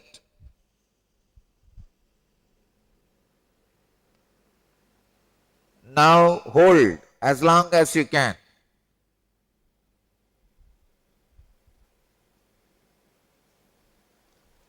Inhale through the left. Hold the breath. And exhale through right.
Relax. Come back to normal breathing. Vyana Kumbhaka. Inhale deeply. Hold the breath by contracting the whole body. Please understand, here is where the fat is burning and the body is really becoming thin. This is a Kumbhaka Patati, 66th verse.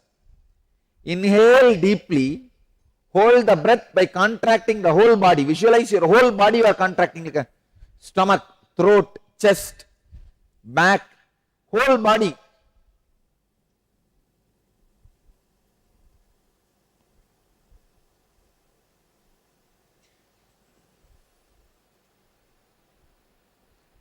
Inhale deeply and hold the breath contracting the whole body.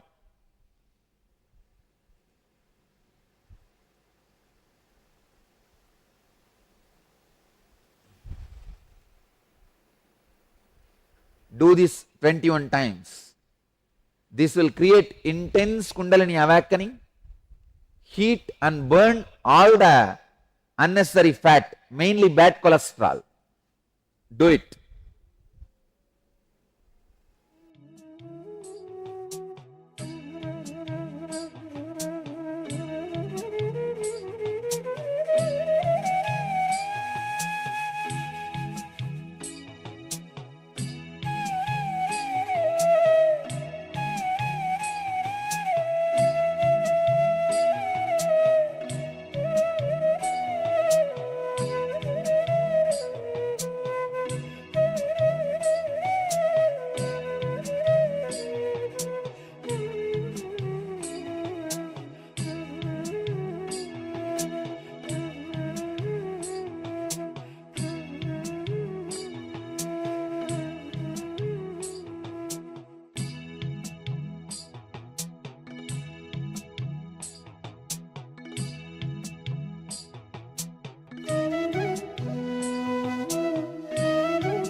I'll teach you the deeper part.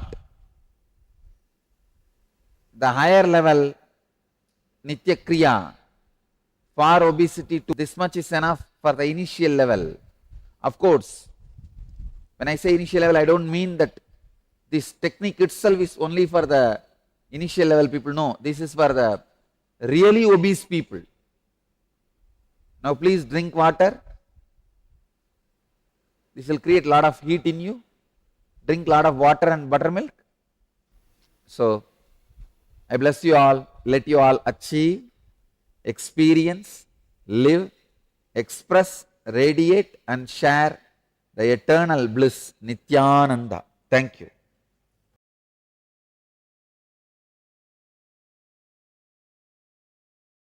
Yes, Nityanandam. So I hope all of you have performed this powerful Kriya.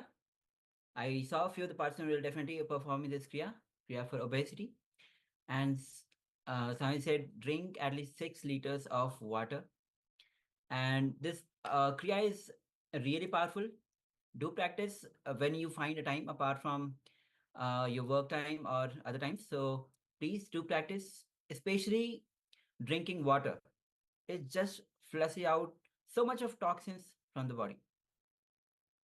Okay, so with this, now we'll be moving on to the power manifestation round. Today we are manifesting third eye solutions. So let's get ready.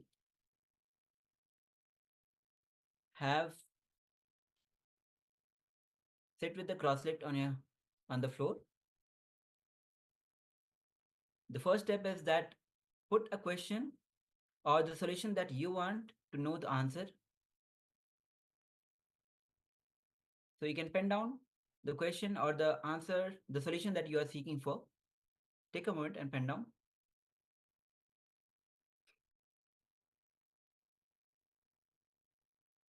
And then once you have pen down, close your eyes. Remember Swamiji in your third eye. Bring awareness to your third eye. Remember Swamiji in third eye. And put the question that you have pen down. Put that question inside your third eye. And you'll see, you'll get the revelation of the question or the solution that you're looking for. Start chanting Mahavakya to experience the super conscious energy of the Supreme Pontiff of Hinduism to work through you. Mahavakya. Start chanting Mahavakya. When you bring your awareness and put the question inside your third eye, the energy of Swamiji starts working on you. Will start experiencing the click, the shift, understanding, and the powerful cognitions will be manifesting in you. So I hope all of you are ready. We'll be playing the oneness capsule so that you can entangle with the Supreme Pontiff of Hinduism with deep gratitude and surrender and manifest this power.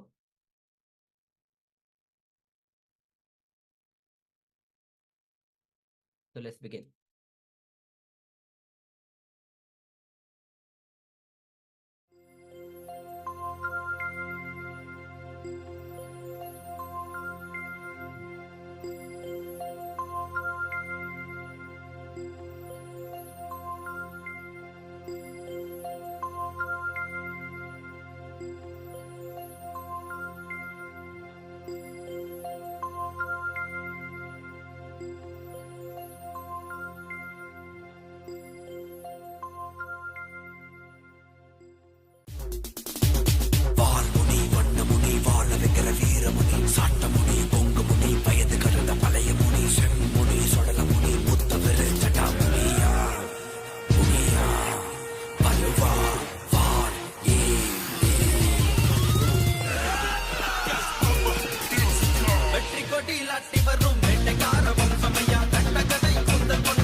வருவாய் மூவோடு கனிகளை கொண்டு உன்னை பூஜித்தோம் அருள் தருவாய் கலி என்னும் கடலில் மூழ்கிட்டேயும் இனி கரம் தந்து காத்திட்டு கருணை பொய்கையில் அலர்ந்திட்ட அளவற்கும் போல உன் திருவடியில் வாழ்ந்திட நித்தியனின் வாராய் அருணாச்சலனே நீ வாராய் அகண்ட ஜோதியனே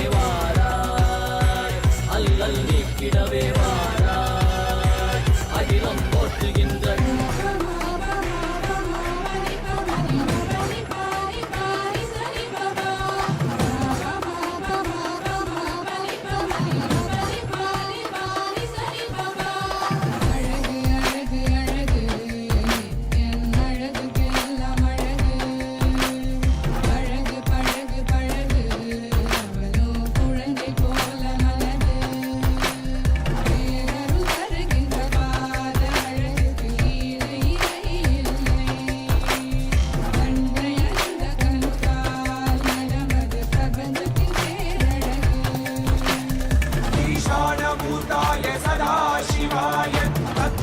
वक्राय महेश्वराय अघोरहृदयाय रुद्रेश्वराय वामेश्वराय स्थितिकारणाय सत्यस्वरूपाय सृजनेश्वराय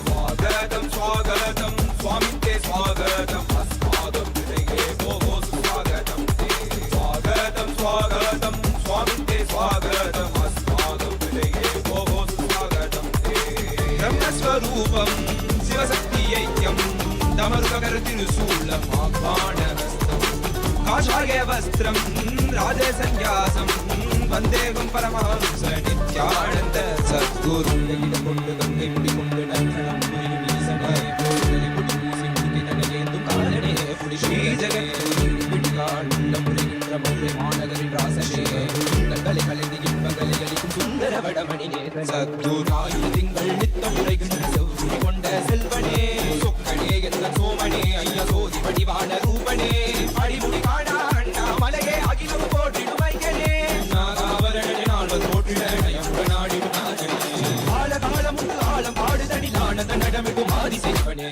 அங்கிடம் கொண்டு கங்கை முடி கொண்டு நந்தனம் புரியும் ஈசனே சுடலை கொடி பூசி முடுகை அழகேதும் காலனே புலி தோலனே வீடின் விடிகால் உள்ள முறைகின்ற மதுரை மாநகரின் ராசனே கிண்ணல்களை கலைந்து இன்பங்களை அளிக்கும் சுந்தர விடமணி நேசனே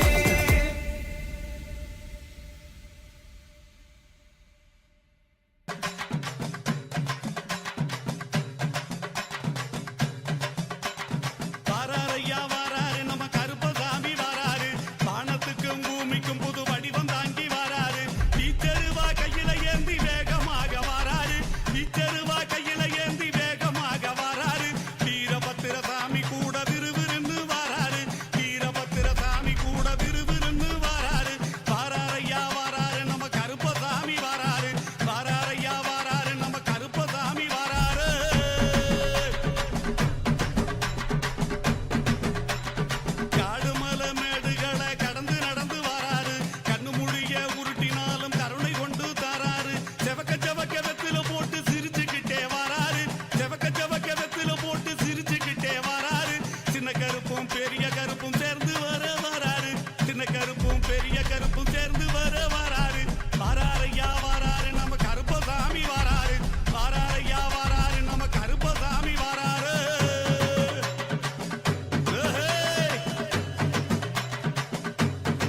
நாட்டுல இருக்கும் மக்களை எல்லாம் பார்த்து போக வராரு.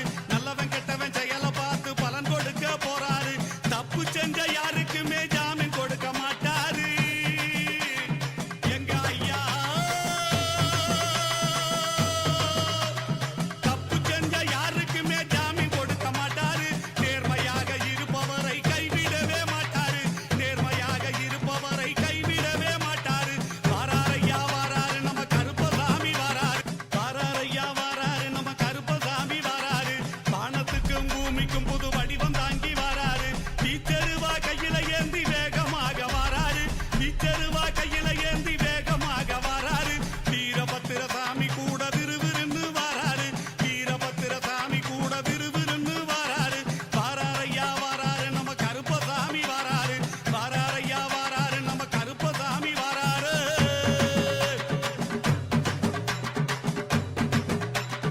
காடு மலை மேடுகளை கடந்து நடந்து வாராரு. கண்ணு மொழிய உருட்டினாலும் கருணை கொண்டு தாராரு. செவக்க செவக்க வெத்தில போட்டு சிரிச்சுக்கிட்டே வாராரு. செவக்க செவக்க வெத்தில போட்டு சிரிச்சுக்கிட்டே வாராரு. சின்ன கருப்பும் பெரிய கருப்பும் சேர்ந்து வர வாராரு.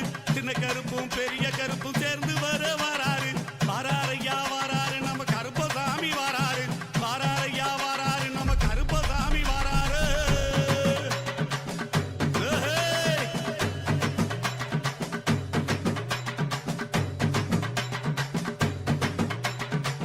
நேர்மையாக இருப்பவரை கைவிடவே மாட்டாரு. நேர்மையாக இருப்பவரை கைவிடவே மாட்டாரு. வாராரையா வாராரு நம்ம கருப்பசாமி வாராரு. வாராரையா வாராரு நம்ம கருப்பசாமி வாராரு.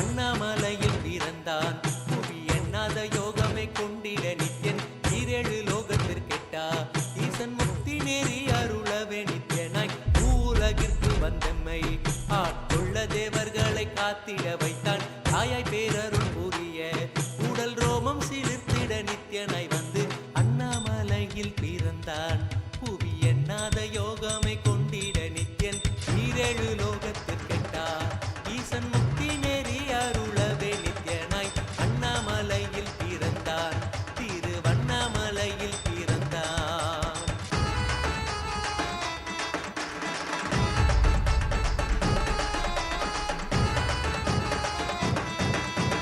சித்தை கிளப்பி விட்டேனில் பர தத்துவம் கற்பித்த பாரமஞானியாய் ஞானக்கண் கொடுத்த தமக்கே ரூபம் காட்டிய மாய வித்தை செய்யும் நித்யன் சித்தை கிளப்பி விட்டேனில் பர தத்துவம் கற்பித்த பாரமஞானியாய் ஞானக்கண் கொடுத்த தமக்கே ரூபம் காட்டிய மாய வித்தை செய்யும் நித்யன் அண்ணாமலையில் பிறந்தான் புவி எண்ணாத யோகமே கொண்டிட நித்யன் ஈரேழு லோகத்திற்கெட்டா ஈசன் முக்தி நெறி அருளவே நித்யனாய் அண்ணாமலையில் பிறந்தான் நித்யன் அண்ணாமலையில் பிறந்தான்.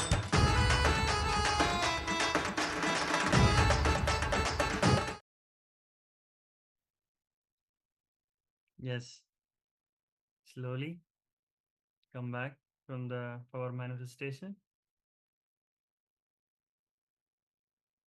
So share with us what experience you had, how it went through while manifesting this power, and what you have penned down, what solution you got. Please share with us in the comments. And one more thing is, when you're doing this power, giving the solution from the third eye to your partner, the solution is not only for your partner, it is for you only, you also. The same problem you are also having in your life might be. So if you look at in your life, you might be also having the same problem. So Swamiji is giving solution through the third eye.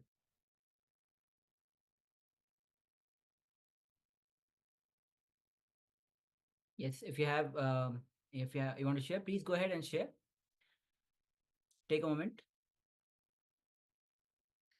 And now we'll be entering into the next session, which is going to be on another revelation by the Shiva Sutra. Bhagavan himself will be guiding us through this session, which is beyond body and mind. As we all know, all the sufferings, whatever we have experienced, whatever exists, arises from the body and the mind. All kinds of problems. So what is it which is beyond and mind? Swamiji himself will be guiding us throughout this session from the Shiva Sutras, as today the whole theme itself is on Shiva Sutras.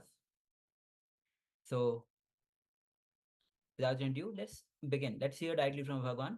Come to the space of listening. And let's begin.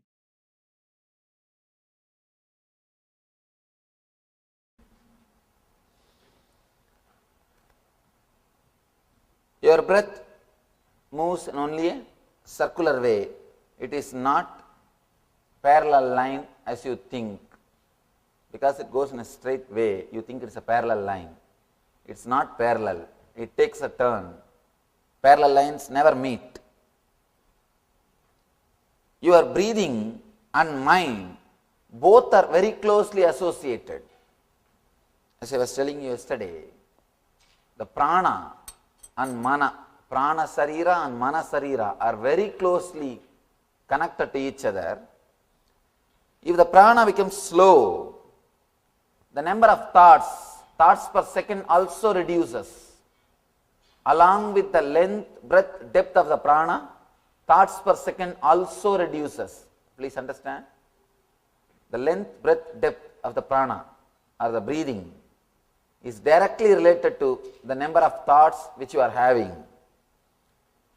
If for example here, if the prana is slowly coming down, slowly going into the inner space to take turn, this is the space in which it takes turn. It's an ingoing, incoming, outgoing.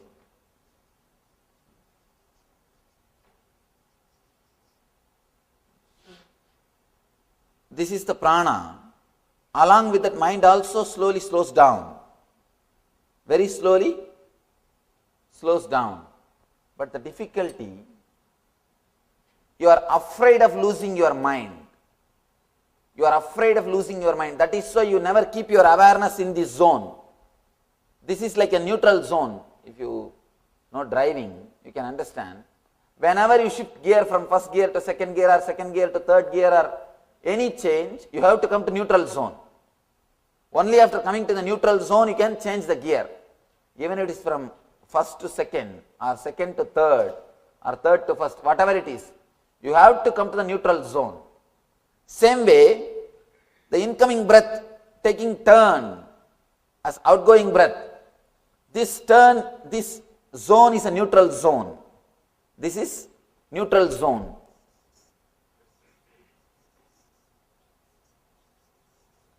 You are afraid of this neutral zone because in this neutral zone you are empty. You don't have any identity. The biggest fear human beings have is fear of losing identity. Fear of losing the identity. I tell you, even fear of losing death is not great fear, like fear of losing identity. Fear of losing death itself is nothing but you don't know how you will be after death. If you are very clear, you will be in some way, you don't have the fear.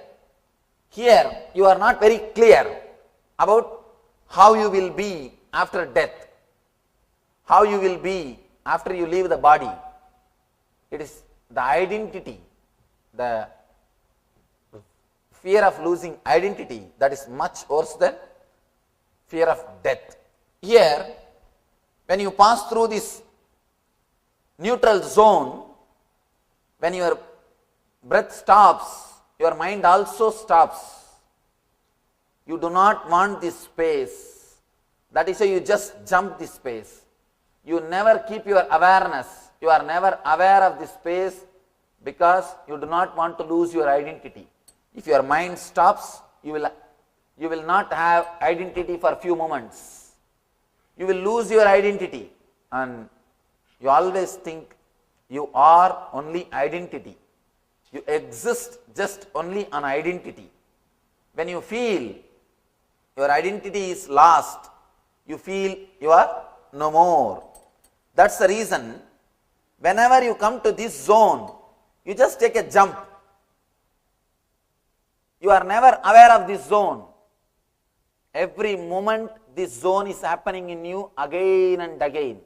Whenever your incoming breath takes outgoing as outgoing, or outgoing takes as incoming, this is also neutral zone. But you are afraid of these two neutral zones. You just take a jump. You do not want to be aware of this space. Every moment, when the incoming breath takes as outgoing, outgoing takes as incoming, you are afraid of this neutral zone, because in neutral zone you don't exist. In neutral zone your identity is lost. You do not want to be aware of losing your identity. You do not want to lose your identity. You are so obsessed with your identity. You are so caught. You are completely caught with your identity. You do not want to even remain for a moment, even for a kshana. You do not want to be without your identity. Constantly you are protecting your identity. But the big problem is your identity is completely social.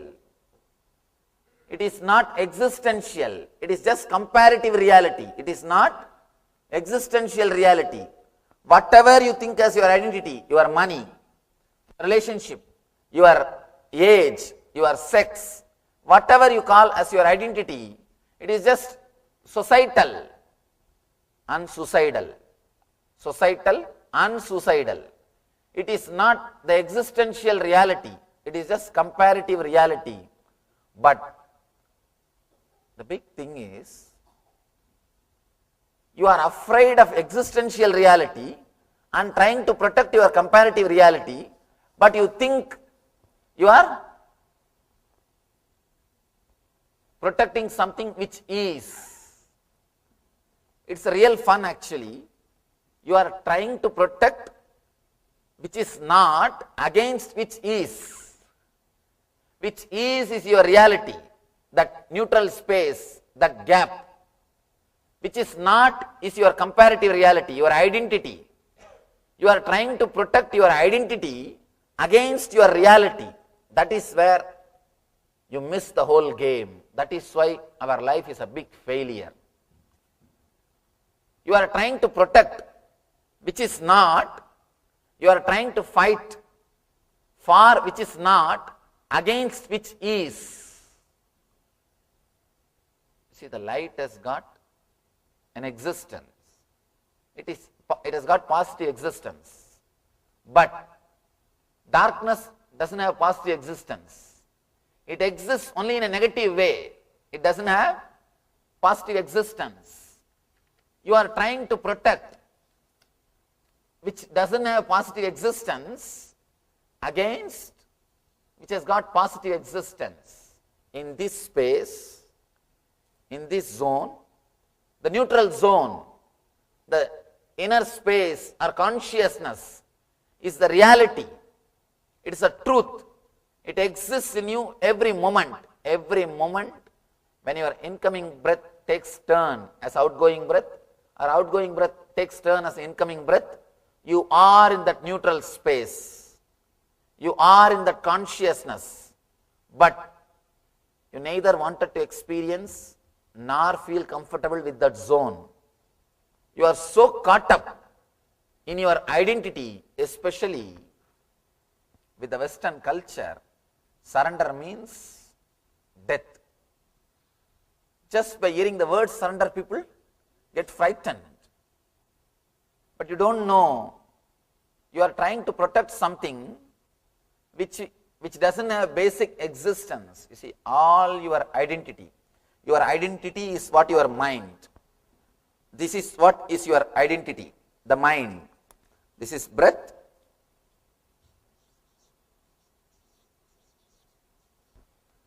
This is breath and it's mind. Mind is nothing but your identity. Again here, outgoing breath, mind. This is the zone, neither breath is happening nor the mind is working. This is the zone where both stop.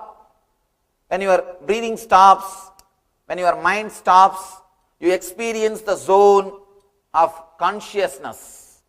This is what I call neutral zone.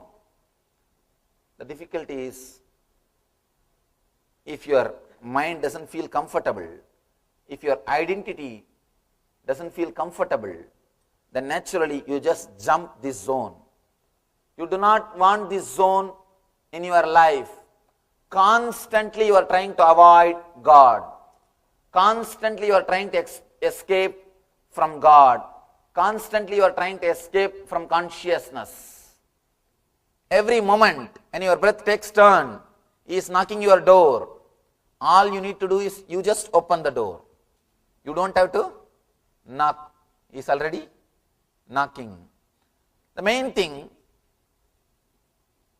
you need to feel comfortable with that neutral zone.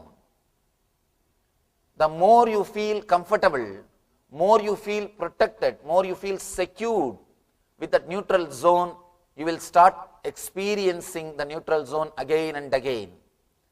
When you start experiencing the neutral zone, you will stay in consciousness.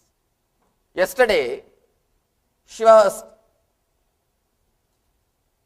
giving us a technique to be a witness of only one neutral zone. Incoming breath becoming outgoing. Incoming breath taking turn as outgoing. He was speaking about only one neutral zone, because immediately you can't be aware of both the neutral zones. Only one you can start. Yesterday he started with first neutral zone. Now he goes deep. He goes deep. Now he says, be aware of both the neutral zones. Be aware of both the neutral zones. There is a proverb. If cat will think, you can see cats when they drink milk, they will always close their eyes tight, because they think once they close their eyes, the whole world will become dark. Nobody will see that they are drinking milk. You are also doing the same thing. When you chant some mantra, because you don't pay attention to the fear, you think the fear has disappeared. Let you be very clear, fearlessness does not mean non-existence of fear. It means the fear will be there and you will have tremendous energy or courage to live with it. Who can flirt with the fear, the maximum fear, and the energy or the courage to live with it is what? Is the quality of Bhairava. Bhairava means, it is not that he doesn't have fear, he can flirt with fear. He is not affected by fear. One more thing, the very quality of life is fear. People come and ask me, Swamiji, I am always having the fear of unknown, what to do? I tell them, please be very clear, you are alive. There is a possibility of losing something, that is why you are afraid. If you don't have any possibility, you will never be afraid. You will never be afraid. That is why these barbarians, barbaric societies, they are never afraid. You can see constantly these fellows going out and killing people. War, all wars. You can see people who are barbaric only win in the war. The big problem is people who are sensitive, respectful to the life, they don't feel like fighting. They don't feel like fighting because they don't feel that there is need for protecting anything. But these barbaric people, they go on killing everybody. Let it be very clear, fear is the basic quality of life. You can be fearless if you are in graveyard. If you are already in graveyard, there is no need to be afraid of anything. Nothing to lose. If you have something to lose, you will have fear. Nothing can be done. Nothing can be done. That is the quality of life itself. Here, Shiva says, Bhairavi, O Bhairavi, means, oh, energy you can flirt with, fear, who can have or go beyond. You are neither attached with fear or detached from fear. One more thing, if you are afraid of fears, if you are frightened about fears, again, don't think you are detached from fear. It's one more kind of attachment. All detachment is one more kind of attachment. The negative way of attachment is detachment. If you are afraid of fear, if you are frightened about fear, again, you are in fear. Your consciousness will be moving around the fear. One thing, sometime if you are energetic, if the hormonal pressure in your body is high, you do things without intelligence, without thinking about the result. That is what you call as courage. Let it be very clear, whatever you think as courage is not courage. You do not think about consequences.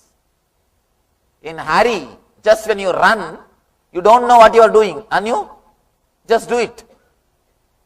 And you do not know what you have done, or you do not know what you want to do, and you just run and finish it off.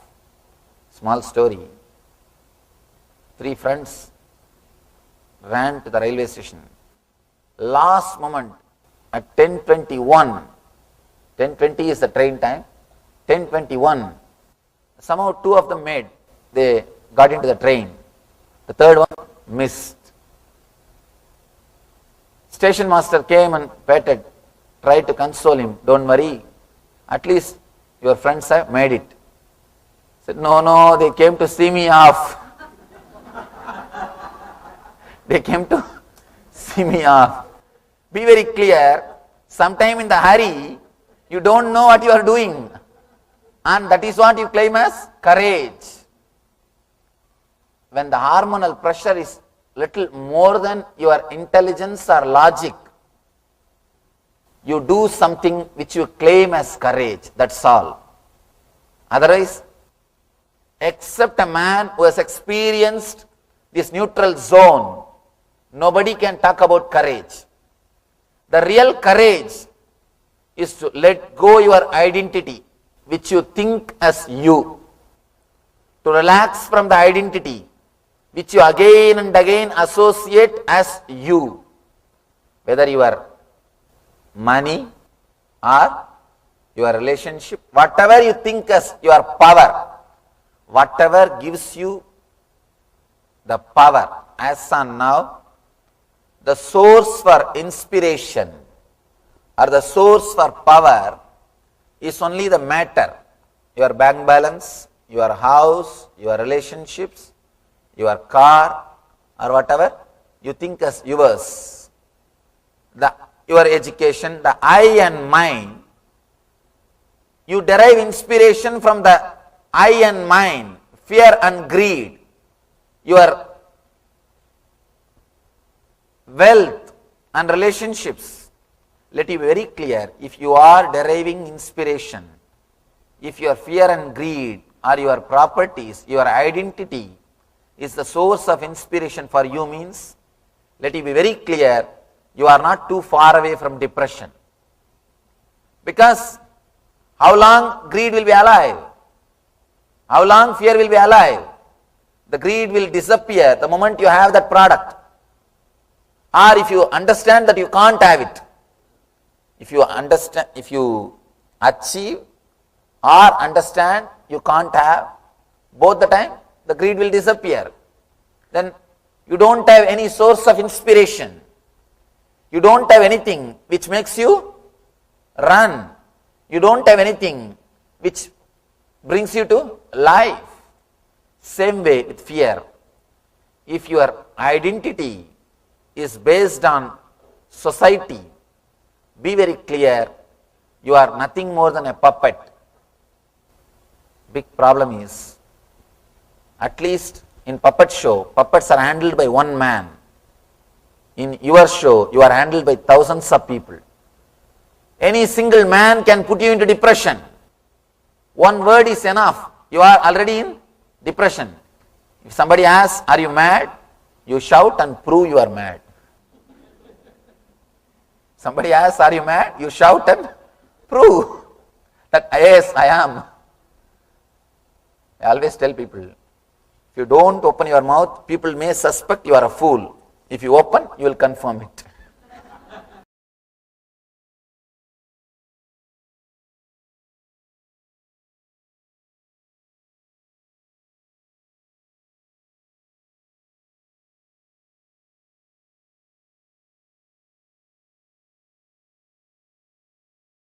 So I hope all of you have enjoyed this video where Swamiji explained in detail about the neutral zone with every intake of the breath and every outgoing breath. There's two neutral zone, and that is the zone that where our identity is not there, our mind doesn't exist. That is why we are afraid, and constantly we are escaping this zone, and we are not at all bringing our awareness to these two zones. So this, the biggest fear is not even the fear of death. Swami says the biggest fear is of fear of losing one's identity. We are so much caught up in this our identity, and we are so much protecting our identity. Swami says in the West, whole system is about protecting the identity, and so that is why they are not able to understand surrender. The moment they hear the word surrender, they are like, no. So they're so much caught up with the protecting their identities. So when the breath goes at the two zones, their mind stops and breath stops. That is where we lose the identity, and we are constantly afraid of losing our identity. Identity in the terms of our gender, our even the work that we do, the identity that we carry, male, female, and social, all social conditioning are nothing but the identities that we carry. So all the time we are constantly protecting our identity. Once we start feeling comfortable with the neutral zone, then slowly will start feeling comfortable with the neutral zone. Then that zone will start opening will start to open up for us. So now that Swamiji has revealed about the neutral zone, how with the every intake and outgoing breath, we are escaping the neutral zone, which is happening constantly, and constantly we are escaping it. And so now this will be entering into the meditation for this neutral zone. So I hope all of you are ready. Find a place where nobody is disturbing you, a place where you can sit comfortably to do this meditation technique. It's a very powerful technique. Just Swamiji has revealed about the neutral zones, and we'll be entering into this meditation technique. So take a moment, find a space, find a place for yourself there nobody is going to disturb you for this whole meditation time.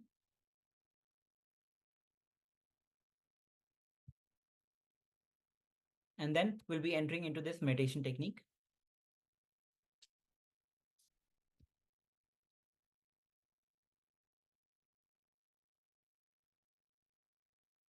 Okay, so I hope all of you have settled down with a place where you can perform this meditation technique.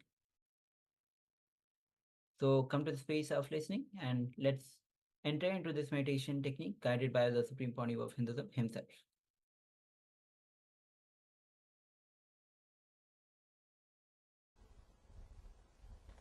I'll repeat the sutra once more.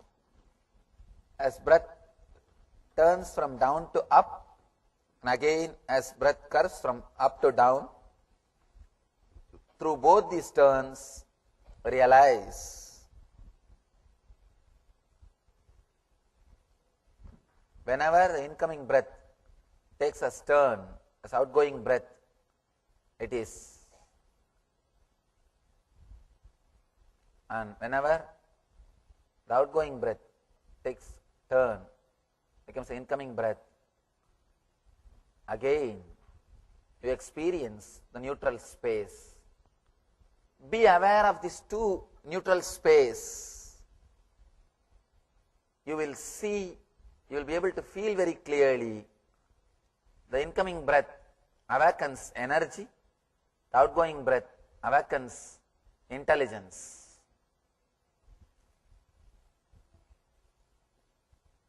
Of course, in a way, energy and intelligence are one and the same. Two sides of the same coin. To give you a little deeper explanation, energy, intelligence, love, bliss, all these things are one and the same. When the consciousness expresses through your head, it's intelligence. When it expresses through your heart, it is love. When it expresses through your being, it is energy. When it is there as it is, without moving, it is bliss. So all four are same phenomena, different names of same space. Now it is time, we'll work on the meditation technique. If you have intelligence without energy, it is curse, dangerous. Be very clear, it is curse. A small story. In a party, one guy goes near a lady and asks, "Please pardon me, but I am not able to resist noticing beautiful diamond in your finger.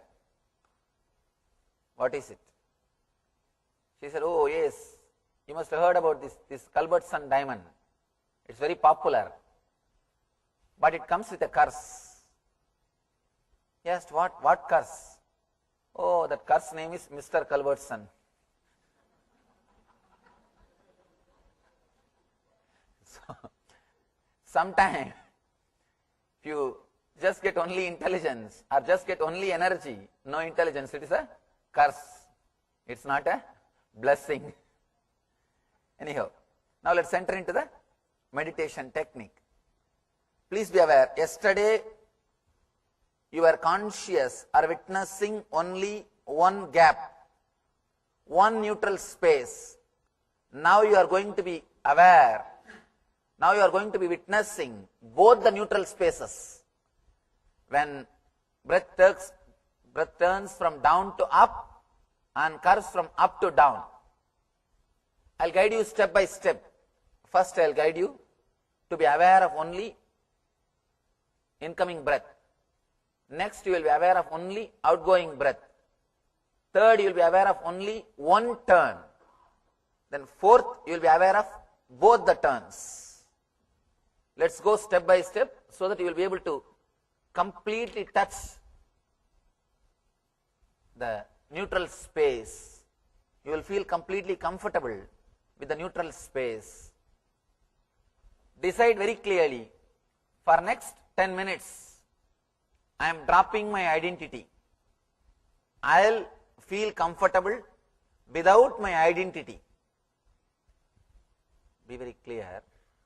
Your identity is the main reason why you take jump. Whenever you come near that neutral space, you do not relax into the neutral space. You just jump and go to the next step. You do not want the neutral space to last long. You do not want to be aware of that neutral space because you are afraid of losing your identity. It's a beautiful chance. God is knocking at your door. Please relax from your identity and experience the Shiva consciousness. And one more thing, tomorrow I am going to start the discourse at 7:30 itself. Tomorrow is the beautiful technique. Shiva is taking us step by step, deeper and deeper layers. Tomorrow is taking us to a different dimension, totally altogether different dimension. Tomorrow is the third sutra. My main message for this whole trip, be unclutched. Tomorrow I will be speaking on that main theme for this whole spring tour. The main theme is be unclutched. So, tomorrow is the sutra of being unclutched. So, tomorrow I may start at 7:30 and it may end, it may take some 3-4 hours. It is a beautiful sutra. I can say that is the essence of Shiva Sutra.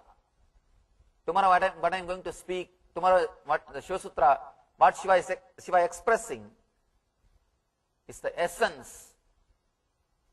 Of course, as I was telling, I can't edit a single sutra. In that, if I have to say essence, this message, be unclutched. Tomorrow, Shiva is delivering that message in the third sutra. So, we'll start at 7:30 itself. Yes, please get ready. Sit straight. Please tie your eyes. If you don't have any cloth, at least close your eyes tightly so that this light doesn't disturb your meditation.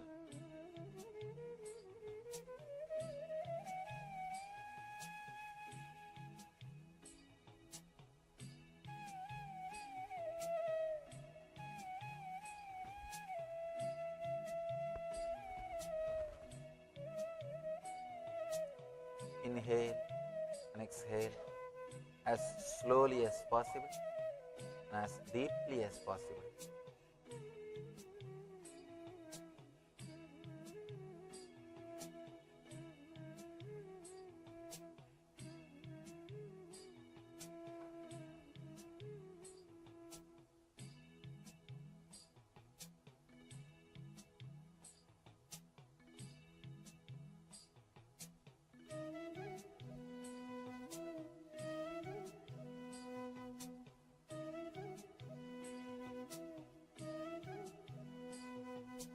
Decide consciously.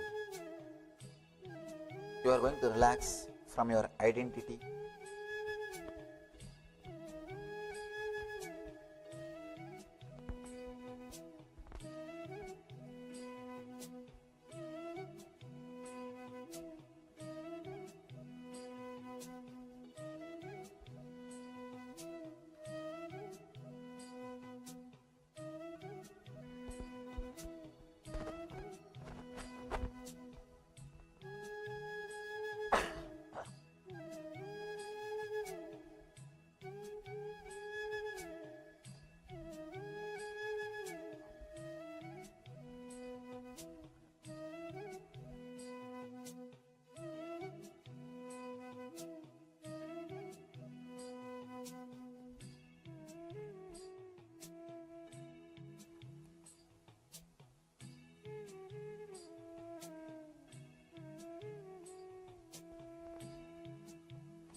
Slowly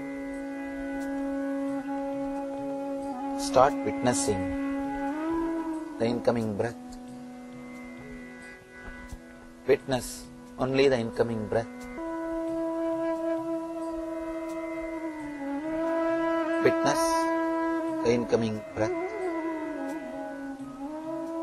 Feel the incoming breath flooding energy, life throughout your body.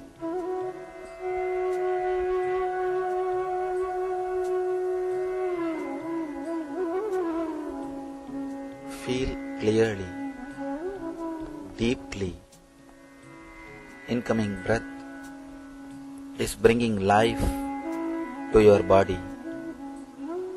It is bringing energy to every cell.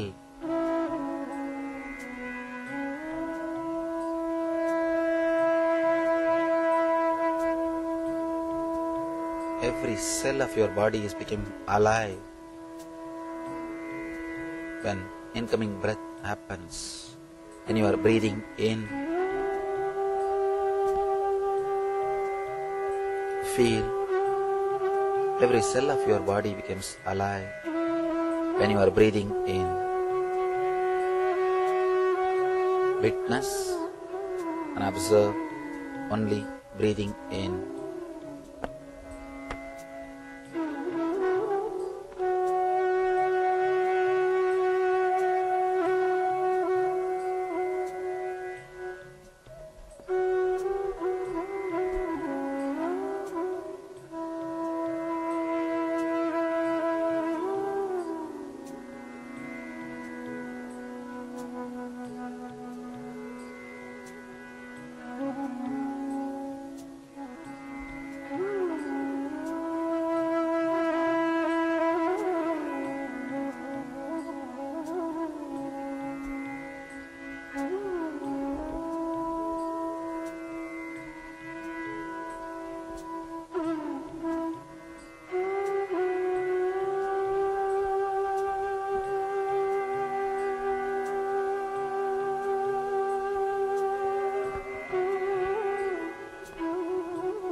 Start observing, witnessing only outgoing breath.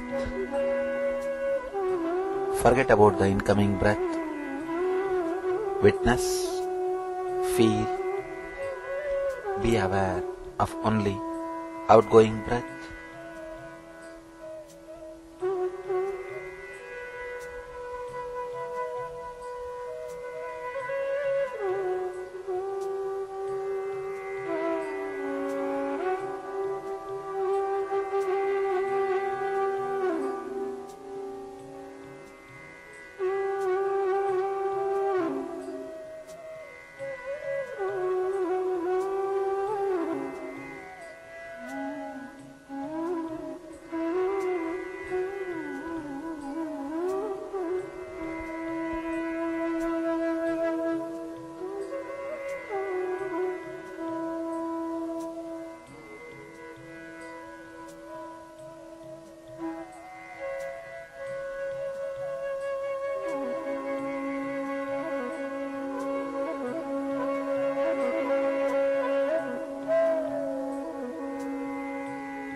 Start witnessing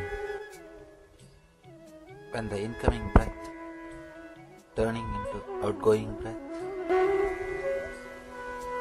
Witness only one neutral space of incoming breath turning into outgoing breath. Forget about everything else. Just be witness. Be aware of incoming breath turning into outgoing breath. Be aware of that one gap, one neutral space. Just be aware of that one neutral space. Witness only that one neutral space.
If you miss the gap, do not worry or feel guilt. Just be aware of the next gap. Be aware of only one gap, incoming breath turning into outgoing breath. Just be aware, be witness of that one neutral space.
start witnessing. Be aware of both the gaps. Incoming breath becoming outgoing breath, outgoing breath becoming incoming breath. As breath turns from down to up, and again as breath curves from up to down, be aware, start witnessing both the neutral space, both gaps.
Witness both the neutral spaces.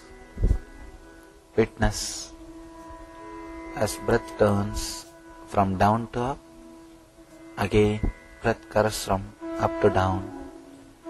Be aware, be completely relaxed through both these turns. Feel clearly you are flooded with energy and understanding.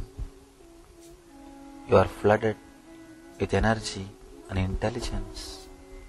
You are in bliss, eternal bliss.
Namah Shivaya. Slowly, very slowly, you can open your eyes.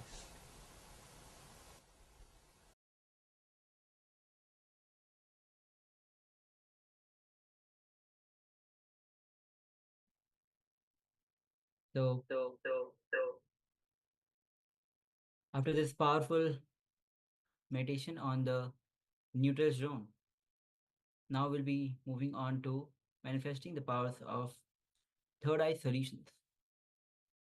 So, let's take a moment. If you don't have the IBAN, please go ahead and have the IBAN with you to cover your eyes. You'll be, and first step is you're gonna put down your question or the solution that you're looking for.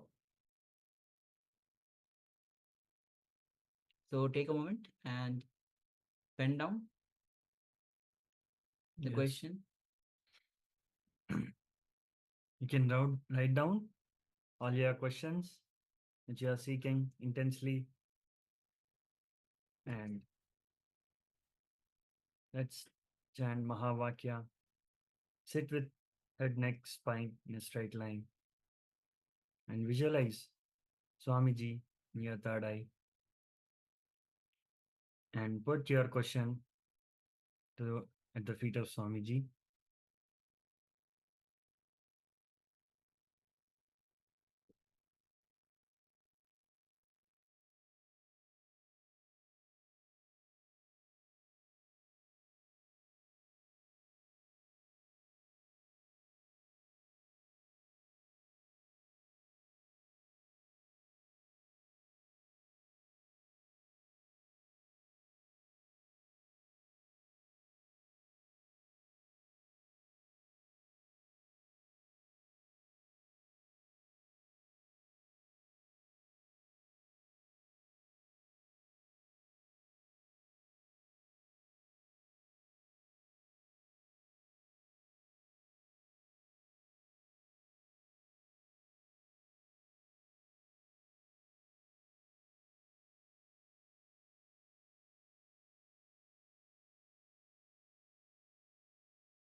I bless you all.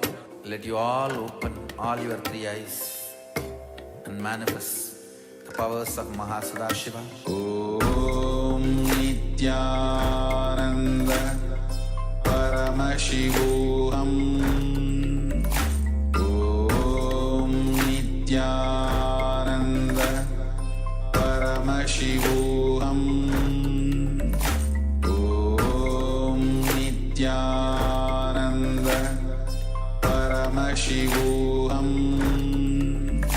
Om Nityananda Paramashivoham. Om Nityananda Paramashivoham. Om Nityananda Paramashivoham. Yes, sorry for the technical glitch.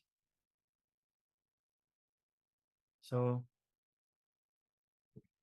yeah, visualize Swamiji in your third eye and ask your question to Swamiji and pen down what your third eye has revealed and share the experiences after manifesting as a shift or click or an understanding or any powerful cognition manifesting in you. Pen down everything and celebrate that Swamiji is manifesting through you. So let's start the power manifestation.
I bless you all. Let you all open all your three eyes and manifest the powers of Mahasadashiva. Om Nityananda Paramashivoham. Om Nityananda Paramashivoham. Om Nityananda Paramashivoham. Om Nityananda Paramashivoham.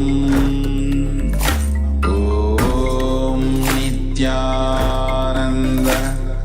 Paramashivoham. Om Nityananda Paramashivoham.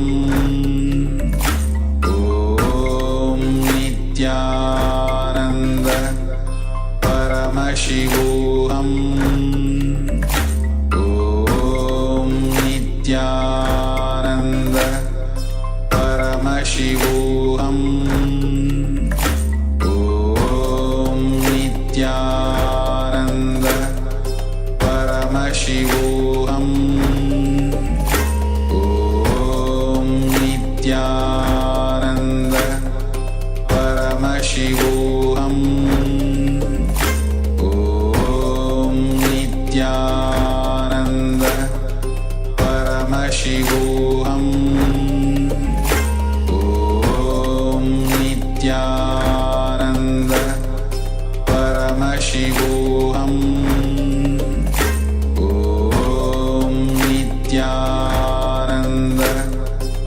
Paramashivoham. Om Nityananda Paramashivoham. Om Nityananda Paramashivoham. Om Nityananda Paramashivoham. Om Nityananda Paramashivoham. Om Nityananda Paramashivoham. Om Nityananda Paramashivoham. Om Nityananda.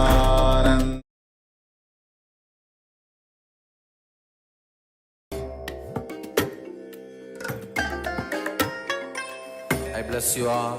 Let you all open all your three eyes and manifest the powers of Mahasadashiva. Om Nityananda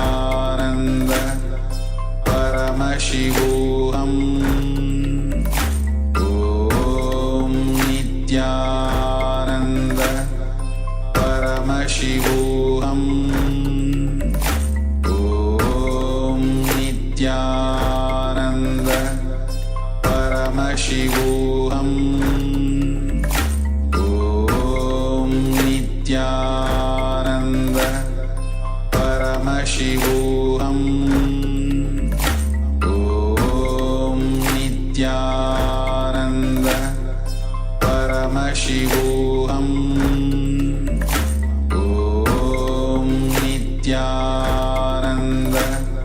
Nityananda Paramashivoham. Om Nityananda Paramashivoham. Om Nityananda Paramashivoham. Om Nityananda Paramashivoham. Om Nityananda Paramashivoham. Om Nityananda Paramashivoham. Om